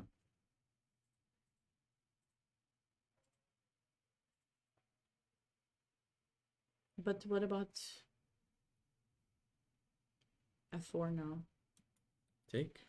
Takes in g3, king f5. Oh, you have rook g7. My bad. Yeah. Or king, yeah. No, this is because white's rook is on a good position. If the rooks were reversed, black had some chances to draw, but this way. H4. You're done working for the night? Good for you, 4. Chris. That's great. We're still here. We're still working. Here We still or have cookies, so feel free to come by and get some if you'd like. H4.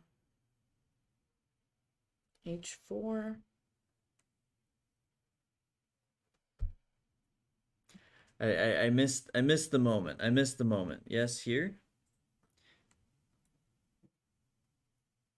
Takes. Takes king f4, I guess. Although you don't. He's trying to get him in Zugzwang. Yeah. Here, king f5. Pete is not happy. You shouldn't have said that. What is this magic you speak of? He played king e3, by the way. Interesting.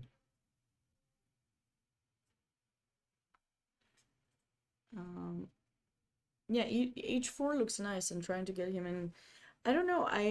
King e3, doesn't king e3 allow? No, I like the rook on 7th rank. You want to put it behind the pawn? Oh, I'm just following the suggestions. Oh, okay. HG. No, but with white, here. you know, you don't want to give up the a pawn. The a pawn is very important. This is gonna be a draw. Yeah. Quite easy draw for black. It would be like a fresh breath of air. No, but king e3 is the move that was played, and now white does want to have this idea of bringing the king on the other side of the board, as we mentioned, but I don't like king e3. No, I like the idea of h4 and either going for it right away or preparing it for g3. I guess in that line, maybe h4, king f5, g3 would be an option. But I see King he's e3. He played king e3 in case of h4. He He wants to go king e4. So triangulation a little bit. You did not see us at the Blitz, no. Were we supposed to be at the Blitz? We said we might, but I was thinking about it until commentary went till like, Till, 2 like, in the morning yeah. last night. so yeah, we both thought we might, but it was a bit late. yeah, I couldn't fall asleep till like I think maybe 2:30 or something. We finished around 1:30 something. So yeah.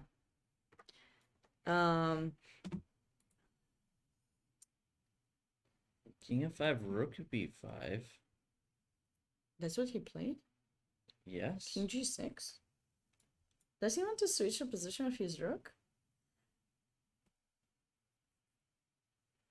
Pete was on board too after about 5 rounds. That's great, Pete. Very Awesome. nice. Yeah, I was really looking forward to that, but then I saw there's 5 minutes and then we stayed in late, so I came up with the excuse that it's not time for me to play. This has been played. Seems Okay, white's plan is very easy. Just bring the king to b6. And actually I like the rook on the 5th rank. It just cuts you off. Any f5, you get checked and you have to go back on the 7th rank. so I start with h4. Mm-hmm. Do you play king? Yep. Okay, king h5. But I have the feeling I could just come back. No? Couldn't I go king e4? Ah, you know, you go back king g6. There's f5 g4 as well. Yeah.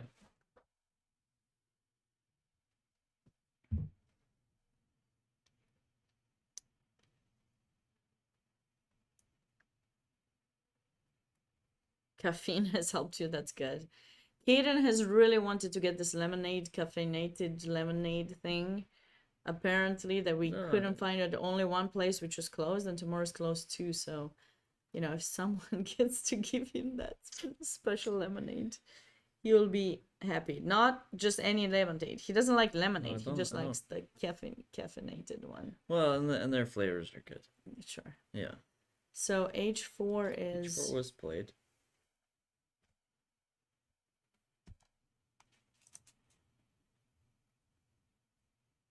Yeah, what's the if I just go quickly with F5 G4, what's the idea?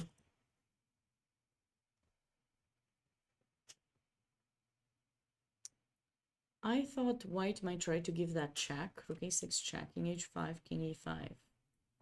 And how do you plan on dealing with that? Because if you play g4, I'll just take an f5. And black should be winning that endgame. Because your rook is passive. If it was reversed, it would be a draw. But with the rook passive, you just... You don't really seem to have any chance here. I don't see one. And there was an improvement, by the way, in the Ben Lee Steven game. If you want to go to that game for just a moment, because that's interesting too. It was the Queen End game. We thought there was no progress. It's just I thought there was not much. F5 was king e4 F5. I mean, there's this idea that I also can see possible for black. Well, I thought king d4 was better because now after king e5 you could Yeah, you throw in could rook check. d8. But I go king Well, d6. I guess I go king d6, and you're helping me approach with my king. maybe g4 now. We'll come back to this We'll one. come back. Let's go for that one because things have changed quite a bit. So I wanted to see how that happened. So he has found a way to improve by pushing the pawn, which I like. So now white has a passed pawn, and black might not have a way to save himself from that pawn march. But he has to be careful how he does it. But maybe is queen d7 an option here for white? So in case of check, we go king b5, and then we'll try to cover, or king b6, maybe king b6. Yeah, I like Queen b8 check, queen b7, queen d6 check.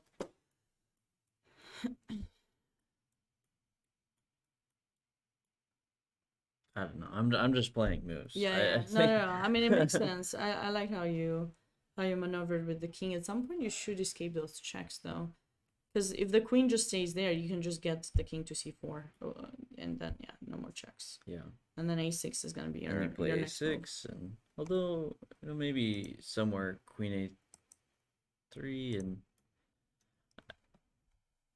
it's still not so easy. It should be winning for Ben Lee here, but I mean, as we already witnessed late last night, and he went queen d6 instead of queen d7. The Electric Dragon. What kind of drink is that, Chris? We discovered sushi and ice cream. We discovered ice cream. I discovered ice cream. There's this coconut chocolate flavored ice cream that I almost spilled half of it. It was too big. It was I bought too much ice cream. Yeah, because if you get the waffle cone, then you need to eat it quickly. Yeah, I tried, but it was warm outside today Yeah. unexpectedly, and also that cone wasn't very well made.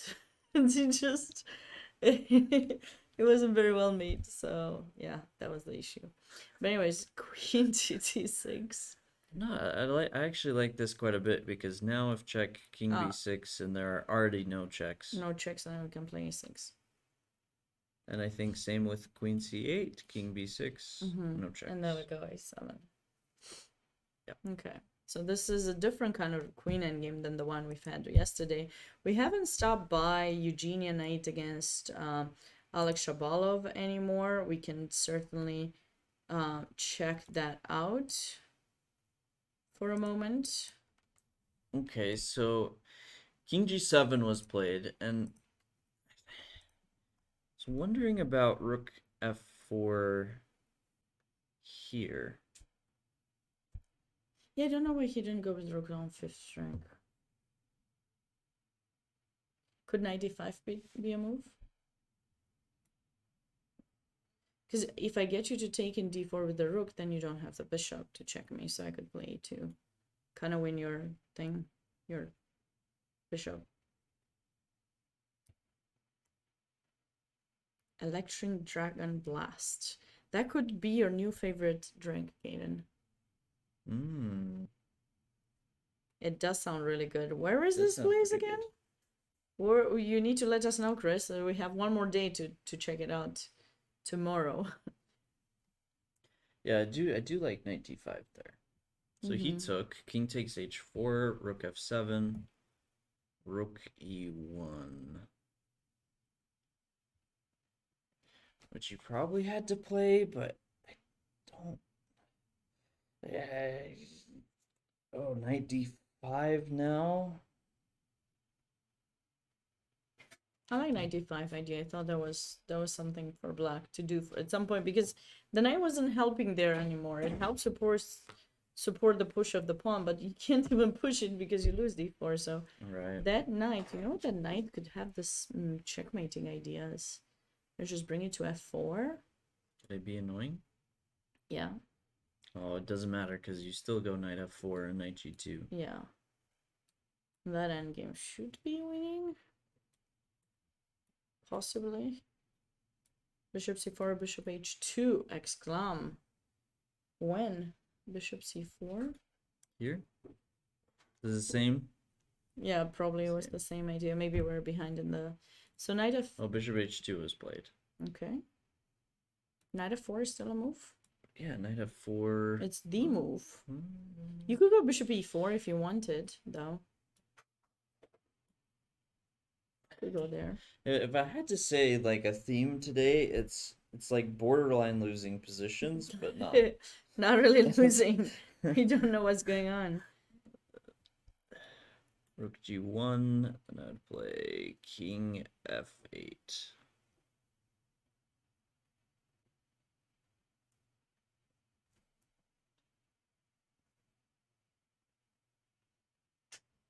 And now...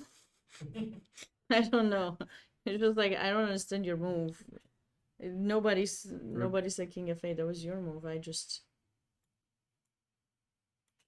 Takes the pawn. Takes e2. push. GG.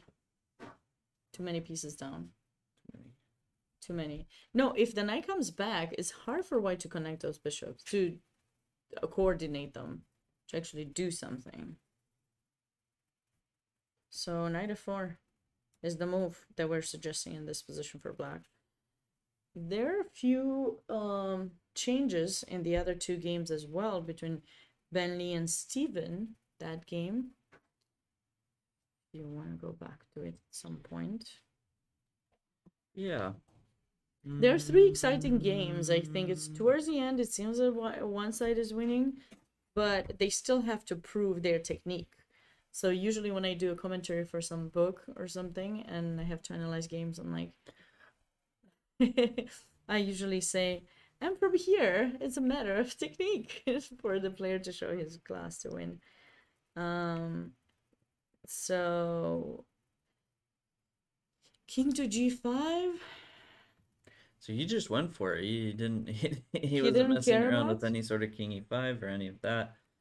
So Goes for it he right either away. calculated this or I- he just... Okay, so let's see. So king f4. Well, here it's white. Oh, sorry, white king there. Take. I don't know which one. Probably rook. Probably rook.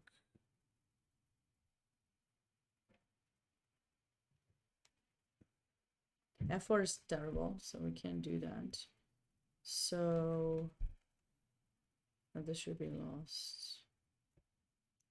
Take. Yes, take. King f4. Rook on third rank. King e4. I mean, I don't even think you... King c6, f4... King c6? Yeah, but don't I win? King d6? King e6? f2? Wait. No, yeah, king e6. Yeah. hold on. Maybe I should have done better this. Yeah, Still 'cause holding up, still holding up. F2. I How think many I players actually- will be on 7 points going into the last round? At this point, we have, I think we'll have 6 players. We have Andrew Tang, Jason Liang, Alexei Sorokin, Vara Kobian, Viktor Matvishin, and David Brodsky. And Rahul most likely is gonna win his game, so we'll have 6. He played king takes a7. How is this? Where's the win? Well, I thought we were gonna get in the king opponent game and win it, but I don't see how. No, here this looks, because I played king f4 first. Yeah. And keep the king. Wait, what? I go rook f1, Okay, king g3. king f5. Okay. Oh, I take and then push the h pawn. Because your no, king's but this still is a got draw, right? I take. Right. That's No, that's it's what not a draw. I mean, is it? I thought it was. How? Oh no, because you go here. Push, Yeah, then check, king there, yeah, this is winning. push, check, and yeah, no, this is winning. No. Okay, so We did not work out who's on edge. I'm sorry, Chris. That is one of your either yours or one of your colleagues' job to do. We're just happy to know. oh no, this is king g2 's draw. You take. No, I thought I could go. Oh, you still make it. Yeah. No. When you go king g2, I go okay 1, but then you take No, an then h3. I take an h3. Yeah. Okay, so we messed up because I think that position is supposed to be winning for white. We're trying to find the win with moving the pieces instead of calculating it first, but Wait, no, just not ideal. But this is a is rook wait, h3. what? You had to take on h3 first. This is just over now. Because now g takes, rook takes. rook takes. Yeah, he messed up. Oh no. What? Wait, okay. Hold on. We've looked at this a lot. No, Okay, this so it winning. is. It is winning, but how was it winning? Let's just see the line. So take king f4. King b7. I think you can put the table base because it's 6 pieces. Yeah. It's probably better.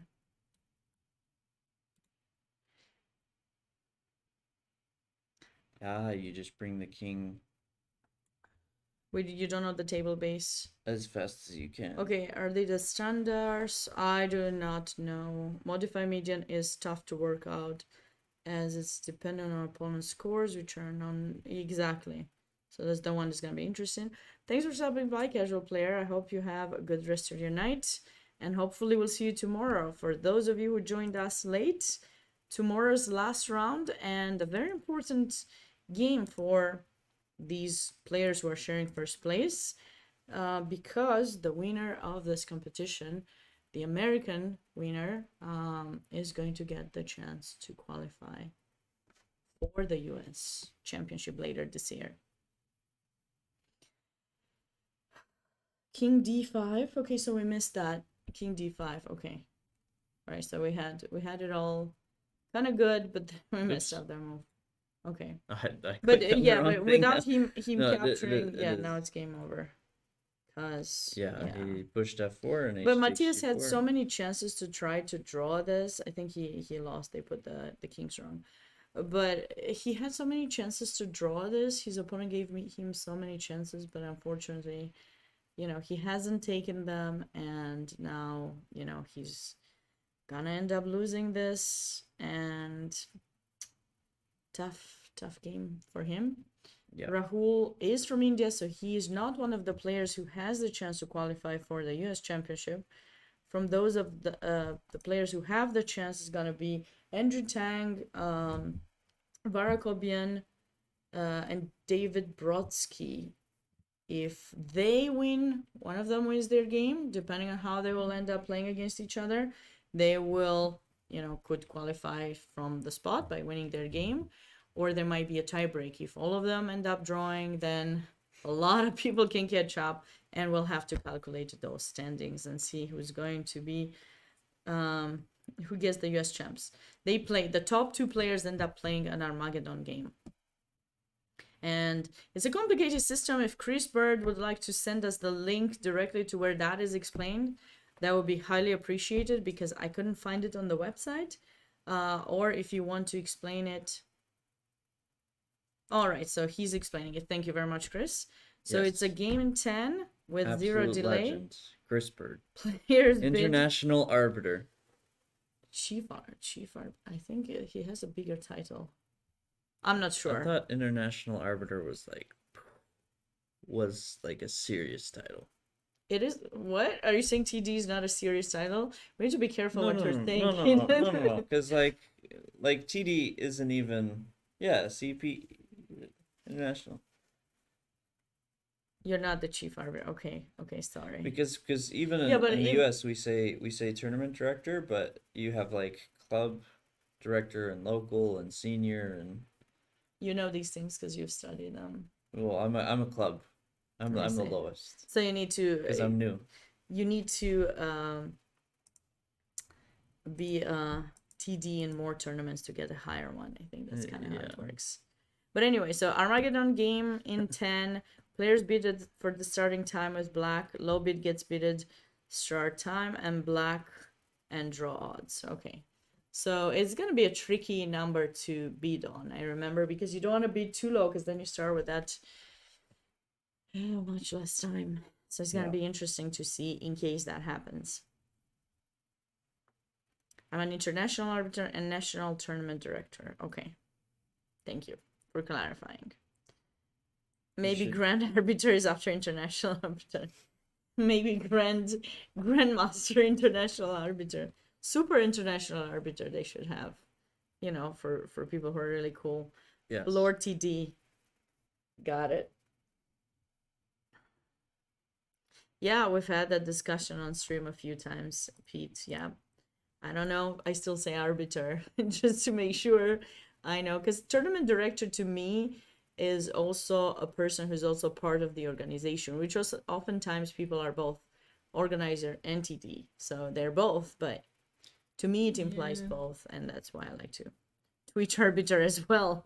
He's definitely been on Twitch helping us out with clarifying specific things happening in games, so we're greatly appreciative. And we cannot we couldn't do this live commentary without the help of a lot of people. Obviously, we're thankful for being here, being invited by US Chess Federation, but in the same time, we couldn't do this without the help of the arbiters who are working behind the DGT boards, making sure that the moves come in, are sent online, and then we get all the moves. And if there are some issues, we are told, and they fix them so that we have access to the DGT board. So we're definitely very thankful for everyone working in the tournament, the organizers, and all the tournament directors, the staff, and the volunteers who are helping make this a good event for everyone, and also making sure that we run our commentary as smoothly as possible. So hopefully you guys enjoy our commentary. Let us know how you feel, if there's anything we can do to improve. Is there gonna be a live camera for the Armageddon? I think we got a strong maybe. We got a strong maybe. We got a strong maybe, if I remember correctly.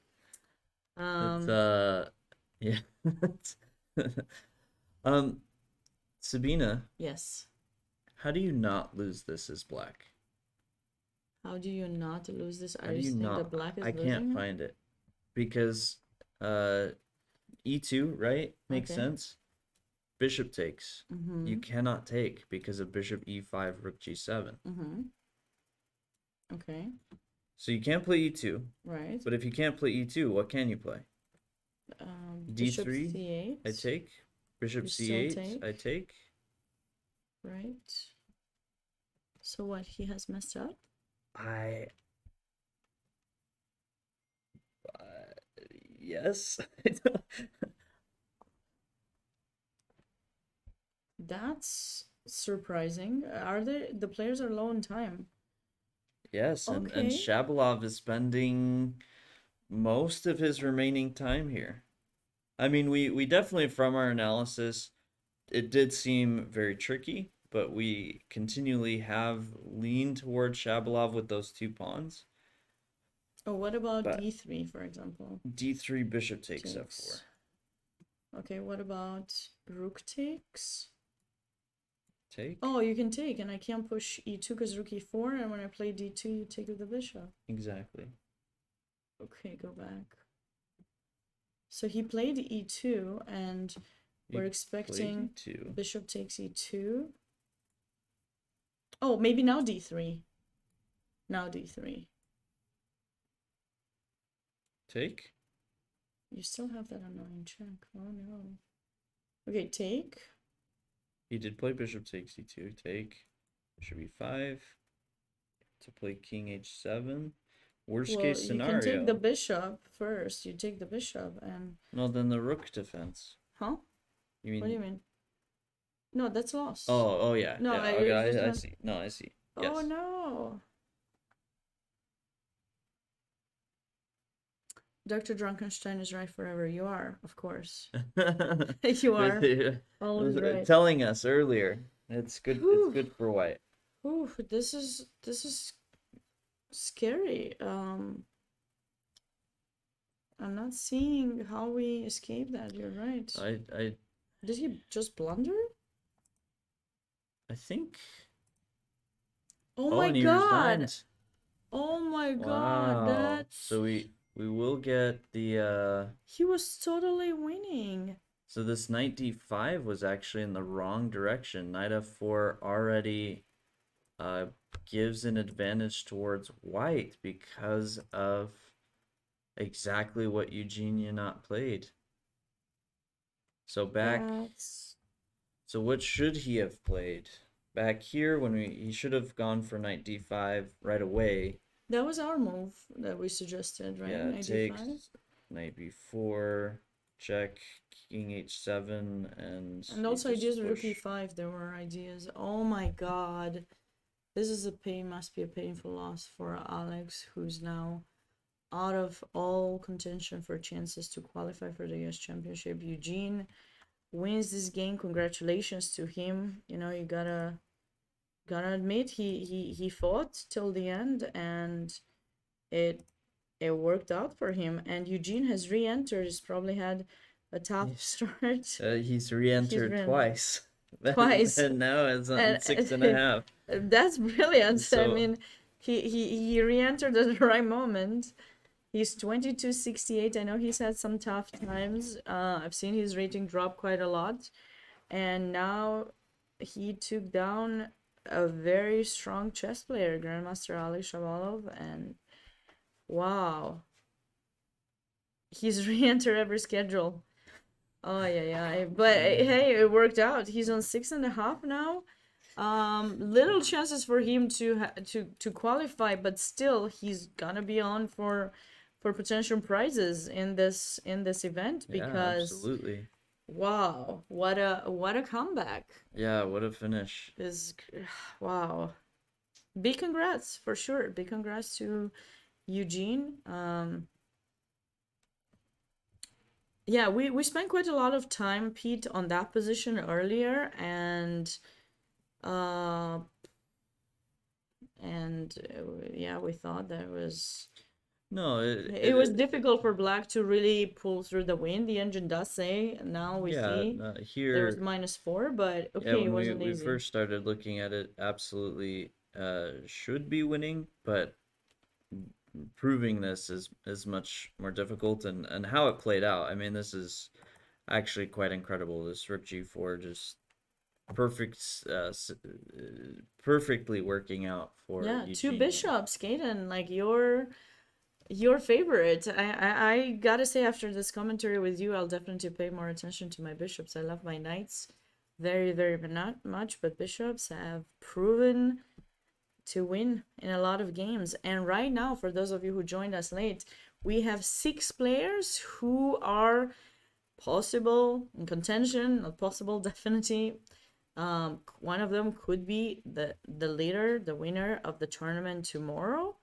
One of them will be for sure, but depending on how the results of tomorrow's round will go, how the pairings will go, we will see if we will need an Armageddon game or not. Those players who are sharing first place with 7 points out of 8 are Grandmaster Andrew Tang, International Master Jason Liang, Grandmaster Alexei Sorokin, Vara Kobian, Viktor Matvishin, International Master David Brodsky, and Grandmaster Rahul Srivachav. So lots of strong players.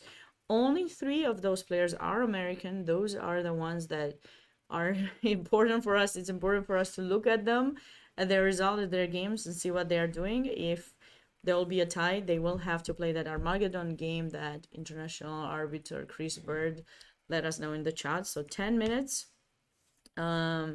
game with 0 delay, and then the players will have to bid, and the player who bids less will have less time but can draw the game to win the spot for the prestigious, even more prestigious than this one, Yes, US and we Championship. And do have a final result here. Ben Lee does manage to find safety for his king. The last few checks would have been queen a4, queen a3, but eventually this king finds safety on g8, and promotion is inevitable. It's kind of a fascinating thing with these queen and pawn end games.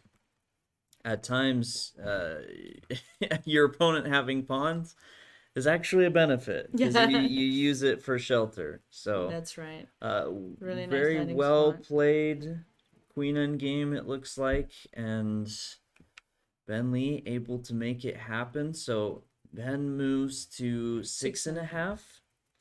So very, very nice. Very exciting. And Exciting. FN Michigan Eagle says, 2 Armageddon games, how do you have the end of the world twice? Well, we have it because we gotta have a winner of the US Open, and then we have to have a top American player as well. So it's gonna be an exciting game tomorrow. We hope you will be joining us at 3 p.m. Eastern time. What an exciting day, Kaden.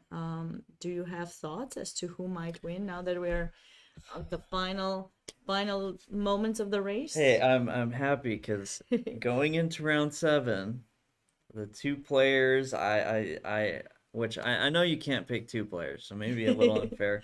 But the ones I said I wanted to watch, and I was, from seeing some of their earlier games, really liking, was Andrew Tang and Varuzhan Akobian.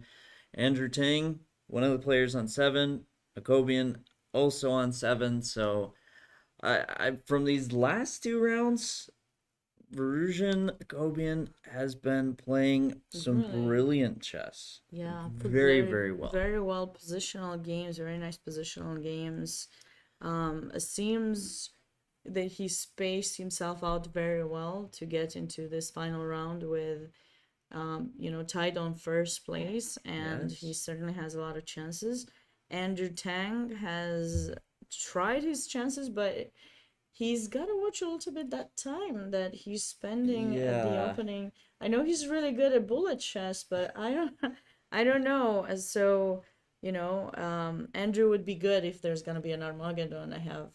I would put my money on Andrew. We're not gonna bet anything, but just saying, I feel like he would be probably a person to kind of bet for, in a way, in an Armageddon. But they're still around tomorrow. So we have to get to that. A lot of really good players tied for first. So it's 7 players? 6. 6. 6 players. Andrew Tang, Jason Liang, Alexei Sorokin, Vara Kobian, Viktor Matvishin, and David Brodsky, and Rahul Srivachav. Wait, yeah. That's 6, right? That's 7. What? Andrew Tang, Jason Liang, Alexei Sorokin, Vara Kobian, Viktor Matvishin, David Brodsky, and Rahul. okay, 7. Oops. I know. I thought it was 6. I thought it was 6. Oh, because yeah, it's 2 players on board 1. There, I forgot. Yeah. Yeah. So 7 players. I will say what's Pretty interesting is interesting. because there is an odd number. Which one of them will play down? Right, because I think that could be an advantage just because playing someone that has 6.5, if you have 6.5, you have this small chance to tie for first if some of the other games are drawn. So it may be a benefit just to play someone on 6.5 because they're more incentivized to push for a win and you get a decisive result. Maybe. Maybe. It's gonna be interesting actually. Looking at the pairings, I don't think we can calculate it, and I know they won't be putting the pairings up until 1 hour before the round. So, I will not do that calculation, but the players might because they have to kind of try to figure out whom they play and kind of use tonight, the rest of tonight and tomorrow morning to get ready because this is an important thing for them. And okay, looking at the standings for just a moment, if you want to pull them up just to kind of for players to see it, it's before round 8, but yeah, that's not gonna help us.